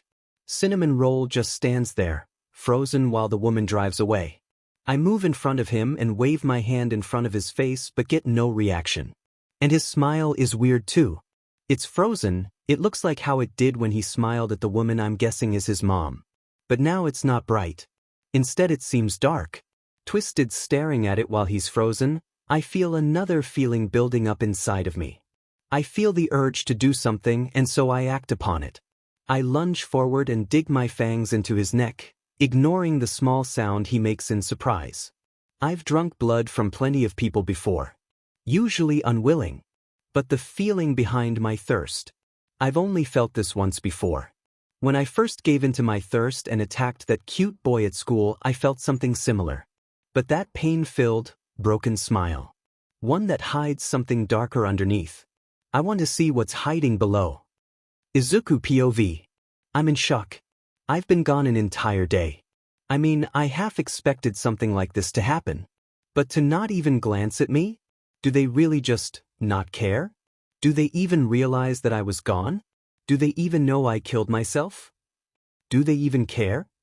And that's when it hits me. They don't. None of them have ever cared about me. But no, that's wrong. Izumi cared. She cared that I would be there for her and Kaken to take their frustrations out on. But Mom and Dad? No, Inko and Toshinori. They don't. They never did. I feel something break at that realization. I'm pulled from my thoughts when Himiko bites. Down on my neck, a small eep coming from my throat. I raise my hands to pull her off of me, but hesitate. It doesn't hurt, but the sensation of her skinning my blood is odd. Not bad, just odd. Instead of pulling her off of me, I give in to my instincts and simply wrap my arms around her. I can feel her tense at the action and internally sigh, deciding to pull them away and apologize. But she surprises me. She moves her hands from my shoulders down to my arms. Then she moves them around me, and we're hugging. Even with her loud gulping of my blood, it feels reassuring being held like this. Like I'm not alone in the world. Shoko was never one for physical connections, so this is the first time I've been hugged since. Izumi started bullying me. I tighten the hug, Himiko choking a bit on the hot liquid filling her mouth. If they really don't care about me, even after driving me to kill myself, then why should I care about them? Why should I care about anyone who doesn't care about me? The only one who's cared before Shoko, so why should I treat them better than they treat me? No, they don't care about me. I don't think they ever did. All of Toshinori's excuses on the rooftop were just that. Excuses. He probably just didn't want to have to go through the trouble of spending any time or money on me when he could be spending it on Izumi. By the time Himiko pulls herself off of me, blood trailing from her lips, I've come to a decision. But that doesn't mean that I don't have business here. I smile at the girl with a blood quirk, ostracized by society for something she couldn't control. Someone the world tried to push down, but pushed her back. I want to be strong enough to do the same. Himiko, I say with a determined voice. Would you let me come with you? She looks at me with a blank look. Where am I going? That causes me to chuckle. I start pulling her into the house as I explain. You tell me. I just know that I don't want to stay here. I can't stay here. I growl out. She tilts her head in confusion before shrugging. Sure. Why not? Just let me SCK your blood every morning for breakfast. It's been so long since I've tasted cinnamon rolls.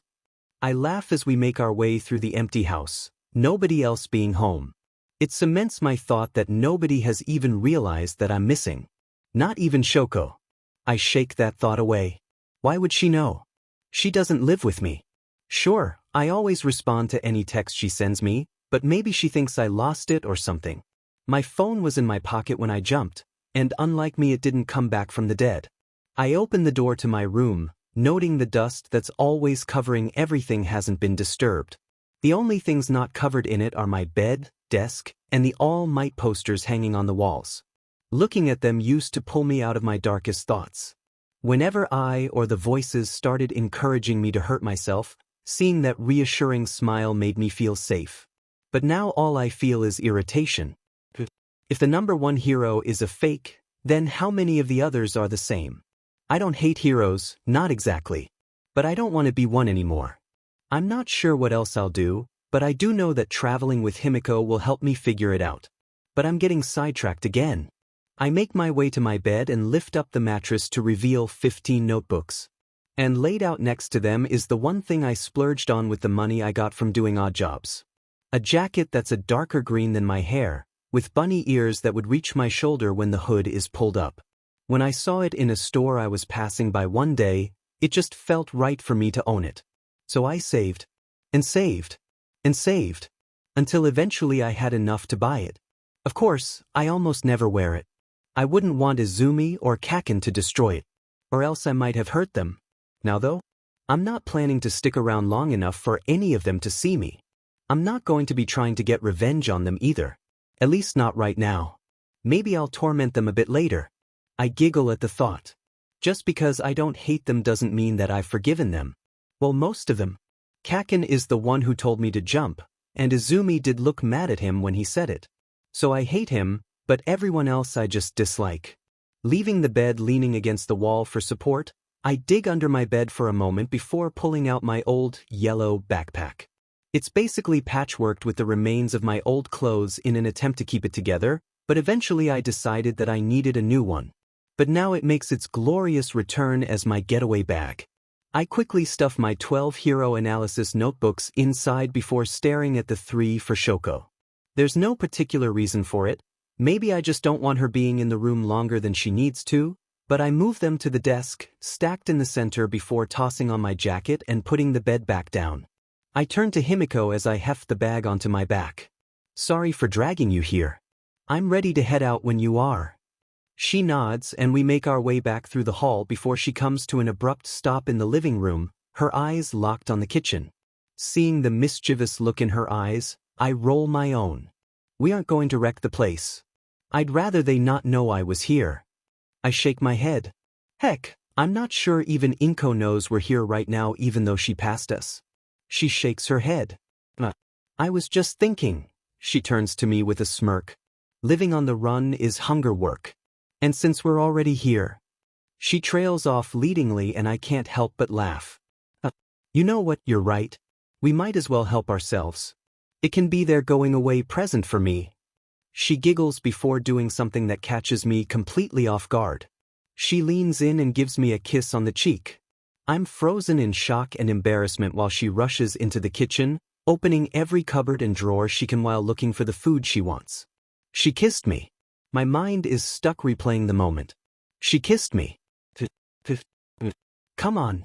You don't want to regret not grabbing what you want. Himiko yells, kickstarting my mind once again. Regret, I mutter, thinking back on what the lady I met when I died said. My eyes glow with a mad glint. Yeah, I won't regret anything anymore. Endeavor repeatedly tries to get Shoko's attention, only to fail, so focused is she on reading Izuku's first note. After finally getting her attention, she simply hands him the note and opens the backpack. It tries to stop her, but the sudden projection of icicles from her wrist forces him to retreat. What the hell, Izuku hot? You can make weapons? Bakugo isn't the only one surprised by the scene, as the other students start muttering to each other about why he's never done it before. Only to be quickly shut down by the most surprised of them all. I can't. With 2 words, Todoroki manages to silence them all. He grabs his chin as he starts thinking. Maybe Shoko's quirk is different from mine? Or is it a matter of control? Preference? I tend to focus on more immediate elimination of a threat, so maybe I can do it. Listening in, Aizawa opens his little book to a new set of pages and titles it, Possible Quirk Training, marking down fine control for Todoroki. Meanwhile, Tamura starts wondering if he should kidnap the kid to have him make infinite weapons for the LOV. It would be an amazing glitch. Father, you want me to surpass All Might, right? The heroes and students shiver at how cold Shoko's voice is, and shivers go down their spines, and a thrill goes through Tamura's at the promise of pain her voice promises. Shoko requests that they go to Izuku's house, her voice clearly brooking no argument, while also asking for the Bakugas to be present. So, Kirishima trails off. Anyone else getting a bad feeling from the look in her eyes? Silence from the adults and rapid head nods from the students are the replies he gets, along with Toga cheering in anticipation for more blood. The scene changes to show the Yagi family, minus Izuku, sitting in their living room with the Bakugo family. But they're not alone. With them sit Eraserhead and Detective Tsukachi. Mina's hand shoots up, a glint in her eye that's quickly extinguished by Aizawa's glare. If it's something ridiculous, extra training for everyone. They all gulp, looking at Mina with worry. She sweat drops, desperately trying to think of something other than hobo to call their teacher's copy. Her eyes finally alight on the cup in his hand and she throws out the first thing that comes to mind. Captain Cappuccino? The sudden silence is only broken by the collective smacks as faces meet palms. We're dead, they all think. Aizawa doesn't say anything. Just staring at the nervous pink-skinned girl for a couple of tense seconds. Eventually he speaks. Not bad. But make it shorter. She breathes a sigh of relief as she rests a hand on her chest. Now having the go-ahead, she taps her chin in thought. Coffee bean? Dark roast? What? Depresso espresso? Her suggestions proceed to become more whimsical as everyone listens, but by the time she starts naming the overly complicated drinks that tempt baristas to murder, he interrupts. Roast. Now stop. Nodding in acceptance, everyone refocuses on the screen, only to see Shoko attacking Hypo and Baku Bitch with her fire and ice, respectively. Vengeance. Blood. The shouts of excitement at seeing the two of them get attacked on screen causes All Might to slump down and Bakugo to glare at them all. Toshinori Yagi disappears in a puff of smoke and All Might takes his place, his hands clapped in front of him to dispel the fire. Meanwhile, Bakugo destroys the icicle before it can hurt him, and Eraserhead wraps Shoko in his scarf while deactivating her quirk. Boo! The collective sounds of disappointment ring out from the majority of the audience, the exceptions being the adults and Bakugo. After explaining why she attacked, Izumi jumps to her feet and questions why Izuku knew her father's secret but she didn't. But her outburst is quickly forgotten when the truth of what Bakugo had told Izuku comes to light. It takes everyone by surprise when his father knocks him to the ground with a single swing of his fist. There's shocked silence for a few moments before Mina and Aizawa repeat their earlier interaction, prompting those shocked silent to restart. That coward doesn't have the ball, oh hit me. Child abuse isn't manly. But he definitely deserves it. Uraraka counters. Shut the hell up, round cheeks. After revealing Izuku's suicide note, Shoko leaves the room to get what he'd left for her, quickly followed by Detective Tsukachi. After opening the notebook, Surprises continue when a white rat pops out of Aizawa's scarf. Principal Nizu has appeared. So he does that in both worlds. Sochik shrugs at Aizawa's words. It seems to be one of his favorite things to do in all three worlds. Oh, three. Obviously there's no way that the rat in question would let that little tidbit go. He nods. That's correct. I oversee several worlds' timelines, but yours is sandwiched between the one we're currently viewing and one other. A shrug. I flipped a coin to decide which one to show. Nizu files that tidbit away while everyone else just ignores it. It's not like that knowledge would affect their lives anyway, right? There's silence in the Yagi home while Aizawa reads the letter. A silence that persists even after the letter is read. Nizu questions him about what he'd told his son, and various expressions cross everyone's face. Aizawa looks like he wants to strangle him. The Bakugu parents look at him with shock. Izumi with horror. Bakugu with self-satisfaction. But Inko. Something flashes across her face, gone too quickly for anyone to notice, quickly overcome with a slightly guilty expression. A deafening silence echoes across the room once again, each person processing what they've just heard. Midori hugs Squad when we get back. Sounds of agreement come from Uraraka, Toga, Kirishima, Todoroki, All Might, and Aizawa. At the looks he gets, he glares back, preventing them from saying anything. Tsukachi and Shoko return to the room, both showing hostility towards the Yagi family. After some pointed words where Shoko comes to the realization that Izumi's bullying hasn't come to light but does not reveal it, they all make their way to Izuku's room. There, it's revealed to them just how far the neglect has gone. Even my room has more stuff than that. Not to mention how bad all that dust is for his health. Tsukachi adds on to Uraraka's comment. Reminds me of my training room. Tamura muses, thinking back on all the times he's decayed training equipment or random thugs while undergoing sensei's training sessions. Shivers go down the students' spines as they recall seeing what his quirk had done to their teacher's elbow. After finding the modular splints, Shoko reveals that someone has been in Izuku's room before them, as well as the notebooks not meant for her being missing. Understanding the danger, Nizu sends away the detective to begin an investigation, though he doesn't hold out much hope. He attempts to send the two pros while he informs the Bakugas and Yagis of their punishments, but they refuse. Why do I have a feeling that you cause as much of a headache for roast as much as you do for me? Nizu sips his tea with a smirk, not deigning to answer. Instead, Tsukachi speaks up. You know, he muses. Your nickname around the precincts is Rat Satan. His smirk widens as his counterpart's name is decided. Nizu declares that Katsuki and Izumi are to attend both therapy and community service until the end of the school year, and threatens to blacklist them from every hero school if they fail to make adequate progress. Meanwhile, the Yagi parents are getting a major pay cut. Rat Satan is scary. A sadistic aura seems to exude from him now, taking satisfaction in his students' fear. The screen shifts, changing scenes to a nice if plain kitchen. Normally, the sight would be unremarkable. But one thing causes it to stand out.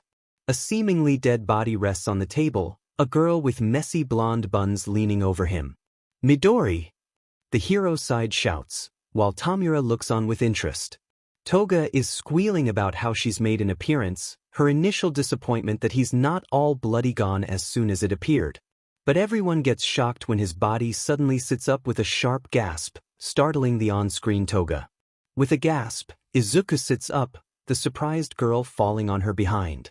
Feeling that it's his fault, Izuku gets up to help her, but slips and falls on top of her.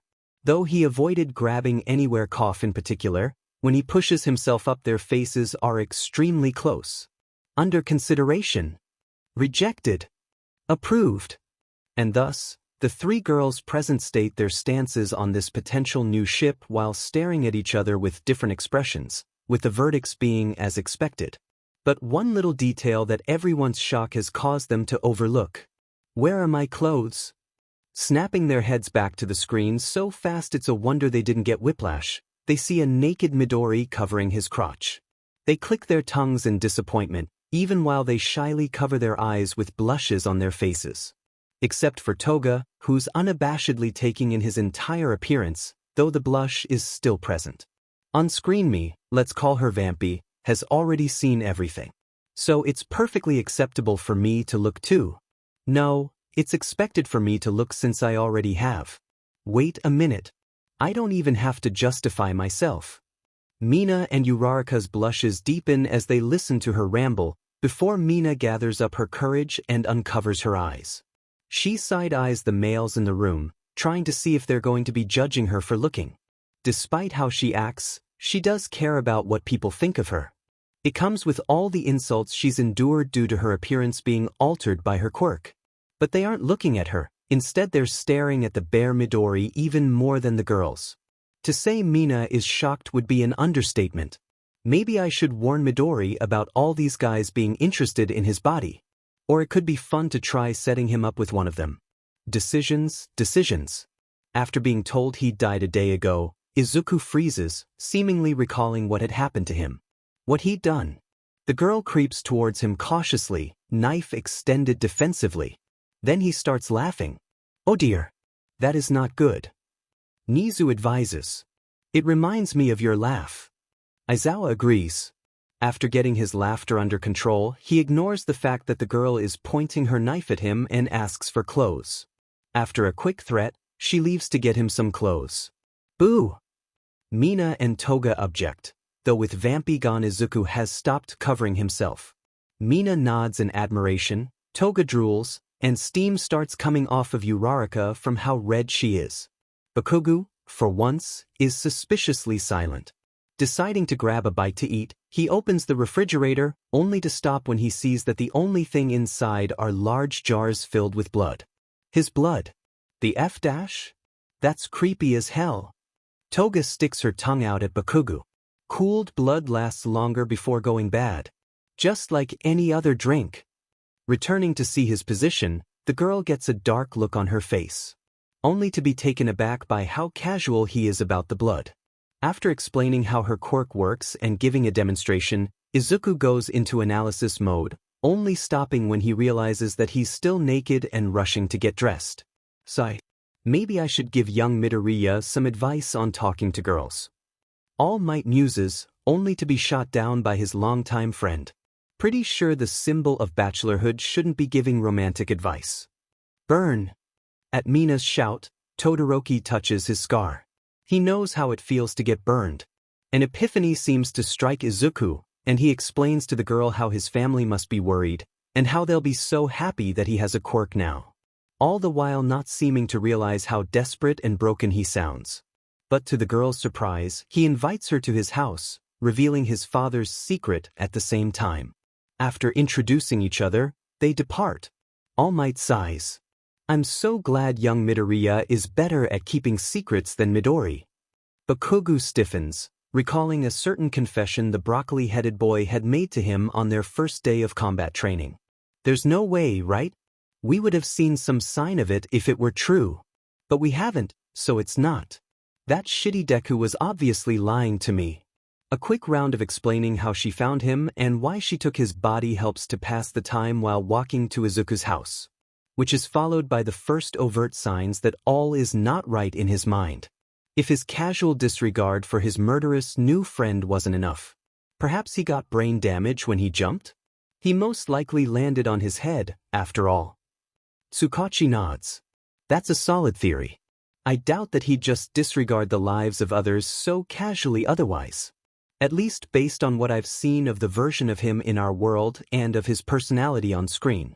While the adults are having a serious discussion, Mina is leaning over to whisper to her new friend who's wondering if her blood is acidic. So, does blood really have different flavors for you depending on who it is? She nods. It generally fits their personality, I think. So it could change quite a bit depending on if a person has experienced certain emotions more frequently. Reaching Izuku's house, the two of them are just in time to encounter his mother rushing out. Elated, he immediately tries to explain his quirk to her, only for her to casually dismiss him. Not unlike a piece of trash on the road. Inko Murder Squad? Toga asks innocently. A few people's hands twitch, but Bakugo shouts before anyone can actually make a motion. Don't compare Auntie to that trash. She's the nicest woman you'll ever meet. Taken aback by this uncharacteristic show of compassion, it's enough to knock them out in shock. Kirishima, eliminated. Or at least one of them. Damn it, shitty hair. After becoming frozen in shock, you can practically see Izuku's mental state deteriorating, stopping only when Toga bites his neck, prompting him to initiate a hug. One that's eagerly reciprocated. Too close. Too close. Uraraka frantically waves her hands in front of herself and closes her eyes, face still red, to try and deny what she's seeing. But when she looks again, the scene hasn't changed. After pulling himself together with Toga's help, they enter his house and head to his room, where his living conditions are revealed. A stark contrast to the rest of the building. He gathers his notebooks, leaving the 3 he intends to gift to Shoko, as well as a dark green jacket with a rabbit-reminiscent hood. On their way out, Toga stops him so they can grab some food. He agrees and she kisses him. 3, 2, 1. Uraraka is down. Not appropriate, Mina. Shut down by her homeroom teacher, Mina can only pout. Now there's only her and Toga left as the only girls in the theater. Sure, they've already exchanged numbers in the hope of contacting each other once all the nonsense is over with, but they were already outnumbered by the guys. Now it's even worse. Are you sure this is a good idea? I can't help but look at Himiko with some doubt in my eyes, to which she rolls her own. Obviously it's a good idea. How else are we supposed to get money? But it will be my first time. I don't think I'm ready. Huffing at my resistance, she grabs my hand and pulls me deeper into the alley. You'll do fine. Just make sure you stay relaxed and follow what your body wants to do. It will know how to react. Mine did the first time. I squirm as we round a corner and a person comes into view. The man is leaning with his shoulder against the wall while he scrolls through his phone. He doesn't look bad, especially for being in some random alley. In fact, his clothes practically scream that he's well off. Or at least that he's doing well for himself. Honestly, the only thing detracting from his appearance is his quirk, which has replaced his mouth with what looks like a speaker. Normally, I'd be jotting down notes and questions about his quirk, such as how he eats, if he still has a tongue, what exactly it might be, etc. But right now I'm far too nervous thinking about what Himiko wants me to do. Luckily the man hasn't seen us yet, so I can try to gather up my courage. It will be okay. Himiko said that she's done stuff like this plenty of times. I mean, I don't encourage it, but I'm not going to try and force her to change. That would defeat the whole point of me coming along with her. I'm the one who wants to change. To live my life with no regrets. I mean, it's not like I mind doing this. Which is weird because I feel like I should. I really do need to figure out everything that my quirk has done to me since I first activated it. In fact, I should do it now. Yeah, this can wait until Ano. I'm knocked out of my thoughts by Himiko bonking me on the head with the handle of one of her knives. I asked her once how many knives she carries with her, and boy was that a mistake. She spent a good 20 minutes lecturing me about how I can't go questioning girls about their secrets, then proceeded to pull a dozen knives from out of various spots inside her shirt. She said that was all she was willing to show me, but that she had another 15 scattered around the rest of her body. She said that I'd have to find the rest myself, and that she'd give me a prize if I managed to discover where they were all hidden. But given the lack of her needing to use knives since we left the Yagi house, I haven't had much of a chance. The food, when paired with my blood, has ensured that we haven't needed to go out just for our basic necessities. But that doesn't mean that I've just been lazing about. But judging by her pout, now isn't the time to reminisce. Sighing, I look at the man again, noting that he started sending the two of us covert glances. I mean, not really covert, given that I noticed them, but he's trying at least. Luckily I'm standing in front of Himiko so he doesn't see that she's holding a knife. That would probably send him running. Seeing that I'm still trying to put things off, Himiko huffs at me. If you aren't going to do it, then I am. Even if you are a good cook, a girl still wants to go out and have some fun. As she puts a hand on my arm to push me aside, I sigh. Putting a hand on her chest to stop her, I nod. It's okay. I'll do it. My nerves are just getting the better of me. But if I want to live freely, I need to make sure that nothing holds me back. Not even this. I take a deep breath and confirm what I need to do as she gets a wide grin on her face. So I just stab him? Yeah. I nod. I can do this. Do this. Accepting the knife from her, I slide it into my sleeve and tense my wrist so it doesn't slide down. It's not really tenable long term, but it's not supposed to be. There are straps you can wear to hold them where flexing your wrist will cause them to fall down, but Himiko doesn't have any in my size. Though she did say that will get me some after this to celebrate my first kill. I walk towards the man with my head down and shoulders slumped, playing as the nervous kid worried about drawing attention to himself. It's not like I don't have a decade's worth of experience with it. I hear some shuffling ahead of me and assume the guy has stopped leaning on the wall, but looking up would betray my act. It would be a small thing that doesn't fit with the rest, but it would be enough to give someone the feeling that there's something off about me. So instead, hearing him move, I hunch down farther, trying to make myself as small as possible. When he puts a hand on my shoulder, I jump and look at him with panicked eyes. There's a smirk in his eyes as he looks down at me. What's a kid like you doing in a place like this? His voice is a bit odd, sounding kind of synthesized and the pitch rising and falling randomly. I stammer out an automatic reply, playing up the scared kid act while contemplating on where the best place to stab him would be. The throat will prevent him from screaming and calling for help, though his quirk might negate that depending on how it affected his vocal cords. Trying for entry through the ear would give him time to react, and there's no guarantee that I'd get it through the hole and reach his brain on the first try. Maybe I should stab him in the leg so he can't run away? We are fairly deep into the back alleys. Even if he does scream, what are the chances that someone will be brave enough or care enough to investigate? And not many heroes are willing to do their work where the media doesn't have a presence. Well, other than the good, underground heroes like Eraserhead. Man, I hope that I can get his autograph one day. Wait, focus. While I've been thinking, the man has continued talking and trailed his hand down from my shoulder to my left arm. Honestly, I've been acting on autopilot, so I have no idea what he's been saying. But it doesn't really matter since I'm going to kill him. Finalizing my thoughts, I immediately act. I relax my wrist, letting the blade drop and grabbing the handle. I tried to grab the handle. Despite my time practicing with it, I still mess up the timing sometimes. I guess now is one of those times. The clanging it makes as it falls to the ground is deafening in the sudden silence as we both stare at it. Neither of us react for a few moments, both frozen at the unexpected development. Him more than me, which is why I'm the first to act. Crouching down, I scoop up the knife and clasp it between both hands.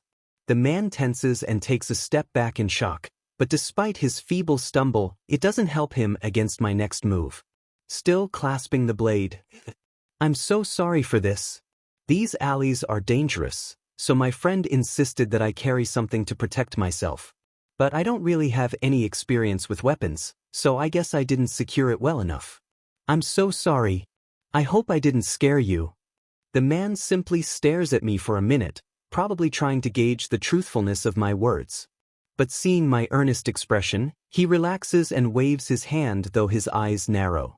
No, it's fine. And your friend is right, it is dangerous around here. Which begs the question, why are you wandering around here?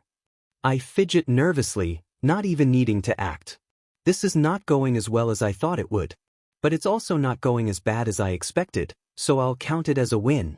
WC, I mumble out a reply. Frowning, he gestures for me to speak up. I repeat myself a bit louder, but still not loud enough for him to hear. Sighing, he lets his guard down and leans in. And I take the opportunity to strike. I reverse the grip my hands have on the knife and quickly bring it up before he can pull away, driving it through his lower jaw. I can hear him take a deep breath through his nose, and I scowl at having missed his throat. Pushing me back and forcing the knife out, he stumbles back and I step forward, switching to holding the knife one-handed. I use my free hand to grab his shoulder as I move the knife into his chest. Instead of going in though, it just digs a shallow cut as it glances off of one of his rib bones. Why is this so hard?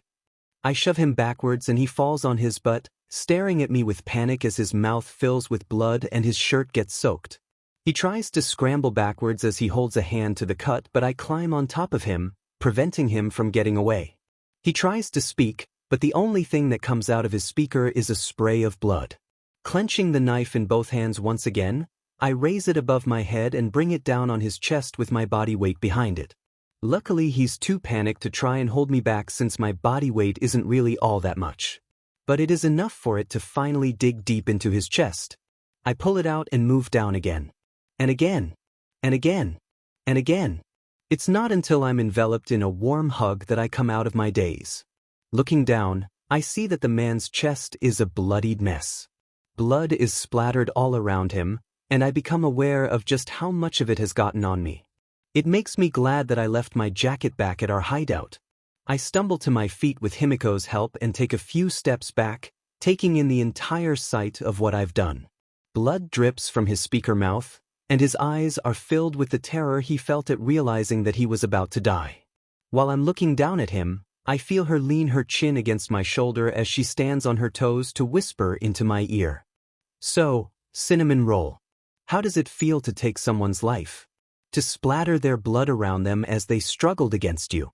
To know that, despite being younger, smaller, beat down your whole life, that in the end you proved your strength superior to them? She spins around so that she's in front of me, her eyes gleaming at the sight of me covered in blood.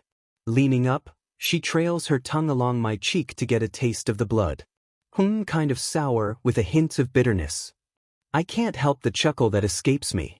Looking away from my first kill, I stare into her eyes, and she giggles at what she sees in mine.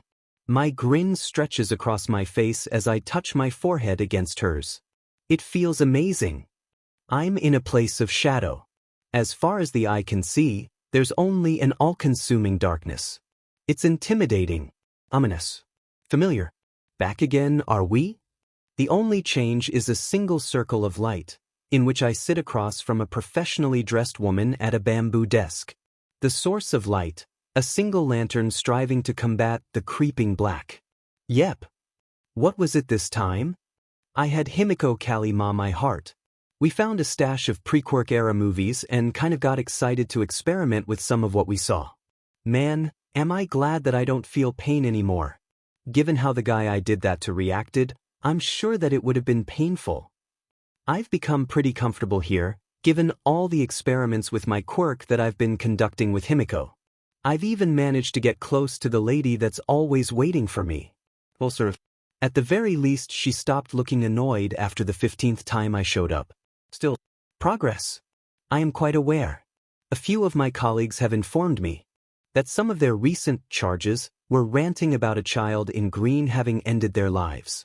I do believe that one of them had an entire unexpected batch show up within a few minutes of each other. She raises an eyebrow and I feel the urge to whistle innocently. I mean, I am innocent. Totally. Doesn't that one religion say that murder is wrong, but doesn't clarify about killing in general? Then I'm totally innocent. But since it's clear that she wants to know more about what happened, I suppose I can explain. Well, you see, some gang guy with a weak teleportation quirk decided to harass Himiko. Normally teleportation quirks are highly sought after, but this guy could only teleport clothing. I scowl at the memory. We were just walking down the street to get some celebratory ice cream after killing a guy who was mugging some woman. Ignore the fact that Himiko drained her dry afterwards because her blood she tasted like chocolate syrup, when this random punk grabbed her by the shoulder and leaned in close to her ear. Normally, she would have just stabbed the guy the moment he grabbed her, but she really wanted to pour that blood she'd gotten onto some pomegranate ice cream. How chocolate syrupy blood and pomegranate ice cream taste together, I have no intention of ever finding out. But anyways, instead of stabbing him, she just punched him in the stomach. Oh boy, did he get mad about that. While clutching his stomach on the ground, he shouted something about how his gang would show her her place and made a grabbing motion at her. Since we'd already moved out of his reach, neither of us thought anything of it. But in a world where the extraordinary has long become ordinary, we should have known better. All of a sudden her shirt and skirt had disappeared from around her and ended up in the BSDRD's hand. Now, obviously Himiko isn't shy about being seen in her underwear. It's kind of a given what with her quirk working better if she strips naked beforehand. But I still have no idea how her quirk is able to copy clothes. Especially since we got blood from someone and followed him until he changed clothes, and when she transformed she was in the clothes from when she'd gotten the blood. It bothered me so much that I killed the guy. What does it mean? Cough sidetracked. Anyways, being seen in her underwear, while a bit embarrassing for her, isn't overall too big of a deal. But the way he was leering at her and talking about how he and his friends would have fun with her? The only reason I didn't gut him then and there is because my dear precious vampire held an arm out to stop me. After letting the guy take a picture while covering herself, he ran off. Obviously we followed at a distance after I covered her with my jacket. It took a bit of time, but he eventually ended up at what looked like an abandoned warehouse. I was shocked. Really. It was whatever, honestly. But given how confident he was acting, couldn't he at least have had the decency to be part of more than some small-time gang? Like, abandoned warehouses are the lowest of the low in terms of criminal organizations. Hell, they don't even qualify as villains. In fact, given how dilapidated it was, I would say they even barely passed the bar to be qualified as a gang, and would better be classified as delinquents. Off track again. Anyways, after confirming their location, Himiko sent me off to get something burny and something explodey. A quick robbery of a gas station later. Thank goodness that I stole a second jacket on the way. And always keep my mask stashed in my hood, and I'd returned with 4 gallons of gas and a box of matches. Okay, so you can pour one of those cans around the doors of the warehouse and light it so they don't run away. Then go cause a distraction, and after I find my knives I'll give you a signal. Then you can blow up the second one right in the middle of them. I'll stab anyone that survives in a super mean way. I nodded along with her explanation. Obviously Himi wasn't mad about what he'd done to her, well, not too much. Maybe 40%? What really had her mad was that the guy stole all her knives. To make a medium-ish length story short, most of the delinquents got blown up or burned to death, and the unlucky ones met an adorably angry vampire. Oh yeah, and I died for the 7th time. It's actually what started me on fully studying my quirk. But given how that was literally what sparked my 7th visit, I have to wonder why she's bringing it up now of all times. But I decide to just shrug the question off. It's not like it's important anyways. She probably only recently met up with the colleague in charge of that group, so she hadn't heard of it before. After telling her about the incident, she simply nods in understanding before raising an inquisitive eyebrow. I see. It seems that you are living quite a bit differently than you were when you first appeared here. I nod happily. It's like you said, guilt and regret are bitter. I get a sagely nod in reply. Indeed. Though do try to avoid dying so much. It does have a tendency to disrupt the flow whenever someone who appears returns to the living realm. Though I must admit that it is refreshing to have a visitor who has the ability to retain their memories of this realm. I tilt my head, taken aback by this new information. Do you mean that people who only half die don't remember coming here? If that's the case, what makes me different? The deadpan look I get reminds me of Shoko. There's absolutely no change in expression, but you can just tell that they think you've said something incredibly dumb. The fact that your quirk specifically has to do with dying and returning to life might have a hand in the situation. I gasp, holding my hands to my mouth in mock surprise. You sassed me. That's the first time you've done that. That means you're starting to like me. Her eyes narrow into a glare. You are fortunate that the effort it would take to force your soul to remain here is not nearly worth it to do. That puts me in a serious mood. You can force people to become fully dead if they're half dead? She nods. To simplify it, that would be correct. Although it is more accurate to say that we do not release our claim on their soul. Usually this is only done with incredibly desirable or atrocious souls. I am aware of one of my colleagues who has a team constantly on guard in case of one specific soul's arrival. He claims that it is incredibly slippery and that he does not intend to allow it to escape. But who's that? Maybe if I see them I can send them down. You know, since you've been so patient with me. She taps a finger on her pursed lips while she thinks before eventually shaking her head. That will not be necessary. Not only is the individual they desire incredibly powerful, far outside your capabilities to kill, but I also do not care for that colleague. They are unpleasant. I nod in understanding. Yeah, I get it. They steal your lunch from the company refrigerator, right? Or did the two of you used to date? Another deadpan stare. There's something refreshing about getting those. Especially when paired with that certain look in their eyes. Just then I start to feel a faint pulling sensation, making me smile. After showing up here so often, I've started being able to feel when my soul is getting pulled back to my body. The lady tells me that's not how it's supposed to work, but oh well. Guess I'll be heading back soon. I'll see you later. Maybe I'll get you to tell me your name next time. I wave my hands excitedly as I get pulled out of this place. As everything vanishes from sight, I think I hear her say something, but I'm not sure. And since I'm opening my eyes to the familiar sight of Himiko leaning over me while sipping on a blood shake, it's too late to ask her. Seeing Himiko above me, I can't help but chuckle, causing her to pout and stop sipping her treat. What's so funny? I shake my head and get up, her moving out of the way so there isn't a repeat of our first meeting. Though she's told me that she didn't dislike it, so maybe she was hoping for a repeat? Tossing the thought out of mind, I answer her question. I was just thinking about how nostalgic waking up like this is. Only this time we didn't end up on the floor together. I chuckle again and she smiles. Oh yeah. I was curious about how you hadn't run out of blood for me to drain and so was going to try just drinking directly, but then you just suddenly shot up and headbutt me. She puts a hand on her head and mock pouts. It really hurt, you know? I roll my eyes at that before moving on to more relevant topics. So, how long was I out that time? Huffing at my dismissal, she puts down her shake and checks the time. It looks like about 3 hours. I nod. Sounds about right. Regrowing a heart takes a bit of time. Looking up, I tap my chin. You know, instead of our plan to sell information on heroes, we could always sell my body parts instead. Over the course of the 3 months since we met and I ran away from home, we've experimented quite a bit with my quirk. The results have been pretty interesting too. First off and most important, it is not a regeneration quirk. No matter how badly my body gets damaged, it will not heal. Cuts, bruises, amputation. My quirk does not heal any of them. Not while I'm alive, at least. When I'm dead, any damage my body has accumulated will heal.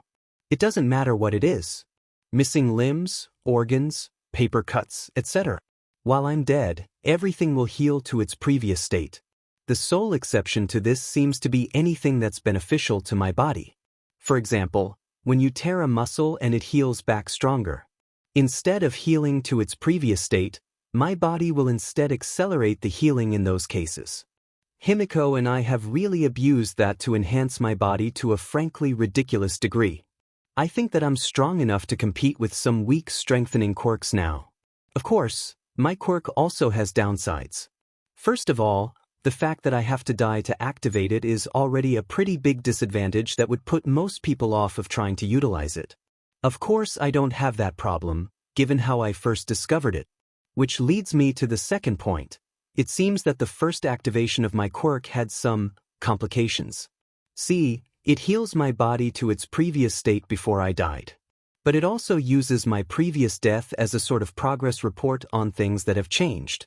Like how I've gotten slightly taller. Since there's a progress report, my quirk won't try to revert my height. But since there hadn't been any reports on the first activation, well, complications. As far as I can tell, the major part of that is my inability to feel pain. It's not a direct benefit of my quirk, but more of an issue that healed wrongly in my brain. But since the first report healed it like that, it will keep healing like that. In addition, other parts of my brain seem to be damaged as well. I hadn't studied the brain before, and my interest hasn't increased so I'm not sure which parts are damaged. But my lack of empathy towards the people Himiko and I kill is partly due to that damage. But I'm self-aware enough to realize that the majority of it is showing everyone that I'm not some weak and worthless Deku. Honestly, I've even been thinking of trying to take out some of the weaker and lower-ranked heroes. Showing everyone that the person they berated and degraded for his dream being able to take out those he aspired to be like is just so appealing. But that's for later consideration. In addition to the botched healing of my first activation, as well as how it works now, I've noticed that certain things won't heal. The scars I got from my constant bullying. This one actually took me a while to notice. I just assumed that they fell under the category of no previous report of my first healing. But after I cut my finger during knife catching practice with Himiko, I changed my mind. That injury healed naturally, which is no surprise since I hadn't died for like a week after getting it. But after I did die, I noticed that the scar didn't heal along with my pre-death wounds. So I got curious and carved a shallow wound on my forearm spelling Himiko's name. Unfortunately, I ended up having to do it twice since Himiko walked in on me the first time and got so happy that she drank me to death, healing the wound. But the second time I managed to avoid dying until it had started to scar over. And the next time I died, it remained as a full scar. So it seems like my quirk won't heal anything that either has passed a certain PRD of time, or that I start considering part of my body. Obviously I haven't tested it by cutting off any parts, so I'm not completely certain of it. But when I kept a wound fresh for the same amount of time, it healed without any problem, so I'm leaning towards the latter for an answer. Now, back to my initial question to Himiko. I think that this basically confirms that the more damage my body takes, the more time it takes for me to wake up. An hour or so for minimal damage like bleeding out or lack of oxygen, then 3 to 4 for serious damage like bludgeoning, dismemberment, or removal of important organs. You know, she leads off, it's kind of weird talking to someone else and feeling like I'm the sane one. I give her a deadpan look. Ooh, I'm doing it now too. Pretty sure you're the one who got all excited about Kalima due to all the blood involved. She snorts in opposition to that. Please, you were way more excited than me. You did it to like 5 people before I did. That's because you wanted to do it to me first. She blushes and looks to the side while bringing her fists up to her chin. Well yeah, a girl's first time is special, so obviously I'd want you to have mine.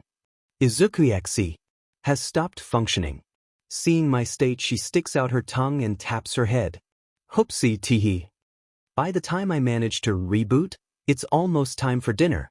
Apparently there's this bar the information broker Himiko's been in contact with recommends, so that's where we're going to eat. Maybe I'll even get to try some alcohol. No drinks. How are you going to be cinnamon roll if your blood tastes like alcohol? I pout while we walk down the street, my hair covered by the hood of my jacket while I play with one of the ears. There are cinnamon rolls made with alcohol, I'm sure. Somewhere. In response to my pout, she clicks her tongue and wags her finger at me. Tisk teeth. That's some naive thinking, given that I haven't had alcohol before. No drinks for me means no drinks for you. I kick a can while grumbling to myself. No drinking, no cursing. We're villains, sort of. Why am I not allowed to do either of those? A roll of the eyes is her only response since we both know what her answer will be. Those things will ruin my flavor. Another kick of the can sends it tapping against the shoe of some guy in a vest and wielding one of those trash sticks that stab stuff. Judging by the way he whirls on me, I'm guessing that he's taken offense at that little tap. But seeing just who it is, that makes sense and I almost freeze. But I don't. Instead, I pull my hood down farther over my face and look down in order to hide it while they yell at me. Watch it, you dim and extra. I already have enough problems dealing with this sheet. I don't need you causing more. Kaken's yell echoes down the street, drawing the attention of all the passers-by, though the majority of them go back to what they were already doing. A few others heckle their friends, saying things like, he's about to explode again, or short fuse go boom. Apparently Kaken has been doing this for a while, if their reactions are anything to go by. But it's definitely a surprise to me. Doing community service doesn't fit his character at all. Honestly, I half expected him to turn to being a vigilante now that his favorite punching bag is gone. But that's something I can think about later. For now, it's clear that my leaving hasn't improved his temper any. Luckily, my many years of abuse have trained me how to deal with a rabid Pomeranian. I mumble some apologies, make myself look small, and grab Himiko's wrist to drag the two of us out of there. Thankfully, he doesn't pursue, just cursing us out under his breath and angrily stabbing the can with his stick. Once we're far outside of view of him, I finally stop and let go of Himiko while catching my breath. I clench my chest just above my heart, trying to stop its rapid beating. Himiko is trying to talk with me, but I can't hear her over the sound of my heartbeats ringing in my ears. I had no idea seeing Kaken would affect me so much. After everything that's happened, I thought that I was over it. I guess not. It just goes to show just how badly I've been affected by him. I don't think I'd respond to seeing Izumi the same way. Oh, I certainly wouldn't be happy to see her. But after seeing Kaken, of feeling like this, I can absolutely say for certain that Izumi has never evoked the same feelings inside me. Before I can try and think about it more, I feel 2 pinpricks dig into my shoulder and a calming feeling flows through me, as if my panic is getting SCD away. Letting out a sigh of relief, I tap on Himiko's back twice to signal that I'm good now. Of course, she continues to SCK. But since we're on our way to dinner, she does stop in a reasonable amount of time. This time, the rest of the way to the bar, Himiko questions me. And I answer. I give her more details than I'd given previously when describing what I'd gone through before I met her, and her cutely angry face warms my heart. Thankfully I managed to talk her down from going back and stabbing him by the time we get to the bar, and she's once again excited to try the food. I hope they have chicken katsudon. The bar is pretty nice, though there's only 2 people inside it. The first is the bartender, whose head and hands are made out of some kind of dark purple mist. Since he's wearing a suit, I can't tell if the mutation extends to the rest of his body. I wonder what his quirk does exactly? The other guy looks like he's a few years older than Himiko and I. He has shaggy pale blue hair which honestly looks kind of fluffy, which is a sharp contrast to his skin. He looks like he's never heard of moisturizer. Well, I can't see his face since he's focused on the game in his hands, but I can say that his hands definitely need moisturizer. Seriously, how can his hair look so soft while his hands look so dry? But I guess it's rude to judge the other customers, even if it's also rude to play games by yourself when you go out to eat. Would that be rude? Since he's by himself, maybe it wouldn't be? I've only occasionally gone out with Shoko before, so I'm not too sure. Whatever. The bartender looks at us with what I'm going to assume is interest? Or maybe surprise. I don't know. His lack of a face makes it hard to tell. Welcome. May I inquire as to your purpose in coming here? Well, at least he's polite. It would be strange if you couldn't, but as for the reason, we were told that this place has some good food, so we decided to come for dinner. He blinks at me and stays silent for a moment. Wow, you really don't realize how much attention you pay to someone's face when you talk to them until you talk to someone who doesn't have one. Eventually, though, he speaks. If it's not a bother, I'd appreciate it if you could tell me the name of the person who recommended this establishment. Look at Himiko since she's the one who knows the guy. She taps her chin as if to remember his name. He's an information broker. So I don't think that he'd appreciate it if we went about telling people that he's the one who gave us information. Ooh, how about I give you a hint, and you try to figure it out? She nods her head with a satisfied look. Yeah, that sounds fun. He's always smoking a cigarette, but avoids putting it in the spot where he's missing a tooth.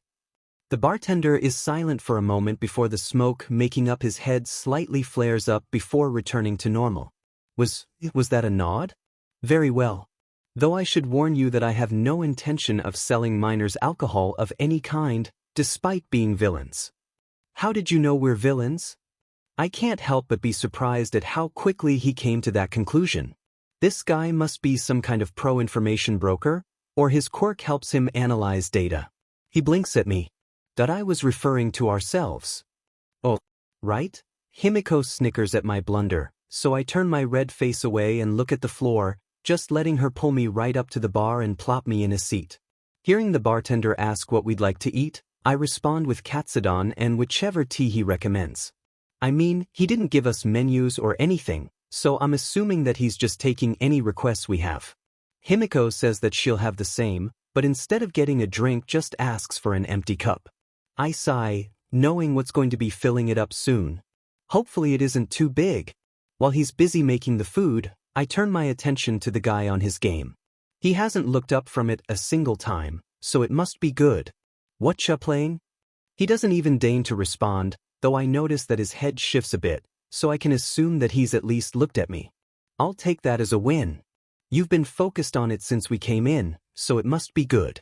I mean, I'm not much of a gamer, though I have occasionally managed to scrounge up enough money to afford a day pass at a couple of arcades, so I'm not completely useless at them. Have you ever played? I start rambling about one of the most famous fighting games, oblivious to the fact that I've started rambling. Unfortunately, me being aware of my rambling does not affect whether or not the people around me find it annoying to listen to. By the time I realize it and apologize, his hands are twitching. Sorry about the rambling, I've been trying to break that habit. I rub my head sheepishly. His twitching hands draw my attention, which leads to me noticing how he's holding his game. Why aren't you holding it with all your fingers? Is it because of your quirk? Do you have to touch something with all of your fingers to activate it? That would make sense judging by how natural yet stiff they seem. Maybe try alternating which fingers you don't touch something with? Or maybe... And I'm delving into yet another rant. Thankfully he at least seems mildly interested in it. Though given how he still hasn't put down the game, I have to question how much attention he's really paying it. Still though, his hands aren't twitching anymore, so I consider that a good sign. But there's one thing that's been bugging me ever since we got here. Something that's been poking at my brain the moment Himiko and I walked through the door. It's even enough to cut my current rant short. Sorry, but this has been bothering me since we got here. Why is the TV set to a blank channel? A shudder runs down my spine as the guy finally puts down his game and raises his head. Finally able to see his face, I see that it's just as dry as the rest of his skin, and he has a small vertical scar crossing his lips. And his eyes are a bright red. Just like Kaken's. What makes them different from Kaken though, is that they aren't filled with pride and arrogance. Instead, what I see is a deep-rooted pain and fear. They're like my eyes. But the fear isn't directed outwards. Instead, it's focused on himself. Of course, all of that is currently overshadowed by his clear irritation. I like the TV being on this channel. He starts scratching at his neck. I frown at his sudden aggressiveness. Sure, I guess. But wouldn't it be better to have it on, an actual channel? Don't bars usually have their TVs set to sports or something? He scowls as his fingers dig deeper into the skin of his neck. You can't believe everything you see on TV, kid. I huff at him, and out of the corner of my eye notice that Himiko has her phone out and pointed at the two of us. I dismiss it easily, given how I fully support her oddities. If she wants to record the two of us having a conversation, then that's fine with me. Even if it's not set to a sports channel, we could at least have it on something. This is just drab and boring. I mean, even if it's just an aesthetic choice, you have to take into account your customer base. Here, if you let me have the remote I could dash. You're annoying. As I reach out for him to hand me the TV remote, he mutters and reaches out his own hand. But it bypasses my own, instead grabbing onto my face with all 5 fingers. Then it's dark, and I'm back in the afterlife space with a woman whose eyebrow is twitching across from me. When I wake up, I'm still in the bar, laying on the floor. After standing up and looking around, I find Himiko digging into what looks like a fresh bowl of katsudon, with another warm bowl in front of my seat. Sitting down and giving my thanks for the meal, I notice some extra eyes studying me. Both the bartender and the crusty guy are both staring at me like I've just grown a new head. Which I guess isn't really wrong. Depending on what the guy's quirk is, of course. Hey Himiko. She makes a noise of acknowledgement through her mouthful of food, so I continue. Did you get what happened on your phone? She nods, not stopping her eating. Is the food really that good? She didn't even draw. Oh wait, she did. I notice that she has a cup of what's probably my blood next to her food. Shrugging off both Himiko's addiction to my blood and the two guys staring, I dig into my food. And boy do I see why Himiko is eating so voraciously. It's really good. It really makes up for the fact that the guy, who at this point I'm guessing is related to the owner, killed me. Especially since they listened to Himiko and waited to make it until I was close to coming back to life. All of those experiments are proving useful already. I join Himiko in eating in silence, nobody saying anything, each for their own reasons. Himiko and I, because the food is so good, and the bartender and crusty guy, they're probably shocked at actually seeing me come back to life.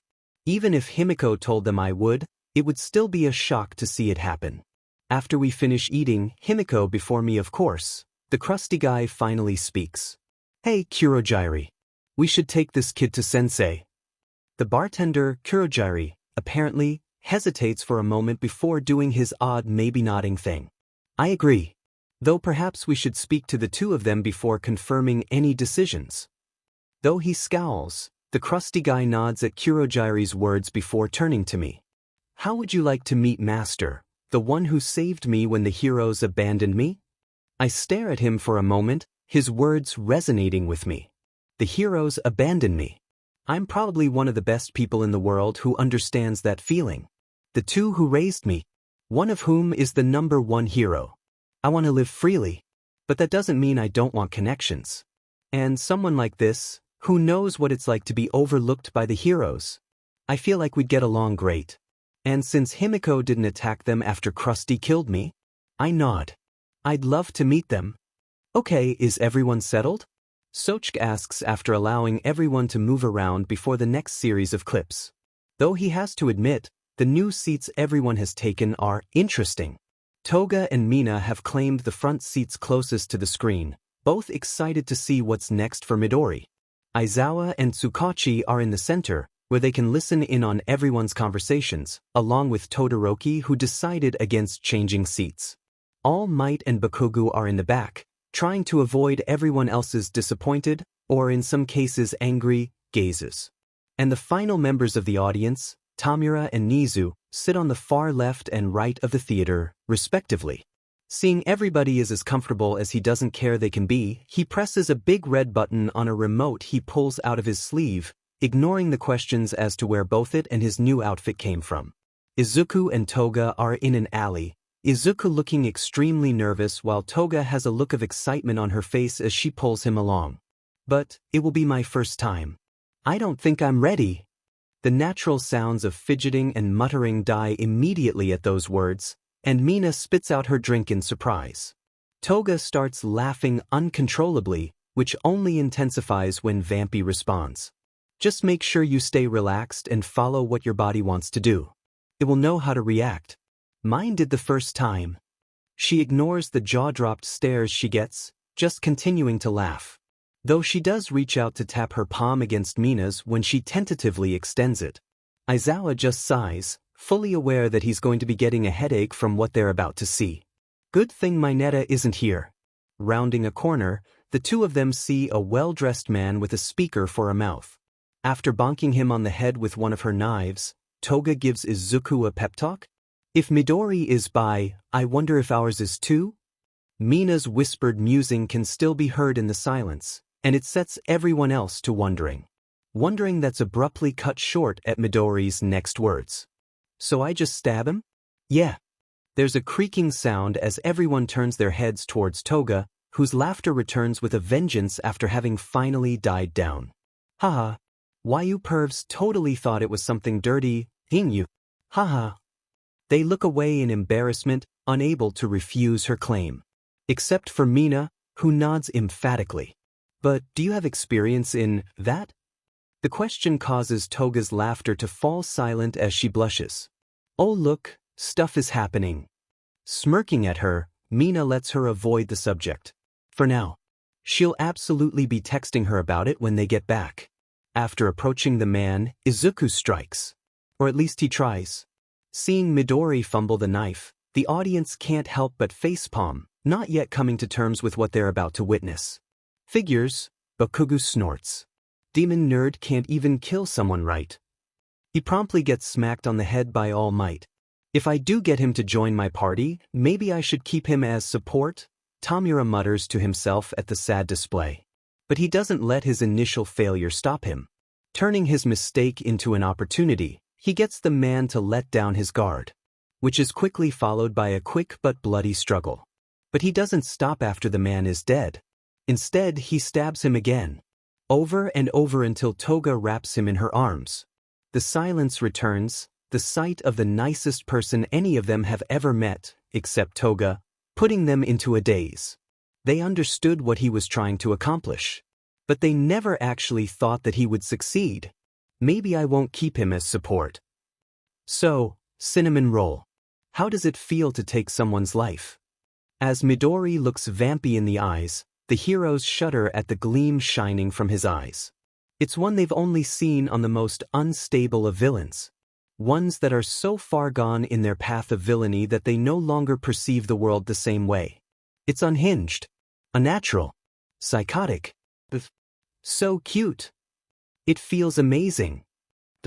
The heroes watching don't know what to say as they watch the boy jump into villainy headfirst, with just as much enthusiasm as their own does with Hero Ing. The screen fades to black, the next scene preparing to appear. But only a single image of Izuku sitting across from a woman in a suit appears before the darkness surrounding them stretches. Their forms are quickly obscured, and the screen starts to glitch. Oh!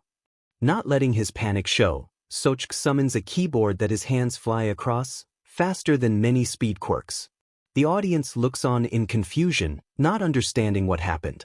Eventually, he lets out a sigh of relief and wipes his sleeve across his forehead. He looks back at them with a strained smile. Sorry about that. Apparently Midori's quirk works a bit differently than I thought in this world.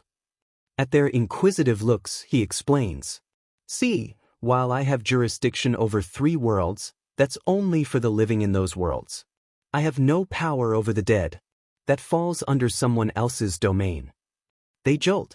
Are you claiming that there is an afterlife? He waves his hand in a so-and-so gesture at Nizu's question. Sort of. It depends on who's in charge. Maybe they decide your world gets an afterlife. Maybe they decide you immediately get reincarnated. Or maybe they turn your souls into meals. They shrug disinterestedly.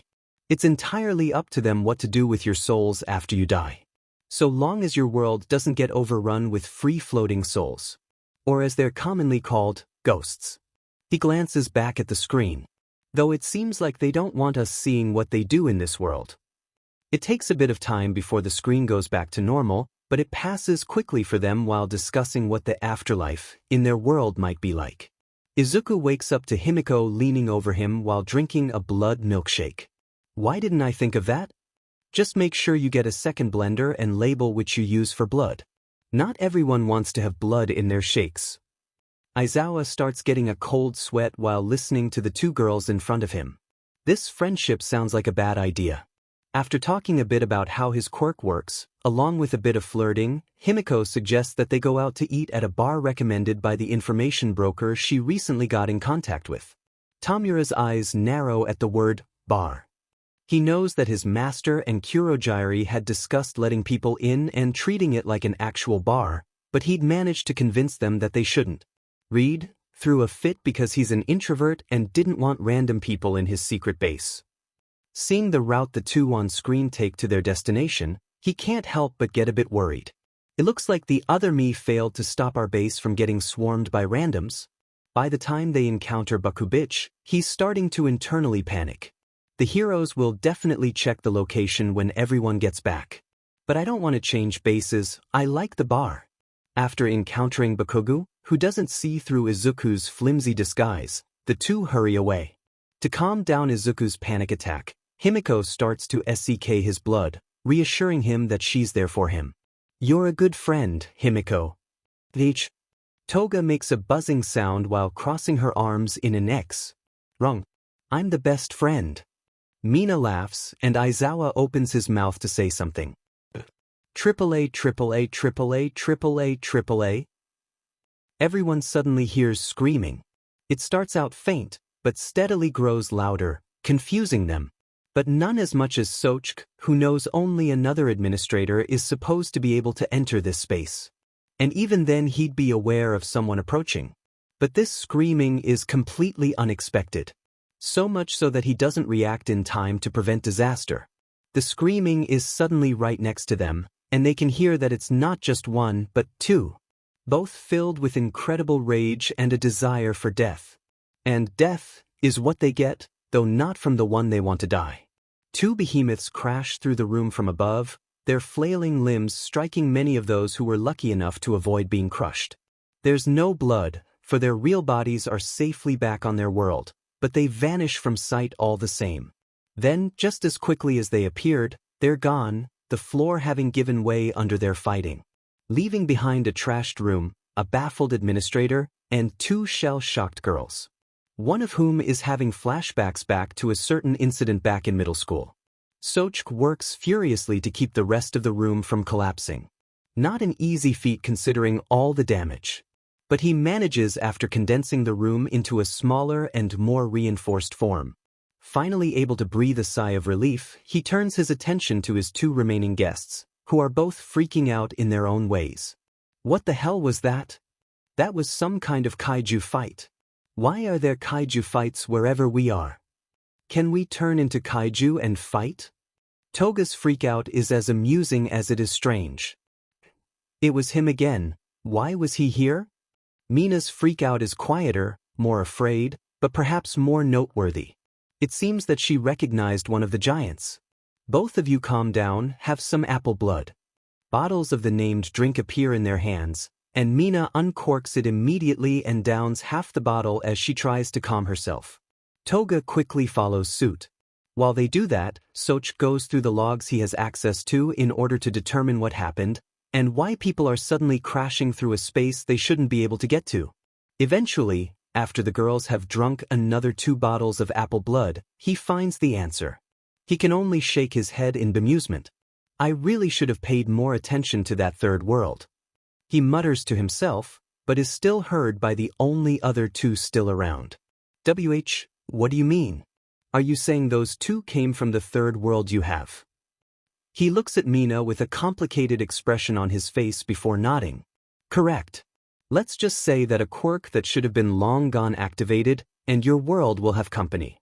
It takes a few seconds before they realize what he means, but when they do their eyes widen. You mean our Japan is getting actual kaiju? Soch shakes his head at Toga. They aren't kaiju, just 2 people with strong quirks. Though one of them was being enhanced when they passed through. He shrugs.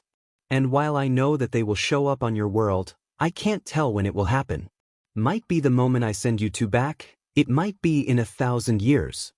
Are you sending us back right now? Mina asks, finally calm. They aren't dead, just back in Japan. Another shrug.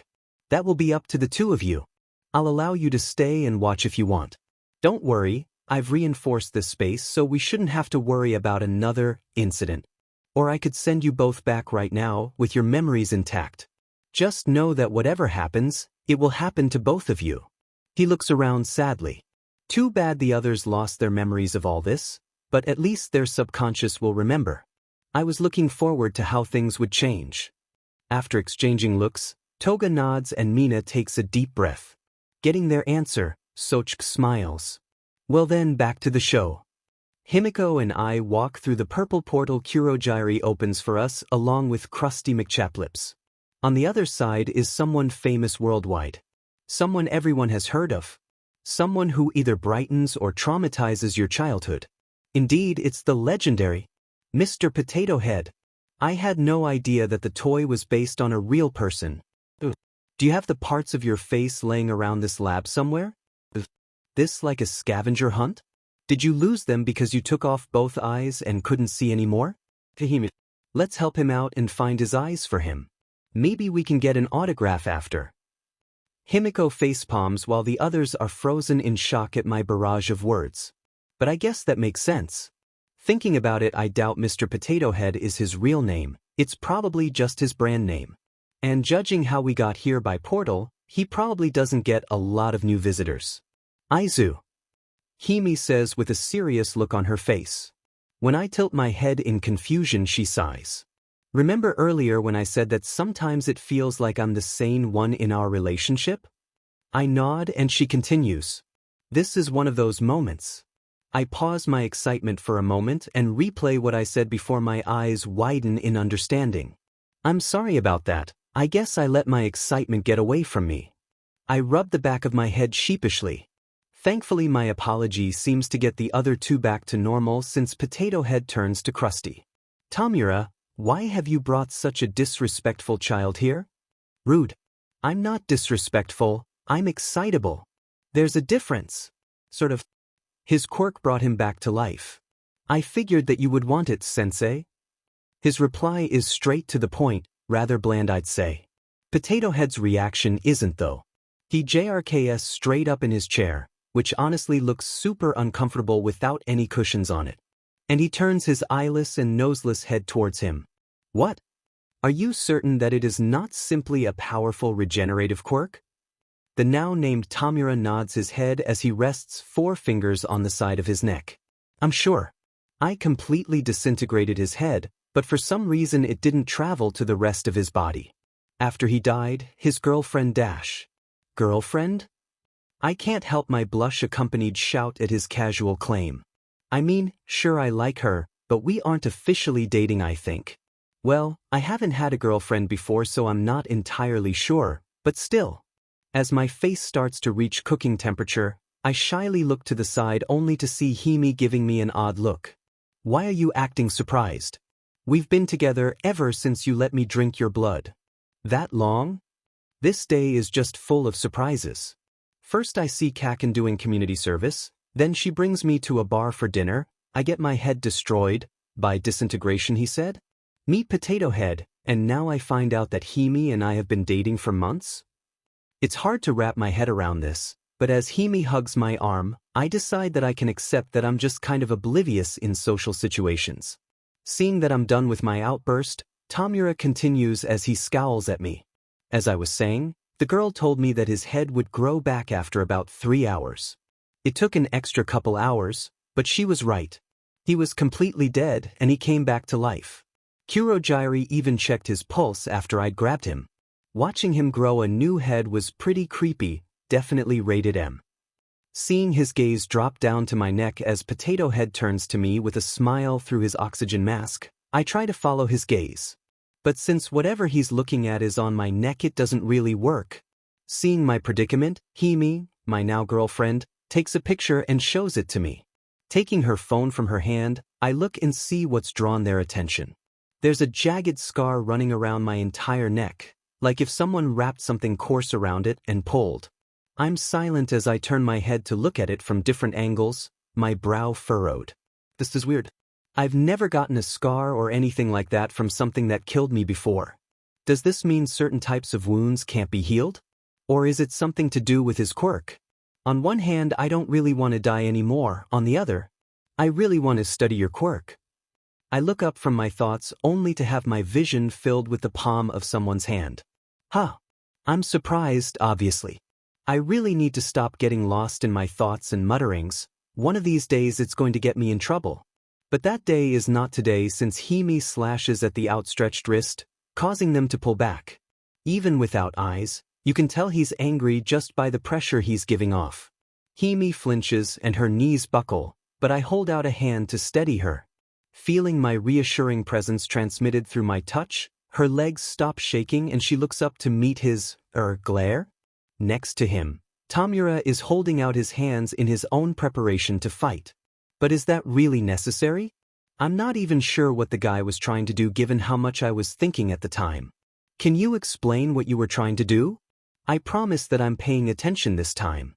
Everyone can see that he's impatient, but to my surprise he actually holds up his hand to stop Tamura from attacking. Grumbling, he listens, but given how quick he was to kill me when we first got to the bar, that doesn't really mean much. But my attention is completely focused on Potato Head, something that I'm only comfortable with due to the knowledge that Hime will have my back no matter what happens. The growl is clear in his voice when the man speaks. I have the ability to give and take quirks, as such I would like to take yours. Coming back from the dead is quite the feat, something that I'd like to add to my own arsenal of quirks. Rest assured that I would allow you to have the quirk of your choice in exchange. You nodded, so I was under the impression that you'd agreed. Ah. I scratch my head sheepishly while Hime sighs beside me. Sorry about that, I was thinking about Tamura's dash. It's Shigaraki to you, Lootbot. I continue as if I wasn't interrupted. Quirk since my healing left a scar. The only time that's happened is when I intended for the wound to stay. See. To demonstrate, I pull up the sleeve from my jacket and reveal the scar carved from Himiko's name. Seeing me showing it off, Hime swoons. So romantic. Carving a girl's name into yourself is one of the best shows of affection. I raise an eyebrow without taking my eyes off of the two in front of me. One of? Then what would be the best? She glances up while tapping her chin with her index finger. Maybe spelling out my name with dead bodies? Or blood? I think that I'd prefer blood, that way I can drink it later. But it would have to be somewhere that heroes wouldn't be trying to get rid of it. I nod before noticing that Potato Head and Shigaraki are getting impatient. Focusing back on the matter at hand, I clear my throat. Sorry again. Anyways, even if you obtain my quirk, there's no guarantee it would work for you. The people in charge of the afterlife are able to keep you there if they choose. I'm told that my soul just isn't valuable enough to do so. Seeing that I'm talking about my quirk, the two of them calm down and Potato Head rests his head on his fist. Interesting. And what exactly would make someone's soul valuable? I shrug. Dunno. Probably like age and achievement or something. They did say that extremely atrocious or desirable souls are the main ones they'll stop from coming back. Apparently one of my handlers, as I call her, has a coworker who's been waiting on a soul for 200 years. They even have an entire team waiting to grab them when they eventually go down. There's silence as they process the information, and looking at Potato Head, I realize something. The top half of his head isn't how it's supposed to look, it's actually all scar tissue. I probably would have noticed earlier, but it's pretty dark in here. And his oxygen mask covers basically the only part of his head that isn't scarred, so I think I can be forgiven for not realizing sooner. And with this realization comes another. You won't heal your scars if you take my quirk and come back to life. Any damage from before your first death remains, except for around the time you die. And keep in mind, you have to die for it to activate. It is not any type of regeneration quirk. You die, you come back. Suddenly, I realize what we've been talking about. Wait a minute. You can take and give quirks? While Potato Head seems lost in thought, Shigaraki frowns at me while Hime rolls her eyes. Talk about bad lag. Yeah, cinnamon roll, that was a super late reaction. You feeling off from having your head turned to dust earlier? I wave off her concern as I pull out a fresh notebook and flick my wrist, suddenly holding a pen. That doesn't matter. A quirk like this overturns basically everything we know about quirks. I'm sure that this guy has taken at least one mutation-type quirk before, but it doesn't seem to have affected his own body. Which means that mutations might not actually be passive like everyone believes. They're more like nobody knows how to turn them off. I quickly tap my chin with the point of my pen, ignoring the mark it left as I go back to writing at a mildly slower speed than my muttering. Those healed muscles are really coming in handy. Or it could be that his quirk keeps them in a kind of storage, and they only become active when he wants them to.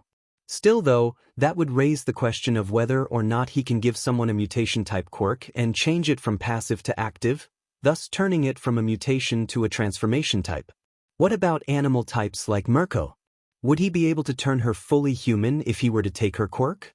Her quirk literally turns her into a rabbit, but the only things that could obviously change for her are the ears and tail. Her leg strength is part quirk and part training, so would that strength be gone? Or would it stay? There's ow. Feeling something hit me in the head, I give out the obligatory sound of pain even if I'm not in any. I'm told it's creepy if I just accept the hit and turn towards the person, who in this case is Hime with a palm-sized frying pan. Why do you have a frying pan? For when you go mega muttering super quirk analysis mode. Just look at that guy, he's basically passed out on his feet. I turn my head to follow where the pan is pointing only to see Shigaraki with glazed over eyes and slightly swaying. Whoops. But to both of our surprise, chucking echoes throughout the room. The source? Potato Head. That's quite the mind you have there, boy. You've only just learned of my quirk, yet have already figured out quite a bit about it. Tell me, can you do this for any quirk? Tilting my head, I pull out one of my older notebooks and toss it to him. I really like quirks. At first I analyzed them because I thought it would help me to become a hero. But after all might crushed that dream, I decided that I could make some good money from selling the information. I sheepishly rubbed the back of my head. Though I haven't gotten around to it yet. Hime has been looking for a broker we can work with that wouldn't try to SE or thunk. Take advantage of the fact we're so young. You really should go easier on how much you hit me, Hime. She seems to think about it for a moment. No cursing. Thunk, my vision is a bit blurry now, but whatever. She's cute when she gets like this. If that's the case, I have a proposition for you. He smiles, but I have to object. Sorry, but you have to get Himi's permission first. I'm open to the idea, but I care about her too much to just have a casual fling with someone we just met. Even if I was oblivious to the fact we were dating until a few minutes ago. Ah, thanks cinnamon roll. I'm glad you care. We can talk about that stuff later though, it's serious talk time. I nod. Sorry, potato head. I see a vain pulse on his head, but he takes a deep breath to calm himself. I would like for you to join Tamura's organization, the League of Villains. You do as he says, as well as provide analysis for those he targets. In return, all of your needs will be attended to. Money, weapons, training, whatever you desire, you will be provided. I look over at Himi to get her thoughts on the offer, but she just shrugs. Which is entirely unhelpful, but I get where she's coming from. As long as we have each other and freedom, it doesn't really matter where we go. Plus, this seems interesting. So I turn to Potato Head and nod. We'll accept your offer, but what's your name? I'm pretty sure you're going to kill me after this talk for calling you Potato Head this whole conversation and don't want it to happen every time. You may call me All for One. He extends his hand, and I'm sitting back in the darkness across from the lady. Wow, that pulsing vein can rival All for One's. Though this is the third time I've died today, so it's understandable. The duo now reside at the bar where Tamura insists his base be, and I think that the time is now right. Obviously, I intend to take the boy's quirk for myself. Even with it being unable to heal my old scars, coming back to life hours after having been thought killed is too valuable to leave in the hands of another. Of course, this rests on the caveat that I can take his quirk. I cannot take or give quirks from the dead. The Nomu Dr. Garaki is working on are a small technical difference which allows the transfer. Even then, it is not a sustainable process yet. It is likely that it will not be for a long while yet. But as for the boy, he has died. There is no point debating that when I completely destroyed the top half of his body in order to fully test his quirk. It certainly had nothing with him calling me Potato Head. I am above such petty trivialities, after all. Nor was I offended at their flirting in my presence. I am the most powerful man alive. Should I wish for a relationship, I would have one. But that is unimportant. What is the fact that I am currently using a quirk to ensure that the boy and girl won't wake up while I take his quirk. Given that his analytical skills would greatly benefit Tamura's growth, I'll likely grant him one of the regeneration quirks I possess. After ensuring that the boy won't wake up when my quirk enters him, I stretch my hand through Kurogyri's portal and grip his head. And that's where things go wrong. I do manage to find his quirk successfully, which means that it hasn't become cemented as a part of his soul. But when I grab a hold of it instead of me pulling it out, it somehow pulls me in. Where? I am unsure, but that is the sensation I have.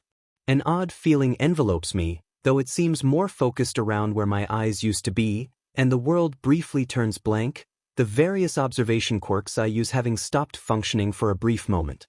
One in which I now find myself in another location. I turn my head, seeing nothing but darkness outside of this small circle of light. I pause as realization hits me harder than All Might did. Slowly, I raise my hand in front of my face. And I see it. Somehow, my sight has been returned. And as I run my hands over my head, I find that they aren't the only thing that's been returned to me. My smooth silver hair is back as well. Not only that, but the scar tissue that covered the majority of my head is nowhere to be found. I'm pulled from my astonishment by an unexpected voice across from me. Well now, this is unexpected. I'm startled to find a woman suddenly sitting across from me, dressed in a professional business suit. Immediately I curb my expression, adjust my posture to project my superiority, and tilt my head just enough so that, while they are aware they have my attention, they are also intimidated by the fact that I am looking down upon them. Intimidation and manipulation is an art form, one that I've worked quite diligently to cultivate over my 2 centuries of life. Contrary to my expectations, she does not react to my sudden change in pressure, seemingly unaffected. Deciding to test her more, I utilize a quirk I obtain that enhances negative emotions such as fear or hate. Or at least, that is what I intend to do. Confused, I look down at my chest as the quirk fails to activate. I try again, obtaining the same result. Perhaps the woman is preventing its activation, similar to Eraserhead's quirk. But then who was the one to bring me to this place? She coughs, drawing my attention back to her. As I was saying, normally mortals are assigned their handlers at birth, and as such are incapable of falling under the jurisdiction of another. But it appears that the boy's quirk has managed to supersede the proper channels. With the mention of a quirk, I realize what is happening, though I find it difficult to believe. So then this is the afterlife. But she does not confirm it. Instead, her response is the slightest of shrugs. While not entirely accurate, I have no interest in explaining this process once again. More to the point, this is quite the rare treat that has landed on my desk. She smiles, but it's no ordinary smile. While I honed my villainous smile to induce an optimal sense of inferiority in those who are faced with it, hers is a disturbing thing that cuts her face in half. The top half of her head swings open and a long, scaly tongue shoots out, piercing my chest before I can react. But there is no blood. I am uninjured. It zips back into her mouth as quickly as it exited and her head swings back to normal. Now frowning, she rubs her cheeks with her hands. That is quite an unpleasant experience. I am very glad that I rarely am assigned those who require using it, though it seems that it was ineffective this time. Another discrepancy the boy's quirk has caused. It takes much more effort than it usually does to keep my emotions in check. I have no clue as to what just occurred, but I am fully aware that had it succeeded, it would not have ended well for me. But I shall not allow my panic to show. That was quite an unusual quirk. Given how I seem unable to use my own, I am quite curious about it. My observation is quickly rebutted, however. That was no quirk. Simply a tool assigned to each of us handlers to deal with troublesome mortals who try to escape from what is in store for them. It is quite amusing. They do not realize that even those who we deem fit to punish have a better fate than the ones who touch the darkness. I cast a wary glance around us, put on guard at her words. But alas, there is nothing I'm able to do about it now. Instead, I clear my throat. And I am unable to use any of my quirks because? The reason for that is twofold. She holds up a finger. 1. Quirks that are not mutations are unable to be utilized here. Even if they seem to break the laws of physics, they are still things of the mortal realm. This is not the mortal realm. A second finger joins the first. Second, they are not your quirks. You are aware of how quirks reside in both the body and the soul. It's not a question. She seems aware of my own interest in the subject, which has led to my plan for Tamura Shigaraki should he fail to meet my expectations. Still though, it is only polite to respond, so after I give a nod she continues. Here, souls usually are unable to interact with any except their handler, and since quirks are connected to souls. The quirks, as well as the connected soul, are with their respective handlers. I finish, a slight worry making its way into my voice. One that's easily picked up on by the strange being in front of me. Do not worry, each of the quirks you've collected are tethered to your own soul. So the only ones you will lose upon returning will be those whose connection has frayed. In other words, those you have not utilized for more than 10 years. While frustrating to lose any of the quirks I've collected, it is much preferable to losing all of them. I am simply satisfied to lose only that which I have not needed since before my battle with All Might. Still though, she continues, I would recommend not trying to steal the boy's quirk. It appears that any who touch it will be sent here, to me rather than their proper handlers. I see. So I am incapable of taking the quirk for myself. That is correct. Though even if you were able to take it, the boy returns here every time he dies. Eventually one of the higher-ups would develop a way to counter its protection and force his stay. There is simply no benefit to doing so for a simple snack. A snack? I question, confused at the sudden turn of conversation. Frowning, she taps an hourglass on the desk. That is correct. You see, we handlers and our supervisors require sustenance just as you mortals do. But for us, that sustenance comes in the form of a mortal's memories. Their personalities. Everything that made them during their lives. And once they have all been consumed, they are returned to the mortal realm to repeat the process. Interesting. So there is no true afterlife. Eternal bliss versus eternal damnation. I cannot help but find that amusing. I suppose I will not be meeting all those I killed in hell like they claimed. As I said, I will not be explaining that. Though as it appears we are running out of time, I will leave you with a word of advice. Your soul will become fractured if you continue with your plan for Tenko Shimura, or Tamura Shigaraki as you named him. This means that your handler, who absolutely hates you by the way, will be able to force you to suffer twice before your soul is returned to the mortal realm. And they in particular have a rather large mean streak. She looks up and I follow her gaze.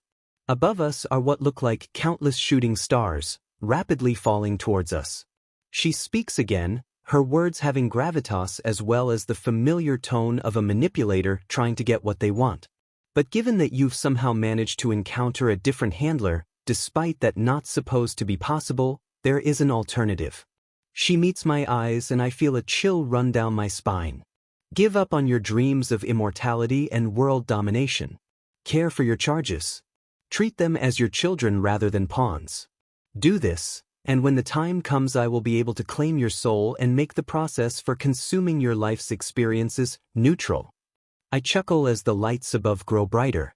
Neutral? That is a rather interesting offer. She shrugs.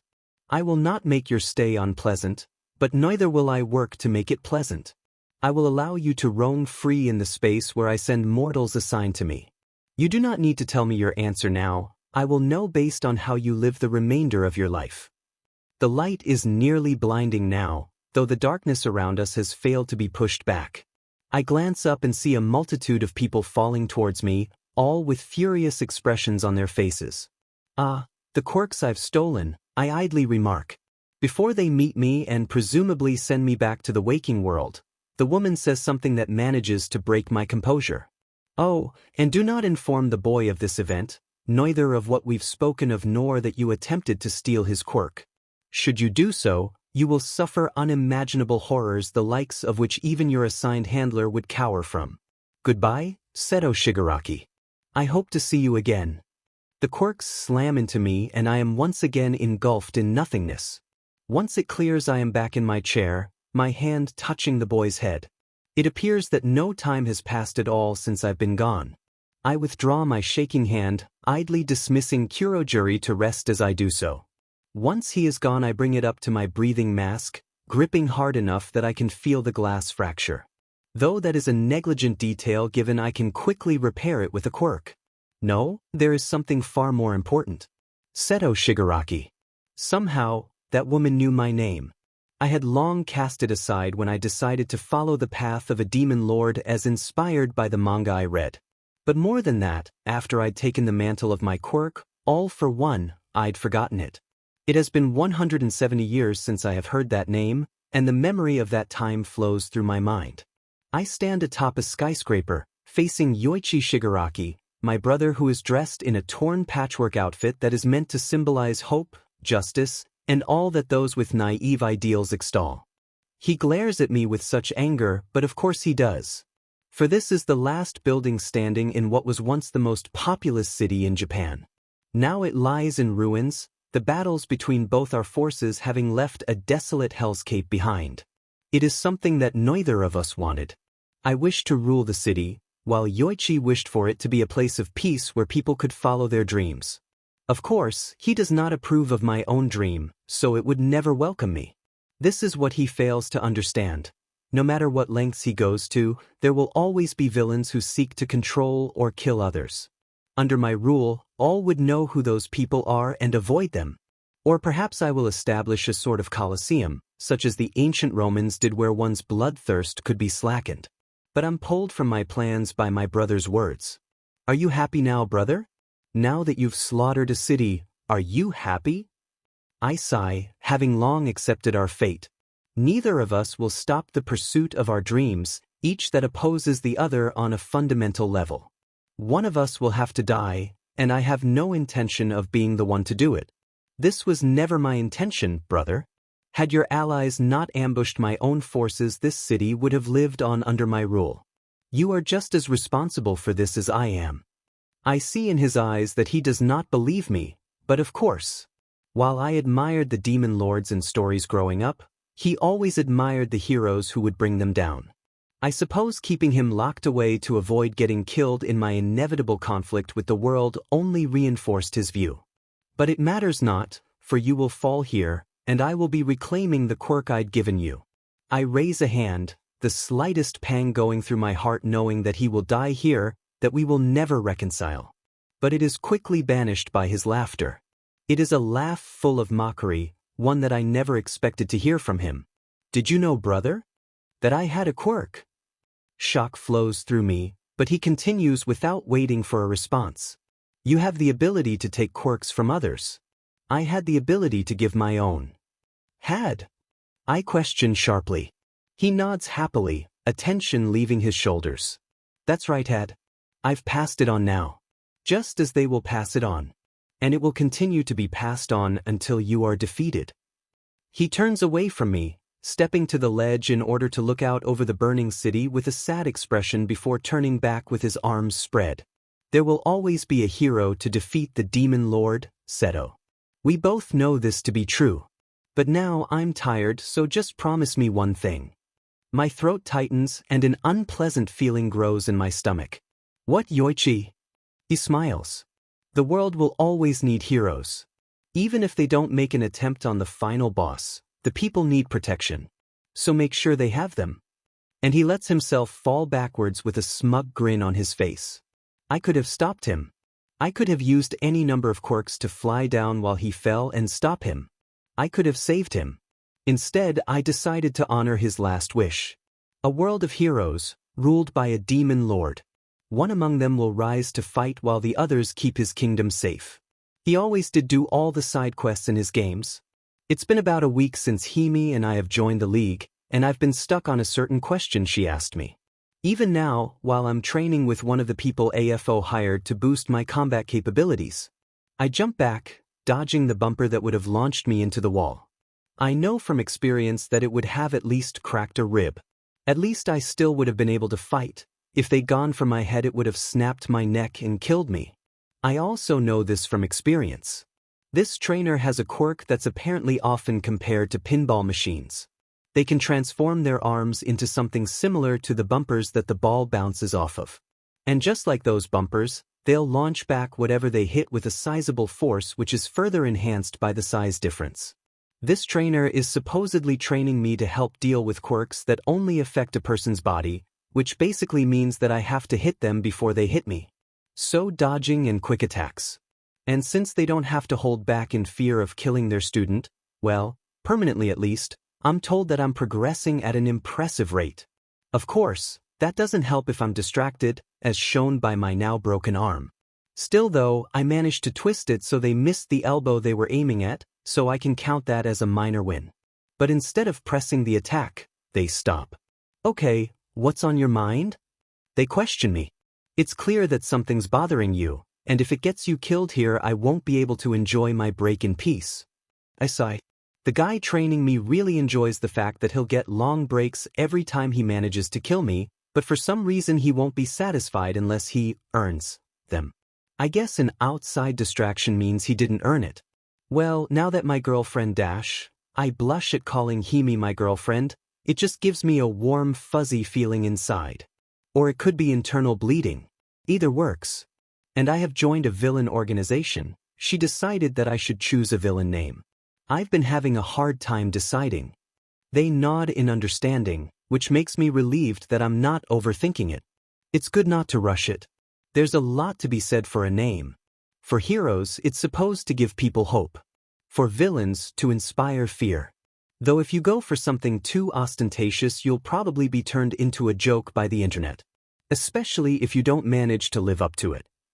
I nod, remembering one villain who called themselves Ultimate Arsenal of Unlimited Weapons. Admittedly, their quirk was good, being able to conjure any kind of weapon into their hand with a gesture. The downside was that it was just the weapon, and they could only conjure one thing for each hand. and they couldn't go farther than 10 feet away from them or they disappeared. So guns weren't really useful, and any kind of bomb would have ended up hurting them as well.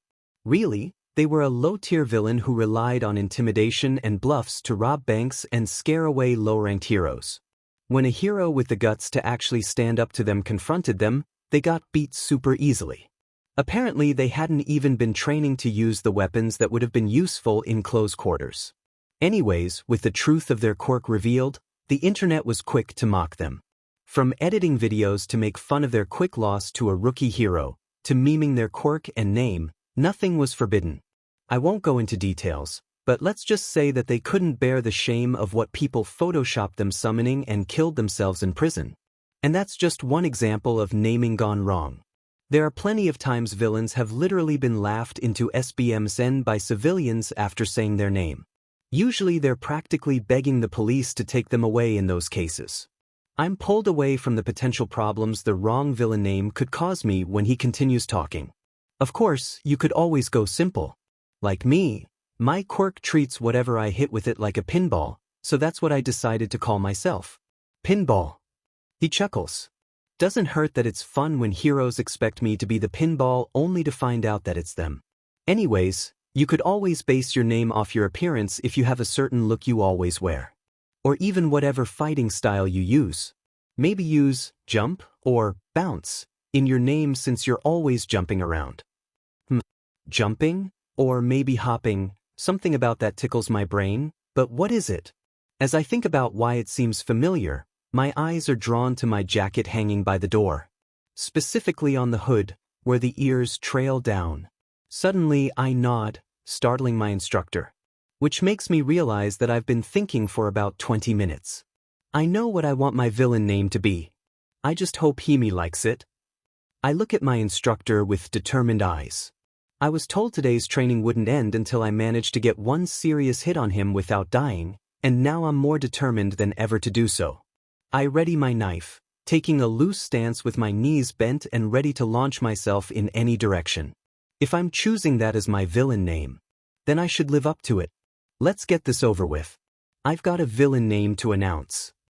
I've decided that my villain name will be Midasejai. Himi just looks at me, her eyes a bit unfocused and her nose twitching cutely. Now that I've got rabbits on the brain, I'm really tempted to pet it. Eep! She lets out a cute noise and pulls her head back, squinting her eyes at me. What was that for? I giggle as I pull my finger back. When you smell good blood, your nose twitches and wiggles. It's adorable and I couldn't resist. She huffs with crossed arms.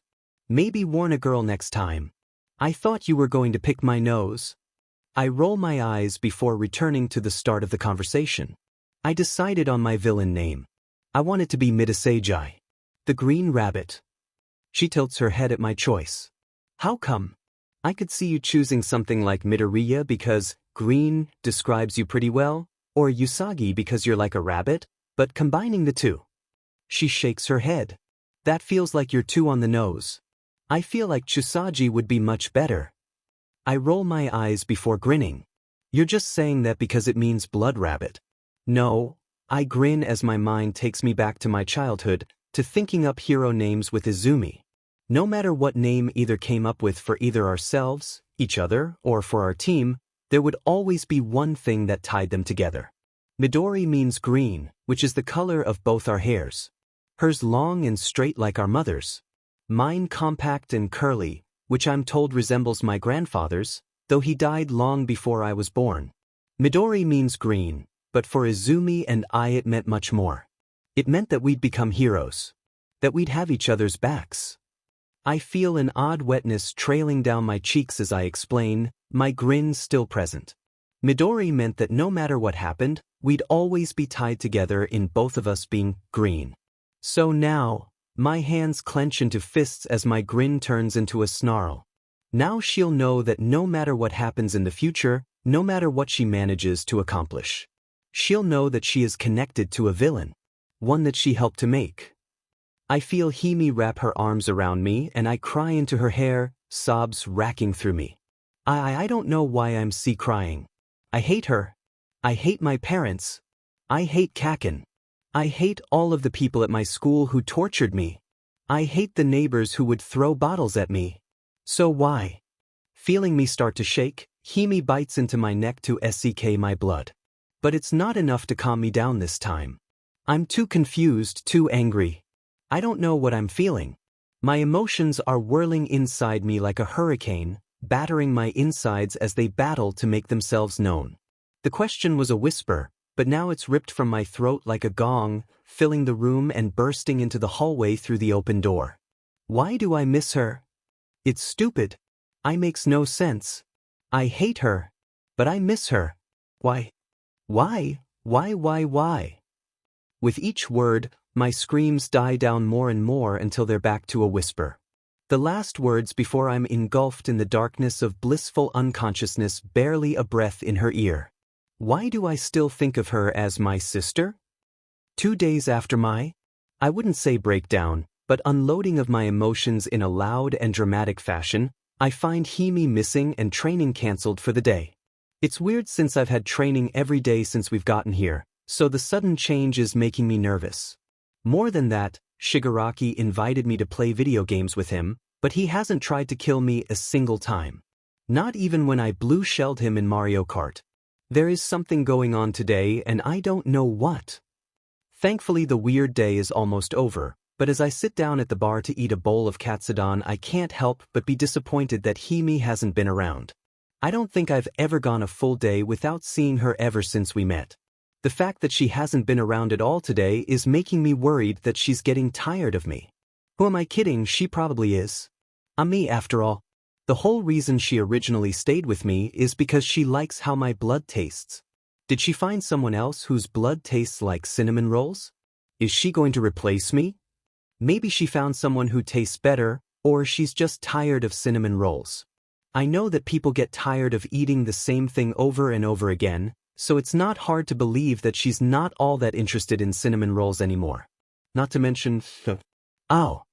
I turn around with a happy smile on my face which turns into a laugh at seeing a familiar frying pan in the hand of an overly muscled white-haired man. It looks like a toy in Hime's hands already, but now it's practically lost in her palms. They roll their eyes before their skin starts to slough off, though the oversized clothing remains, meaning that she probably took them off the guy for some reason.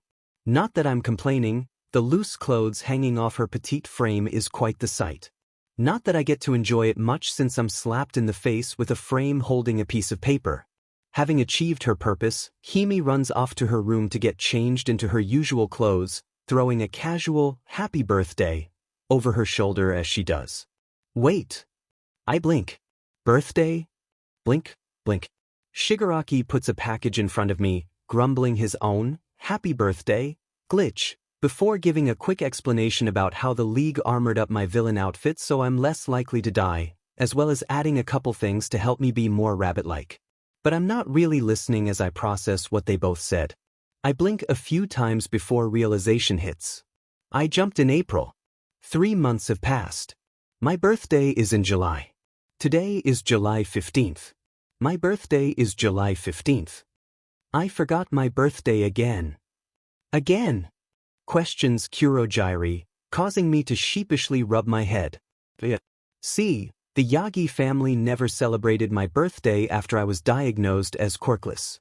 Which is dumb because they always made a big deal out of Izumi's birthday, who is my twin. Meaning we have the same birthday. So eventually I ended up just forgetting about it. Though occasionally one of them would leave some cake in front of my bedroom door, so that was nice. I think he nods before pulling out a notepad and a pen with narrowed eyes. Remind me, what is the location of your previous residence? Before I can tell him, we're interrupted by Hime barreling back into the room and bouncing in front of me. Did you look at it? Did you see it? Do you like it? I made sure to plan out the whole thing so nobody would notice. I didn't even kill the guy I disguised myself as and dumped a bunch of booze on him so he would just think he was drunk. So, do you like it?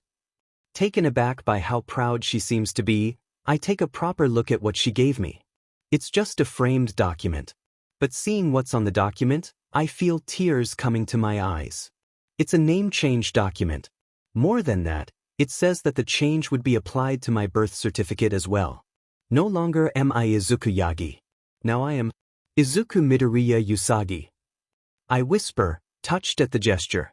Not only do I no longer share a name with those people, but she even took into consideration my strange interest in maintaining a connection with my sister. Thank you, Ichimi. I love it. I smile at her through my tears, more grateful than ever that she found me that day. It's been a couple of months since Hime and I have joined up with the League of Villains. Really though, so far they don't seem all that villainous. Other than manning the bar, Kurogiri mainly handles the transportation whenever someone goes out since Shigi is paranoid about someone following us back. Doesn't make much sense to me given how people randomly show up to eat and drink here like we did, but whatever. It might be because he kills most of the people who show up for getting drunk and bothering him, or if they bother Kurogiri they'll get portaled somewhere else. I'm not sure where they're portaled, but they never come back, so it's safe to say it's probably somewhere inhospitable. I wonder if he can portal someone into space if he has the coordinates? Really, the only person that I know for a fact comes back is that information broker that told Hime about this place, whose name is apparently Jiren. Anyways, other than killing the people who annoy them above a certain level, which I can understand since I kill any of the older men who try to hit on Hime, they haven't really done anything overtly villainous. No robbing banks, killing sprees, etc. Honestly, outside of training, Shigi really only plays games. And he totally cheats at Mario Kart. The training I get here is nice though. Ever since I told everyone what I want my villain name to be, I started getting more specialized training. I spent so much time learning parkour and various leg techniques. Just last month, I managed to kick through an entire wall of cement. Yes, I shattered all the bones in my leg to do it, but I still did it. I haven't only been doing leg days though. I still did all the other training AFO had planned for me before that too, which mainly consisted of hand-to-hand combat with various instructors as well as something that surprised me. He had people show me how to use a gun. I don't know why, but something about shooting a gun just feels right, like thousands of people are shouting out about how it doesn't fit me. Imagining their screams of outrage just brings me so much joy. Of course, Hime has kept up her usual knife handling lessons. AFO tried to get someone to teach me instead of her, but when she complained they suggested proving how good they are. They were not as good as they thought they were. Anyways, Hime stayed on as my knife teacher, though her lessons mainly amount to her stabbing, trying to stab me and having me study her movements. There's no denying her skill like that dead guy tried to do, but everything she knows comes to her like an instinct. To her, knives are a natural extension of her hands. It actually gave me an idea on what to do for her birthday present, and I'm really excited to give it to her today. But back to Sensei Hime. Since knives come to her so naturally, it's hard for her to describe exactly how to do what she does with them, which is why she's so big on practical learning. Sure, I'm basically training with her in my underwear because Shigi complained about how inconvenient it is to keep replacing the clothes she cuts up. And sometimes she gets overly excited by all the blood and drains me dry. But now my knife skills are awesome. I'm obviously nowhere close to Hime's level, but I can hit the bullseye on the target every time. Of course, then Hime will show off her own skills and make a detailed copy of my face from thrown knives. One day, I hope to reach that level for her. However, that's for the future. Right now, I have the box with her present in front of me at the bar while I wait for her to come down from bed. At his usual corner of the bar, Shigi has his own present, as does Kurogiri. These two are really big on making sure that birthdays are celebrated. They even have a calendar where the only days are a person's birthday. Though AFO insisted that he be excluded for some reason, and apparently he worked hard to convince Shigi of it before it was accepted. Hime comes skipping down the stairs with a smile on her face and wearing her usual school uniform. She won't tell me what school it's from, and even though I could find out if it ever became a problem, I'll respect her privacy. Just like how she respects my privacy in regards to not prying into my middle school or family locations. Seeing her stop and her face light up seeing the gifts we've prepared spreads a smile across my own. She's going to be so surprised. Happy birthday, crazy. Shigi grumbles in his usual grumpy tone. She ignores his own nickname for her, instead just giggling as she gives her usual reply to it. Don't you know Shigi? We're all crazy here. She jumps at him and gives him a hug, letting go to avoid the hand that tries to grab her arm. With a spin she picks up his gift, which makes me a bit sad since she didn't choose to open mine first. But I take solace in the fact that she'll love mine.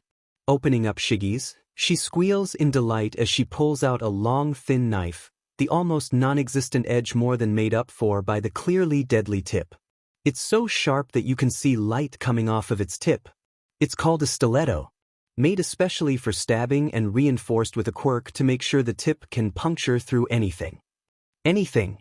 She asks before stabbing it down into the bar, much to Kurogiri's dismay. Hey, I'll have you know that this is not easily repaired. Sorry, Giri. Hime absently apologizes as she inspects both the tip and the hole in the bar. It went in super easily, so she shouldn't have any problem when it comes to people. Maybe it can even get through hardening quirks. Thanks. Krusty, I love it. He growls at the use of that nickname, but it's not one of the worst we've given him, so he just grumbles under his breath. Next she opens Kurogiri's gift, and pulls out a pretty knife sharpener colored blood red. I know how much you enjoy doing maintenance on your blades, so I avoided the electric sharpeners. This is one of the best available.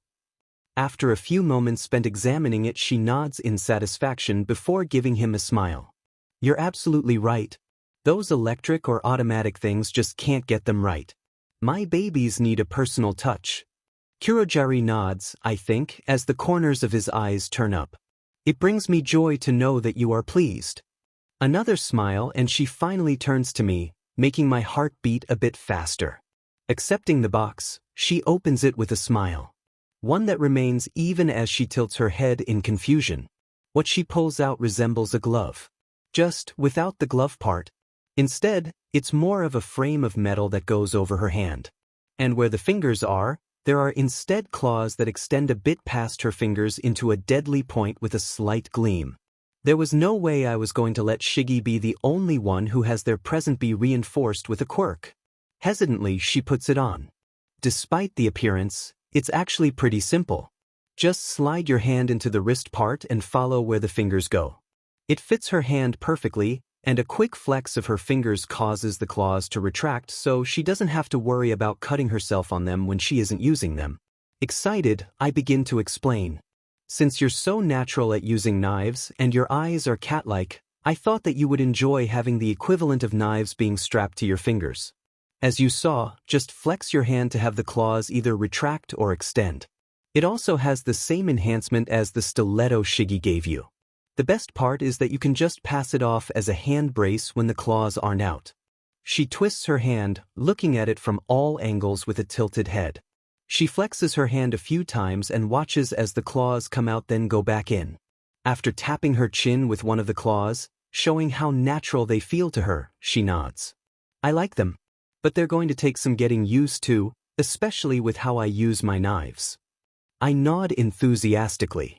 Obviously I knew that there was no way she would just abandon the rest of her knives, which is why I had it made so the claws can retract.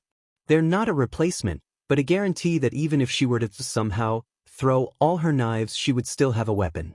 And then a rare occurrence happens, AFO speaks from the TV. Then I suppose it is a good thing that it's time for Usagi to make his debut. Join him, and you may get to practice with your new weapons. Hime and I smile at each other, excited for this bit of news. Why, when we still kill on a semi-regular basis? Well, my debut will be killing my first hero. My target is the pro hero slugger. His quirk is some kind of homing effect on the things that he throws, making sure that they always hit his target. It's similar to Snipe's quirk, except he has to throw them, so guns don't work for him. But his support item, which resembles a large green mechanical glove that stretches up his left arm, lets him throw things farther than he normally could. He's a pretty low-ranking hero, but he excels in minimizing damage to the area since he doesn't miss and has a ton of restraining items designed to look like baseballs. Of course, as I look down on him from the rooftop as he walks through a nearly empty street with his only sidekick, I know that his capturing skills won't mean anything when it comes to a surprise attack. Exchanging a quick glance with Hime, we both nod. She uses her new claws to climb down silently, the claws sliding through the stone with barely a sound. That's a really good reinforcement. Maybe I should get some of my weapons the same. But that's for later. While Hime climbs down to follow them from below, I continue to follow them from above. Once they're finally alone on the street, it's time to strike. Living up to my name, I jump down from the rooftop on top of the hero. He cries out in shock, and then pain when his shoulders crack under my feet. Landing on people from a rooftop jump does not end well for them. Luckily for him, the pain in his shoulders won't last very long. I bring my knife down, driving it through the back of his head in one smooth motion. As his body finishes collapsing under me, I roll off and spring to my feet, turning to Hime's fun. And judging by the bloody smile on her face as she holds the sidekick's heart in her hand, I know that she had a lot of fun. Even if it didn't last very long. It's a bit hard to tell under the blood on her face, but when she looks at me she blushes. Okay, I like this a lot more than I thought I would. So much blood.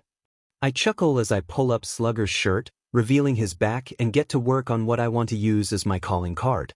Not every villain has one, for obvious reasons, but since I want to get my name out there, I do. I knew you would like it. They just fit you perfectly. On his back I carve out a few words, ignoring the blood that splatters onto my mask and jacket. Hime reads it over my shoulder, her warm breath making my ear warm. Mito Mitter 3. A hop away Mitasejai. She giggles, wrapping her arms around me as I stand up after one last addition to it. But it's a bit different from her usual hugs. She's rubbing her hands along my chest, and now that I'm not distracted I can tell that her breathing is a bit labored. We took these two down quick, so she shouldn't be tired. Did she jump around while following them? Laughing at how they didn't notice her while she was doing that does sound like something she would enjoy. But it's not. Instead, steam erupts from my face as she whispers into my ear. I think I want another present tonight. Q. That drives away the last coherent thought I have as she calls Kurogyri and drags me through the portal into her room.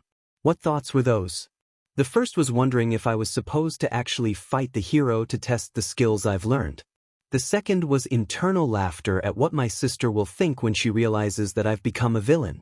After all, it's not like they think I'm dead. Izumi. I stare up at the now familiar ceiling, thinking back on how I ended up here. The verbal abuse. The physical abuse.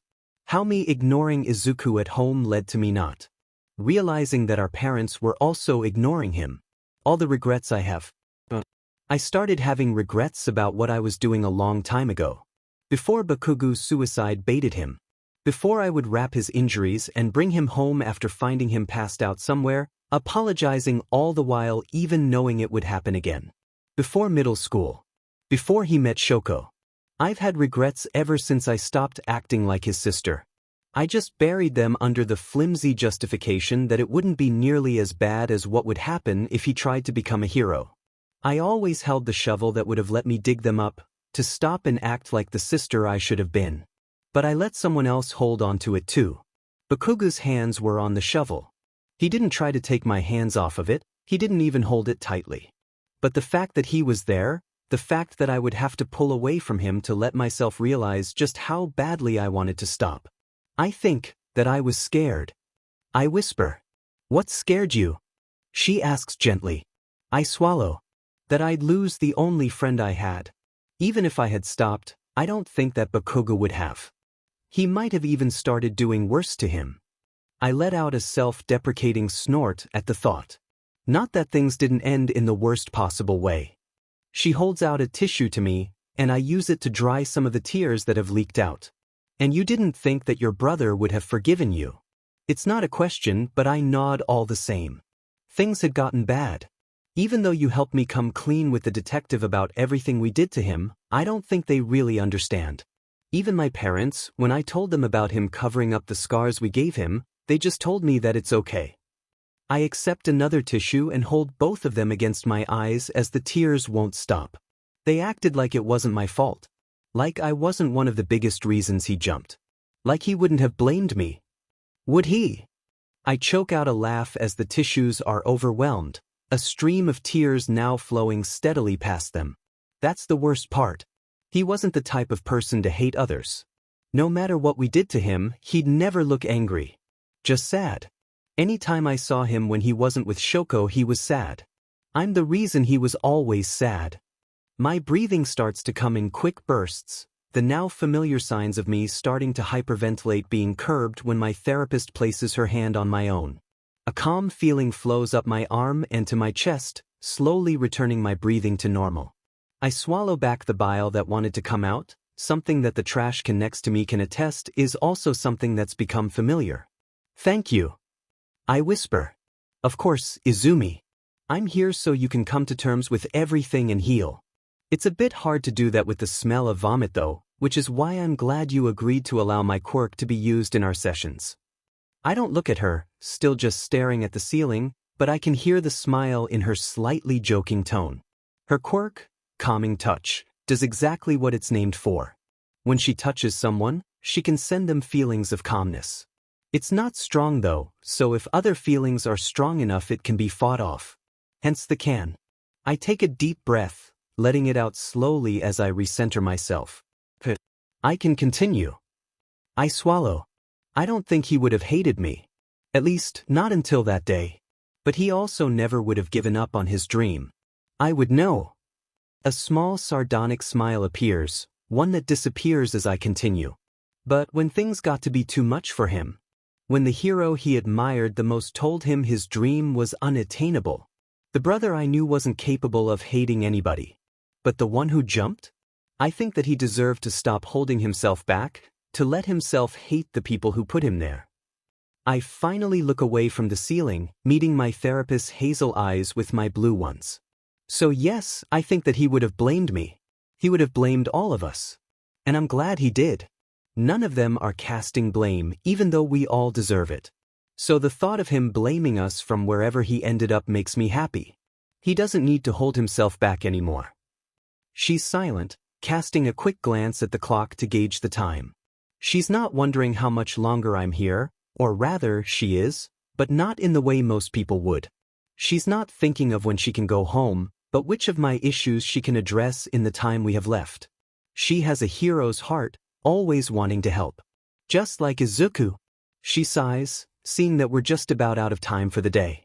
Still though, she's kind enough to send me off with some last bit of advice as I stand. You are trying to change for the better. You are making progress. I think that he'd be proud of how far you've come from who you were when you first walked in here. I smile sadly as I drop the tissues in the trash can. As I pull my jacket from the rack next to the door, I whisper, too bad he isn't here to say that himself. I'm gone before she can respond, not that I want her to. I deserve to feel like this, I deserve to suffer just like he did. But I'm a coward, I think, as I make my way to the place I'm doing my community service at. If I wasn't, then I'd be making sure I feel the same things he felt every day for years. Thoughts of how I should have been better, of how he deserved better than someone like me swirl in my head, and before I know it, I'm at Trash Beach. It's the nickname everybody gave it since it basically became a landfill. But I've definitely made some progress. I look on at the section of the beach I've managed to get clean with some pride, my mood lifting just a bit. I'm glad that Dad managed to get this place to count for my community service. Once it's clean, it's going to be beautiful. Speaking of Dad, I can see him in his normal form over by the dock. I send him a wave which he returns. He sits on his chair as he watches me clean, shouting suggestions while he does. Things have changed since that day. And it only got worse when I helped bring everything to light. The house is a lot quieter, and our meals that were once filled with lively conversation are now eaten in silence. Mom tries to get us talking while we eat, but it rarely lasts long. Honestly, while what happened clearly affected Dad and me, it feels like she hasn't been affected at all. I hate it. Bakugo is another person who hasn't changed, though his situation has, from the way his mom tells it when she comes over. Apparently Masaru isn't letting either him or Auntie curse in the house anymore, though he hasn't been able to do anything for either of their shouting. He set up a couple of swear jars for any time either Bakugo or Auntie mess up, and he thinks that he'll have enough to go on a personal vacation soon. As for my own relationship with Bakugo, well, there isn't one. Not anymore. After I came clean about how bad things were, he got mad and shouted about how I was selling him out and looking down on him. After that we haven't really interacted anymore. And I think that's for the best. I was lonely for a while, but have managed to make a couple of friends at my new school that have helped me to realize what a toxic person he is. Speaking of, Aldera has been closed down, with Principal Nizu helping to get most of the students enrolled in other schools as quickly as possible. Well, for the ones that didn't get arrested at least. When everybody was investigated, it was revealed that some of them had actually committed crimes beyond what they were doing at school to Izuku. So they got sent to youth detention centers. Most of the teachers were arrested as well due to encouraging and sometimes participating in Izuku's abuse, as well as allowing the students unrestricted use of their quirks.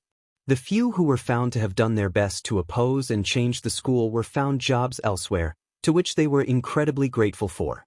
Shoko vanished, and I haven't heard anything regarding how she's doing.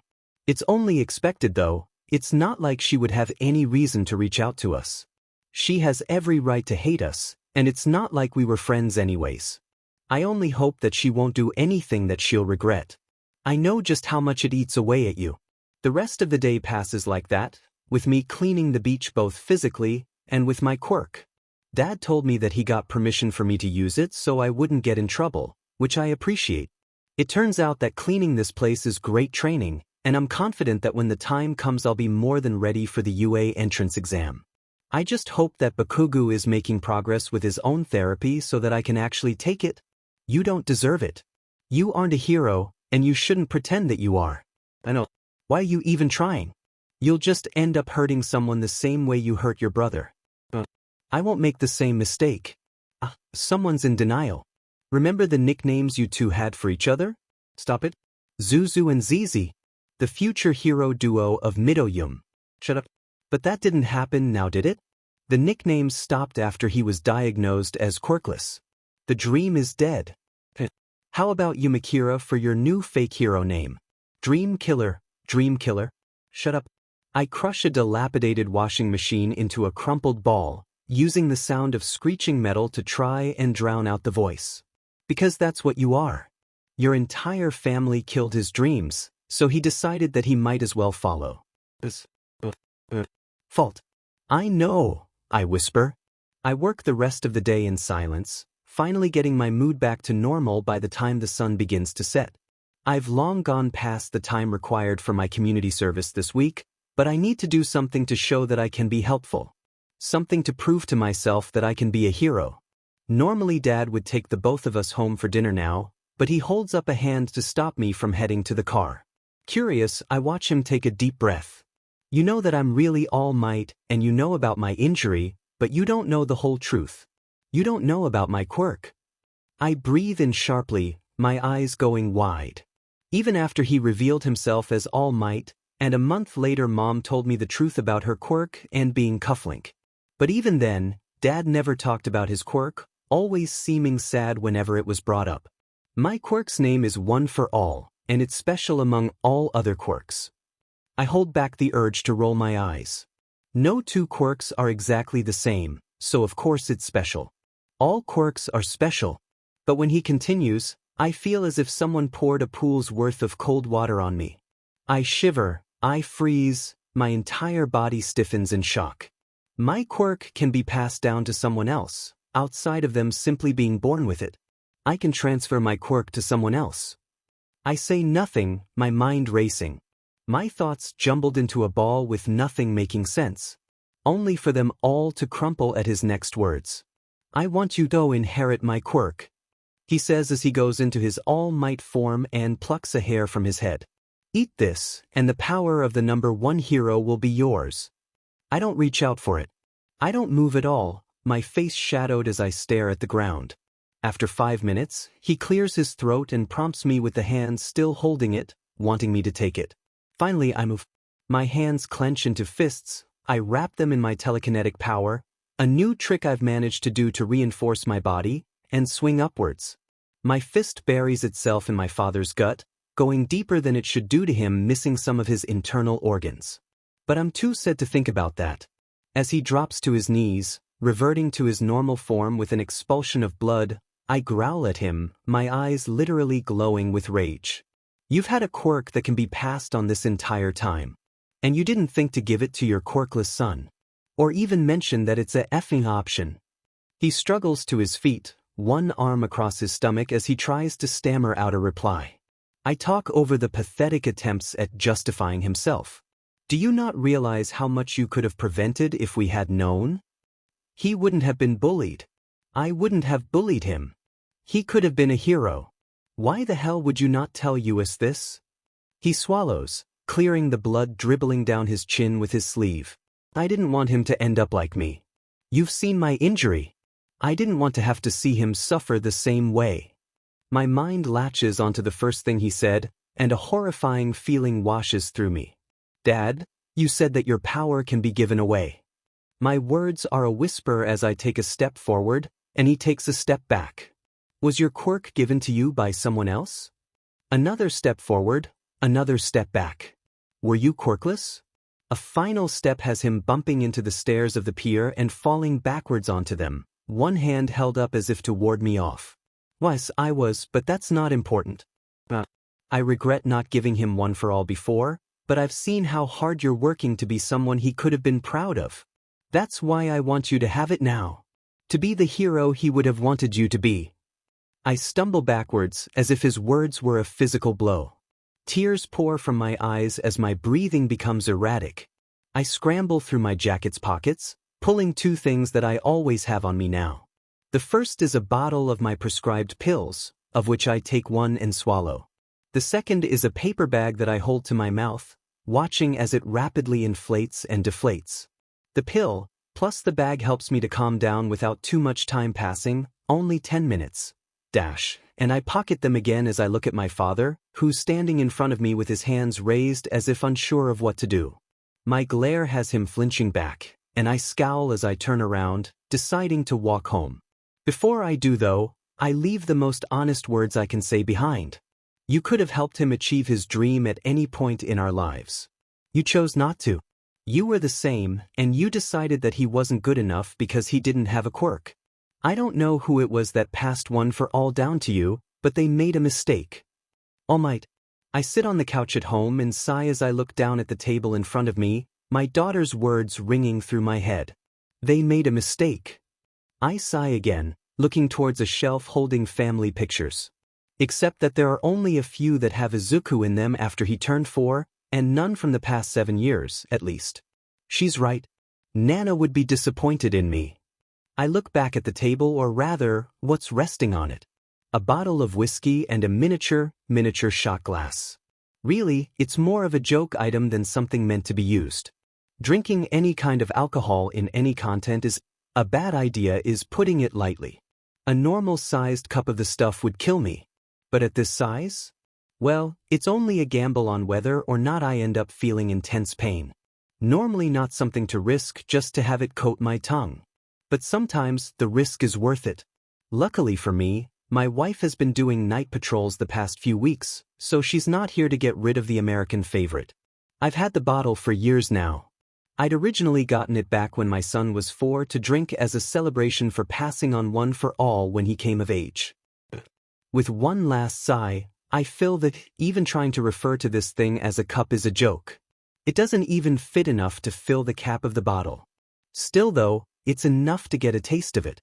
It's the next best thing to actually drinking it. So after resealing the bottle and putting it back in its hiding spot, I down it. I let the taste of it fill me, enjoying the long-forgotten burn as it rolls across my tongue. One that's gone all too soon as it's absorbed due to how dry it is. Still though, it manages to ease the tension in my shoulders by just a hair. And since the taste itself will linger, I'll be able to fall asleep feeling as if I'd actually drunk some. Maybe even have a dream about being able to actually do that. I'm not having a dream where I'm able to drink whiskey without dying. Instead, I stand in front of 7 stone thrones on top of which sit 7 people, each of who has some kind of disappointed or angry expression on their faces. But what hurts the most is that I recognize one of them. My teacher. My mentor. The person who believed in me to carry on her legacy. Nana Shimura. Her face is shadowed by her hair, but the abject disappointment and twist of her lips tells me all that I need to know. Whatever I'm doing here, wherever here is, it's not good. The first to speak is the person in the center, A skinny man with mop-like, scraggly white hair. Toshinori Yagi. Also known as All Might. The symbol of peace. You had the chance to pass on one for all to a worthy successor. One who, like you, desperately wanted to help people with all their heart, even if they had no quirk of their own. But instead, you told them to give up, that they didn't have enough power to accomplish their dream. A man with a large scar across the center of his face scowls at me. Though I'm taken off guard by his resemblance to young Bakugo, I try to defend myself, but it's like I can't open my mouth, can't move. A man whose jacket covers the lower half of his face is the next to speak. We can all see through your eyes, so we can see all that which you see, even if you don't realize you're seeing it. I gulp, knowing what that means. They've seen how Izuku was treated his whole life, including the neglect. You acknowledged the growth your daughter has gone through, and attempted to name her your successor. Though her past actions are reprehensible, we were willing to accept it. A man with pale blonde hair and 2 straight scars stretching down his face over one eye and past his lips speaks, and I'm happy that they approved of my choice, only to be engulfed in self-admonishment as he continues. But once again, due to your own actions, we've been denied one who deserves the power to induce change. Even if she would not have survived it, she could have done great things before she perished. My head shoots up at that, concern outweighing my other negative emotions. She wouldn't have survived? What do you mean? I try to say the words, but am unable to. Still, they seem to understand, and my master is the one to answer, her voice heavy with regret. Toshino. Yagi. My heart breaks hearing her reject calling me my name as she always had. A sign that our deep bond that developed as more than teacher and student is gone. There was a reason I chose you as my successor. More than your heart, it was a test. A test? What kind of test could inheriting one for all be? You see, fourth, she gestures to the man with 2 scars, did not fall to all for one. He did not engage him in battle at all. Instead, he hid himself in the wilderness and relentlessly trained the quirk in the hopes that his own successor would have the power to defeat him. Training that resulted in his death. The bald man with a pair of goggles on his head speaks. See, the quirk got too powerful. His body couldn't contain all of it, so it kept struggling to keep it in check, but one day it couldn't keep up. One for all killed him. Which is where you came in, Yagi. After finding out what happened to Fourth, I investigated. It led me to an unexpected conclusion. Anyone with a quirk who inherits one for all will die. An early death as their body tries to contain more than twice the power it was meant to handle. She raises her head, and I can finally see the anger in her eyes as tears roll down her cheeks. I thought that you, a quirkless boy with a heart of gold, would be able to not only survive, but surpass all of the previous users. I thought that you could bring an end to all for one. I was right, but also wrong. She takes a breath as the anger intensifies. You've lived longer than any of us, and your power is more than what any of the previous users could summon as well. You critically wounded all for one to the extent that he hasn't made any noticeable moves in years. My eyes widen. Wounded? I crushed his head. He should be dead. Seeing my panic, the first speaks again. One for all and all for one are connected. Should my brother have died, we would know. But our battle is not over. Nana, seemingly losing patience, jumps to her feet with a sharp movement. And you decided to reject the perfect successor. He was quirkless, which means he wouldn't have been killed by the quirk. He had a heart of gold even after what he'd experienced. If it had been anyone else, I wouldn't be surprised if they turned to villainy. Hell, I might have supported that choice. She takes a deep breath before letting it out slowly, her next words barely above a whisper. But he also had you. You who could have raised him so that he would have full knowledge of the quirk. So that he could improve himself for the longest time. Who could have been the best of us. But instead, her tone goes cold, her words sharp barbs that dig into my skin. Instead, you grew arrogant. You began to believe that you and the quirk were one and the same. You didn't want to give it up, don't deny it. She shouts, apparently able to tell how I wanted to object. Another breath.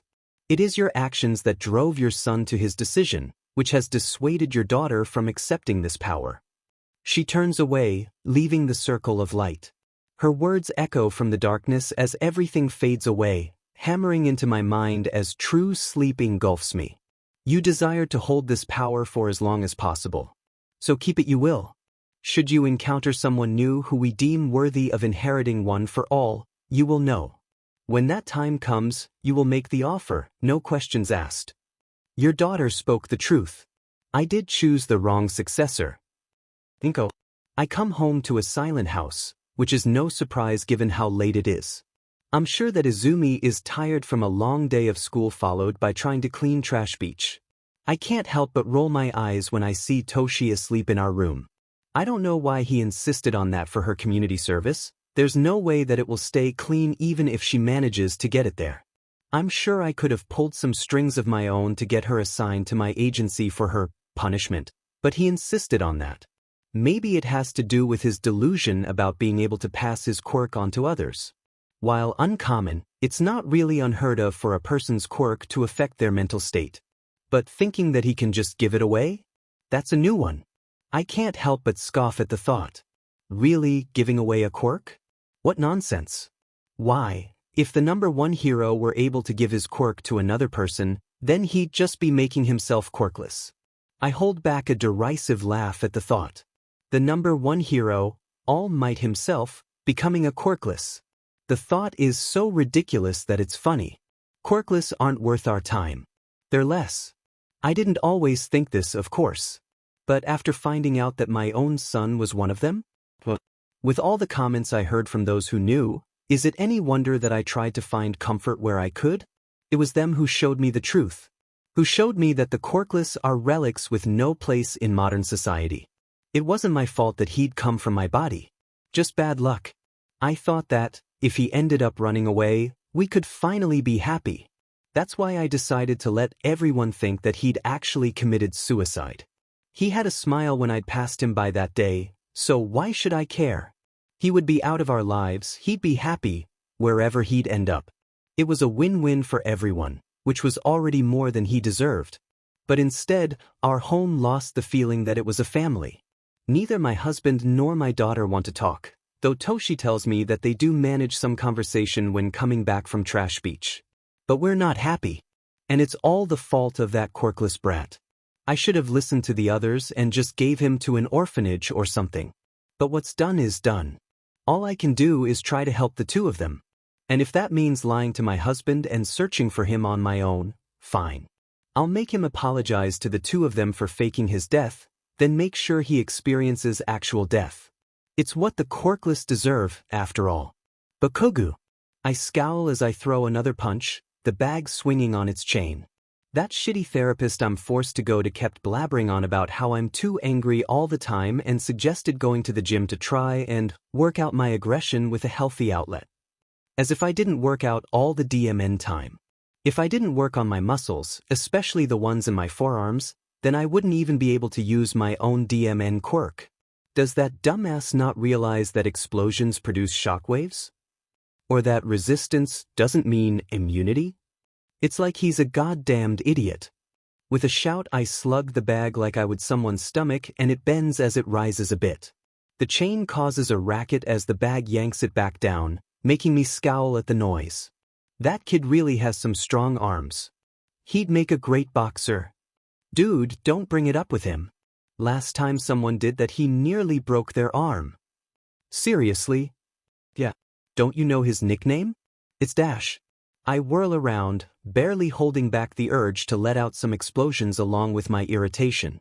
I can hear you Demon Extras whispering back there. Hearing my shout, the two idiots scramble away, running out the gym's doors.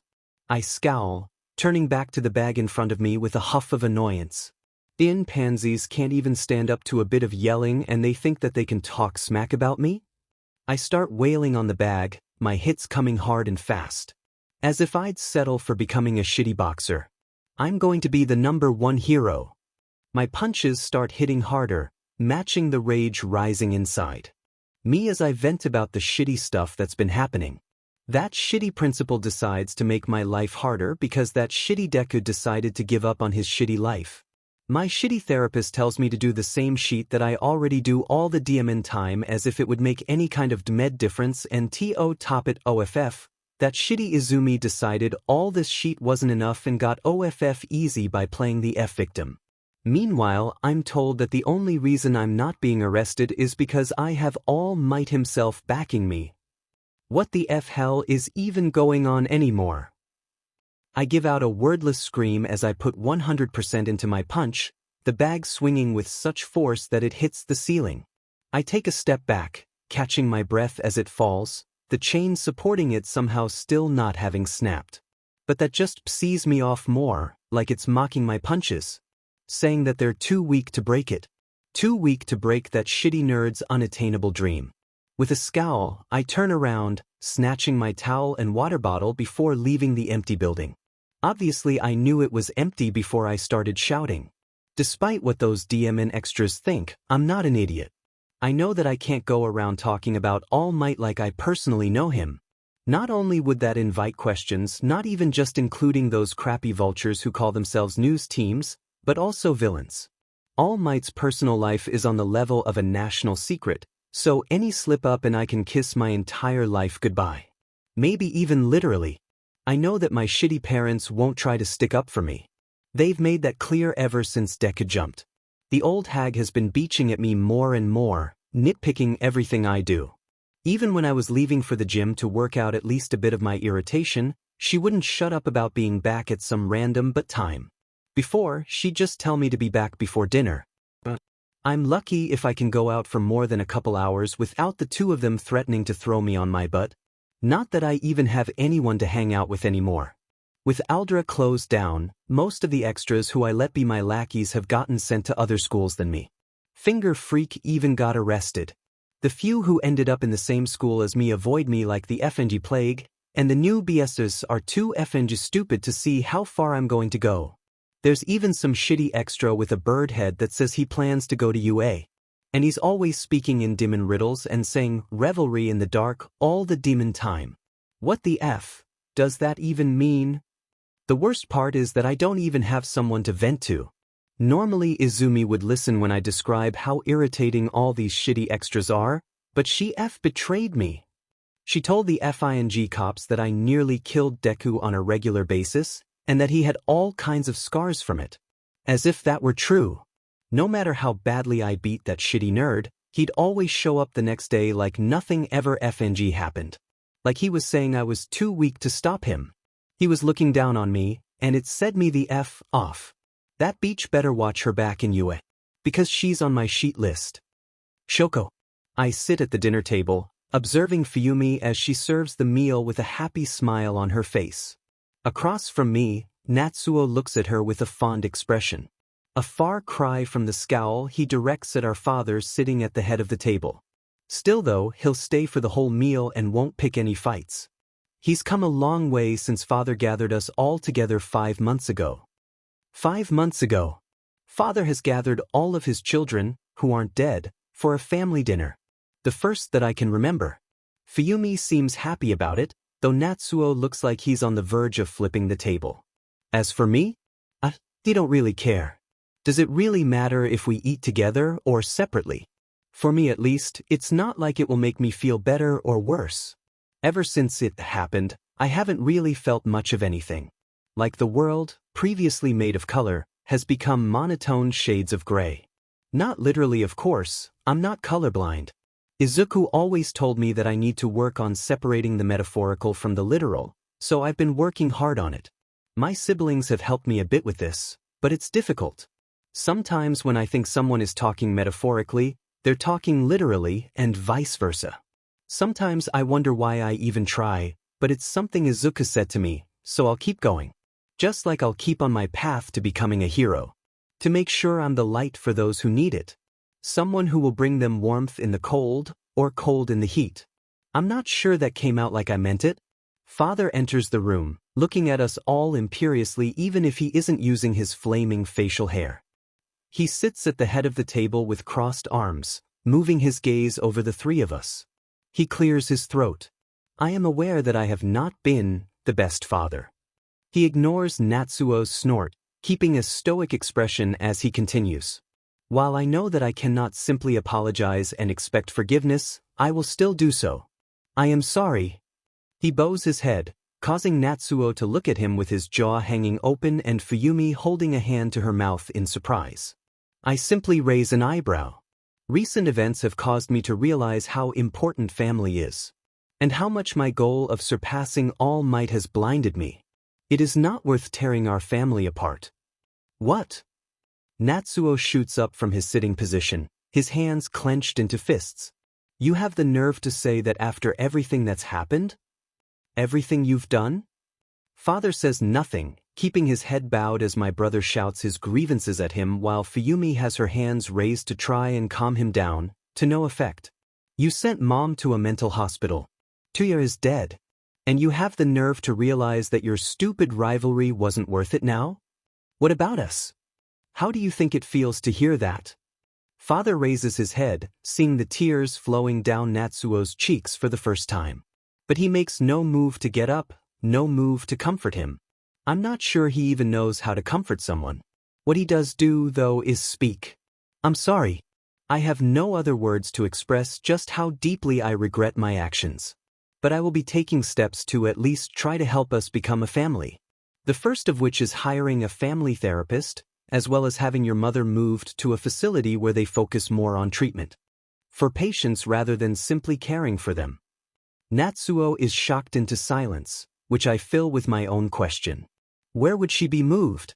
Will I still be able to visit her? He nods. You will. In fact, the person I'm hiring for us has already recommended that all of you visit her once she's moved as the first step in trying to bring us together. I raise an eyebrow, taking note of what goes unsaid. You won't visit her? He looks away. I don't believe that seeing me would help her. It might even make things worse. But you want to. And I'm guessing that the therapist said you should too. Silence again, this time with my siblings staring at me with wide eyes. Eventually, Father chuckles. You've become quite observant, Shoko. I nod as I frown, my eyes looking down. Izuku analyzed everything that he could, and had a tendency to mutter his thoughts out loud. I guess I picked up some of his skills. As we eat, I realize just how far our family has come. Father even worked up the courage to go and see Mom 2 months ago. Yes, he came back with a bandage wrapped around his shoulder because she panicked when he walked through the door and shot an icicle at him, but after that they did manage to talk through a closed door, with several people keeping watch to make sure there were no more incidents. I've finally managed to make peace with what happened to Izuku, and the world has color to me again. I won't ever drop my hate for the Yagis and Bakugu though, no matter how much the therapist says it isn't healthy. It's not the type of thing you can just forgive. But for our family? There's no fighting at the table, no snide remarks, and even Natsuo's scowl has mostly faded away. There's no laughter, and Fuyumi is the only one with a smile, but Father never smiles anyways, and I'm told that my facial muscles aren't very responsive. Still though, the dinner is nice. We're not there as a family yet, but we're on our way. Nizu frowns as he stares at his computer. Obtaining police records while leaving no evidence is a simple matter for him. Not even worthy of being called a chore. But the police's poor defense against the hacking of the so-called Rat Satan, or Rat God, depending on if he's decided you will be entertaining to him, is not why he's frowning. Instead, it's the report on the death of the pro-hero slugger. It's not his death itself that has the principal worried. As much as he wishes it were otherwise, these types of things do happen from time to time. No, it's how efficiently he was taken down. There was no signs of a struggle, from either him or his sidekick, despite how brutally the sidekick was killed. He doubts that it's very pleasant to have one's heart torn out of their chest. Which means that they were both taken down in a single blow, which means that 2 villains made plans to kill them in advance. Additionally, there is what he presumes will be their signature. A childish breakup of the word Midori, meaning green, and doodle of a rabbit. Likely in reference to their name, Midasage. What's most concerning to him is how there was no sign of them appearing beforehand. Usually villains like this would start off making their mark on civilians, then target a hero when they've built up their confidence and skills. For example, he is aware of how the formerly labeled Stendhal worked as a type of mercenary for various organizations before donning the stain persona and targeting the stains on hero society. But this Midaseiji? There is no sign of them before they targeted Slugger. No oddly adept assassinations, no markers that one could take to represent either Midori or Usagi. Nothing. It makes him worry that the person in possession of Izuku Yagi's notebooks has finally decided to make their move. To be fair, All for One never told me how I should make my debut. But yes, in hindsight it does make sense that he intended for me to make a spectacle of it to get my name out there. Not to mention putting the combat skills I've been learning to the test. Neither of which had gotten done after my attack on Slugger. The news only reported that a new villain murdered the pro-hero Slugger and his sidekick. No mention of my villain name at all. And as for skills, well, at least I got to test my parkour and stealth skills in a real-life environment. Stealing Shiggy's hands and hiding them around the bar can only give me so much practice, after all. Even if the consequences of, in his words, failing a stealth check are more serious than out on the streets. Depending on who you ask. Probably. Anyways, since my first debut is lacking any actual debut-ness, I'm back to try again a week later. My new target? The hero known as Red Gauntlet. His quirk lets him connect with two objects of his choosing and control them with his mind. It's honestly pretty impressive, and his skill with manipulating them shouldn't be underestimated. Of course, the weakness for it should be obvious. If someone manages to immobilize them, then he's basically fighting quirkless. At least if my theory about how long it takes to make and break connections is right.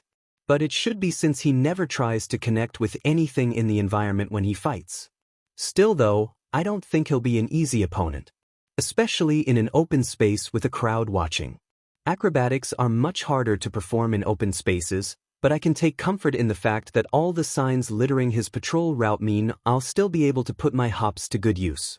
As for how I'm going to start my challenge to him, I'm still thinking about that. I don't want it to be boring or generic. It's got to stand out enough that I can trademark it as a Midaseiji special. But if I try to make it too showy, then it will just come off as ridiculous. I don't really have a reason to attack random people when I'm specifically targeting the hero either. Sure, I don't really care if they get caught up in what happens, but attacking them just to declare my challenge to the hero feels kind of tasteless. I wish Himi was here. She'd have an idea of what I could do. But then again, she would probably just go up and stab him, which would mean that I wouldn't get to test my skills again. Still though, Wumlagnat.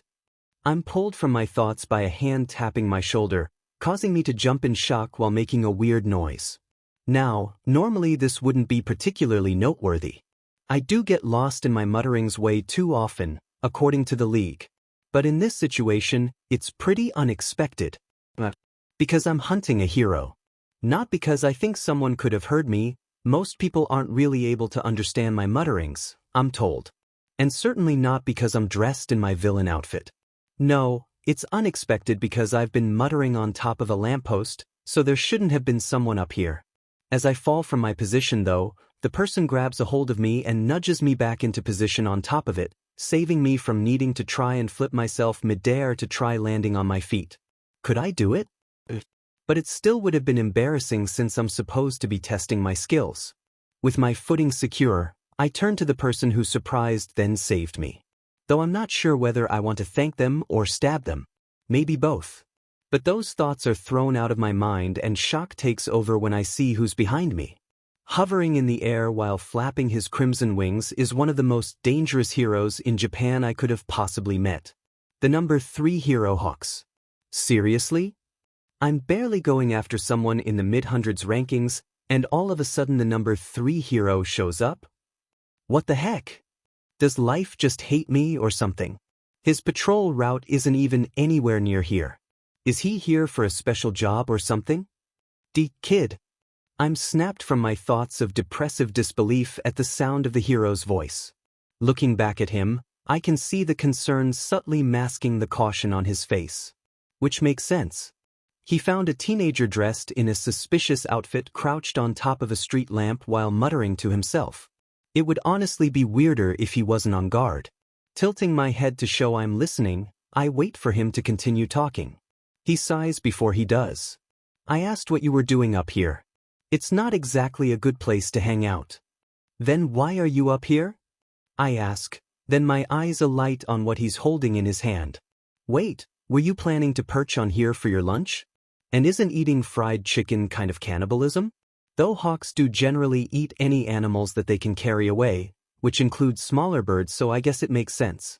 But you're not actually a hawk despite your name, so is it more of an image thing? Or dash? I'm silenced by one of his sharp feathers poking at my throat, and his voice is cold as he warns me. You didn't really think I couldn't see you reaching for that knife under your jacket now, did you? You don't get to be number 3 without at least that level of observational skills. I chuckle, heedless of the blood that trails down my throat at the action. Nah, I knew it wouldn't be that easy to get the drop on you. You were trained by the HPSC from childhood, after all. The feather digs just a bit deeper, causing the thin line of blood to get a bit thicker. And how exactly would you know that? Though cold, his tone wouldn't be out of place if he'd run into an unpleasant work acquaintance. Certainly not how you would think someone would sound holding the equivalent of a knife to your throat. Then again, Hime holds a knife to my throat all the time. And she did a lot more than just that last week for her second present. Let's just say that it's a good thing I have complete regeneration for when she gets too excited.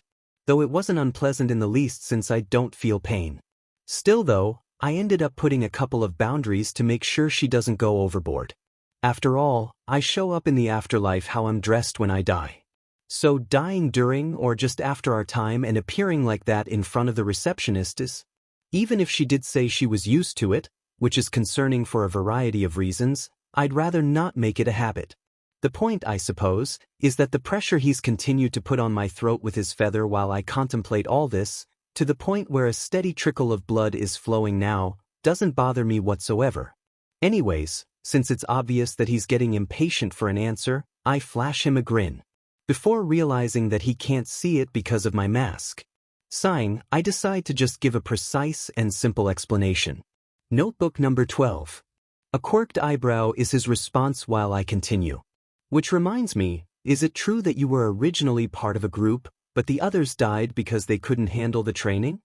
He's shocked, and rightly so. In fact, he's shocked enough that his focus on the feather wavers for a moment. A moment I'm not going to waste.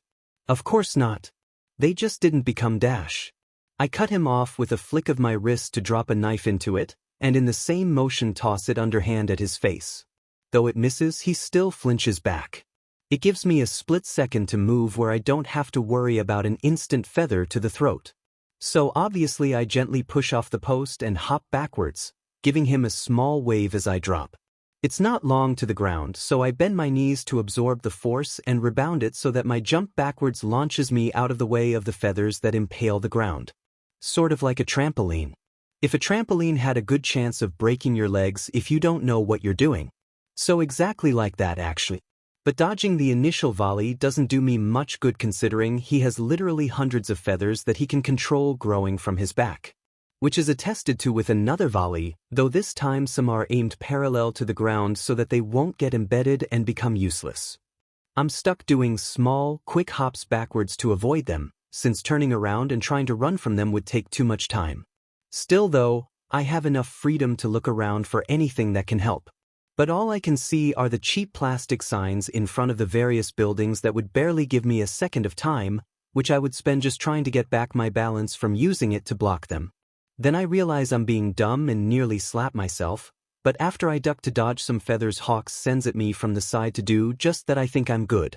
Instead, I keep hopping backwards, only this time I have a goal in mind. It doesn't take long for me to reach one of the stores that are mainly brick with smaller windows. Judging by the hanging sign above the door, I think it's some kind of cafe? Maybe I'll check it out later after I get away from Hawks.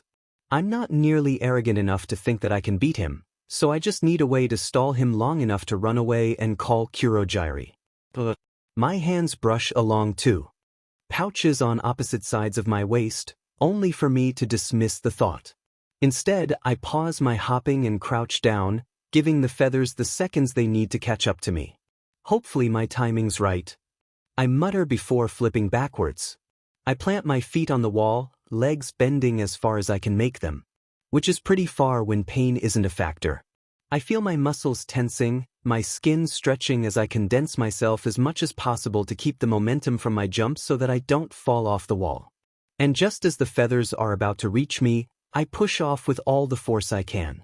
One of the feathers skim my flapping jacket as we go in opposite directions, tearing a hole in it before they bury themselves in the wall.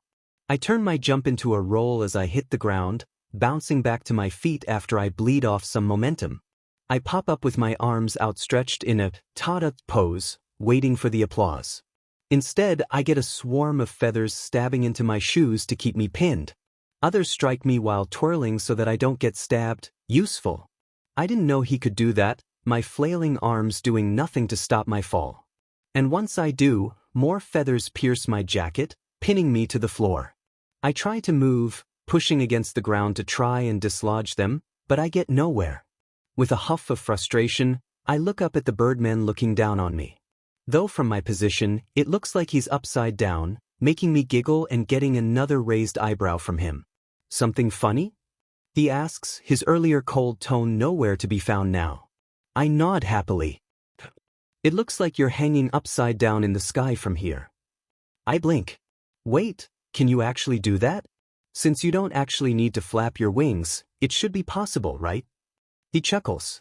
You're a strange kid, you know that? I huff in annoyance. Who are you calling kid? You're barely 6 years older than me. Another chuckle before he gets a bit serious. Putting your age aside, what was that you said about a notebook? I beam at him, which admittedly feels like it would come off awkward given our positions. I'm always happy to talk about quirks. I try to adjust to a more comfortable position, but give up after a couple moments of awkward squirming.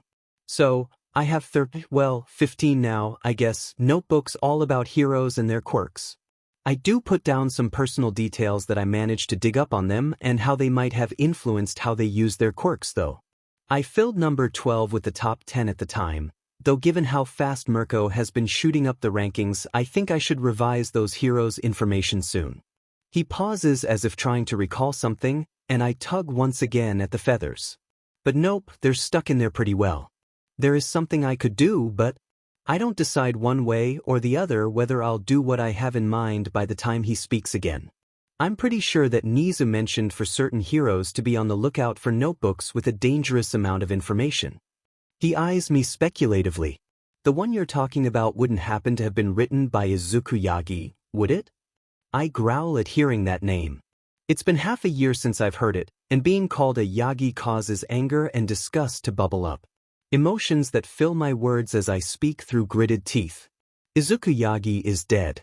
If he really even existed in the first place. His eyes practically glow with interest at how vehemently I speak the words. So sure of yourself, aren't you? Now, why exactly would that be? I chuckle darkly, enjoying how he ever so slightly tenses at it. Why, because I'm the one who killed him. And 3 months ago, my girlfriend made it official.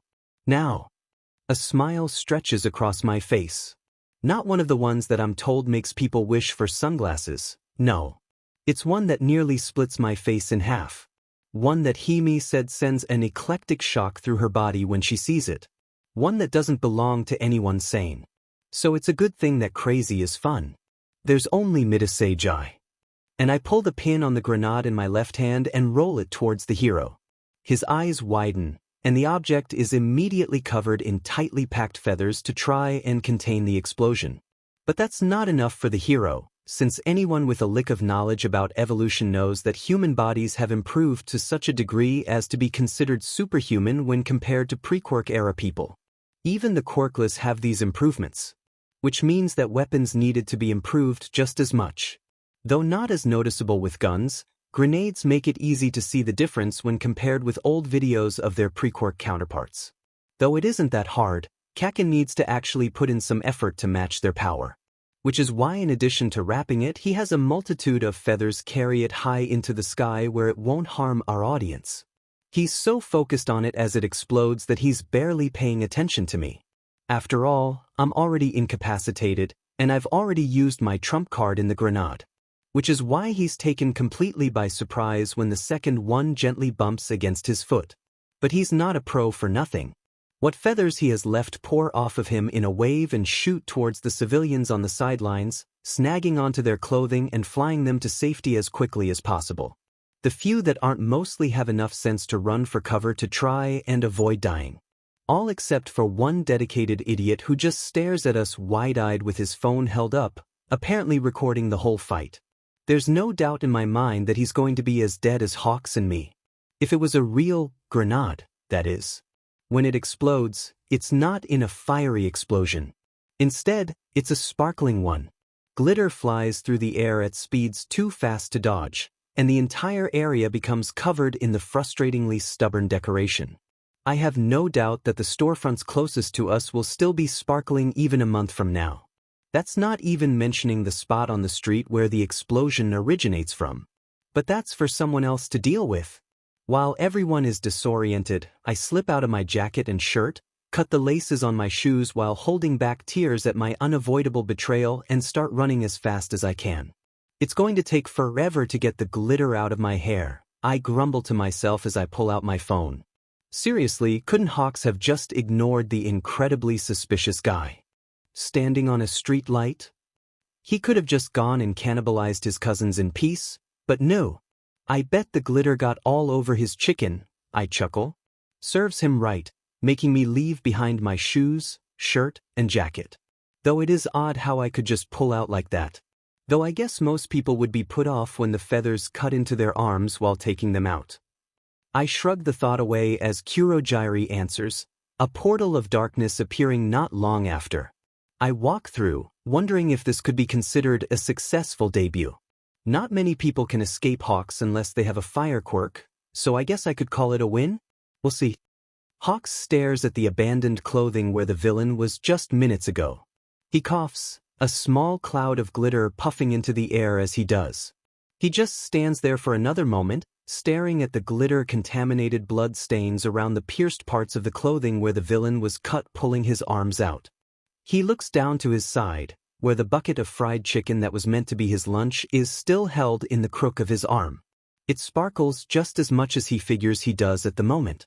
Popping off the lid, he's pleasantly surprised to see that it's been unaffected by the glitter bomb. As he pulls out a leg, he's never been so happy that he had the bucket custom made for him out of incredibly lightweight and resilient metal. Taking a bite, he can't help but gloat. Shows them what they know. A waste of money, my butt. Who gets a bucket of chicken hermetically sealed? The guy who gets to enjoy his chicken instead of having it get covered in glitter like himself.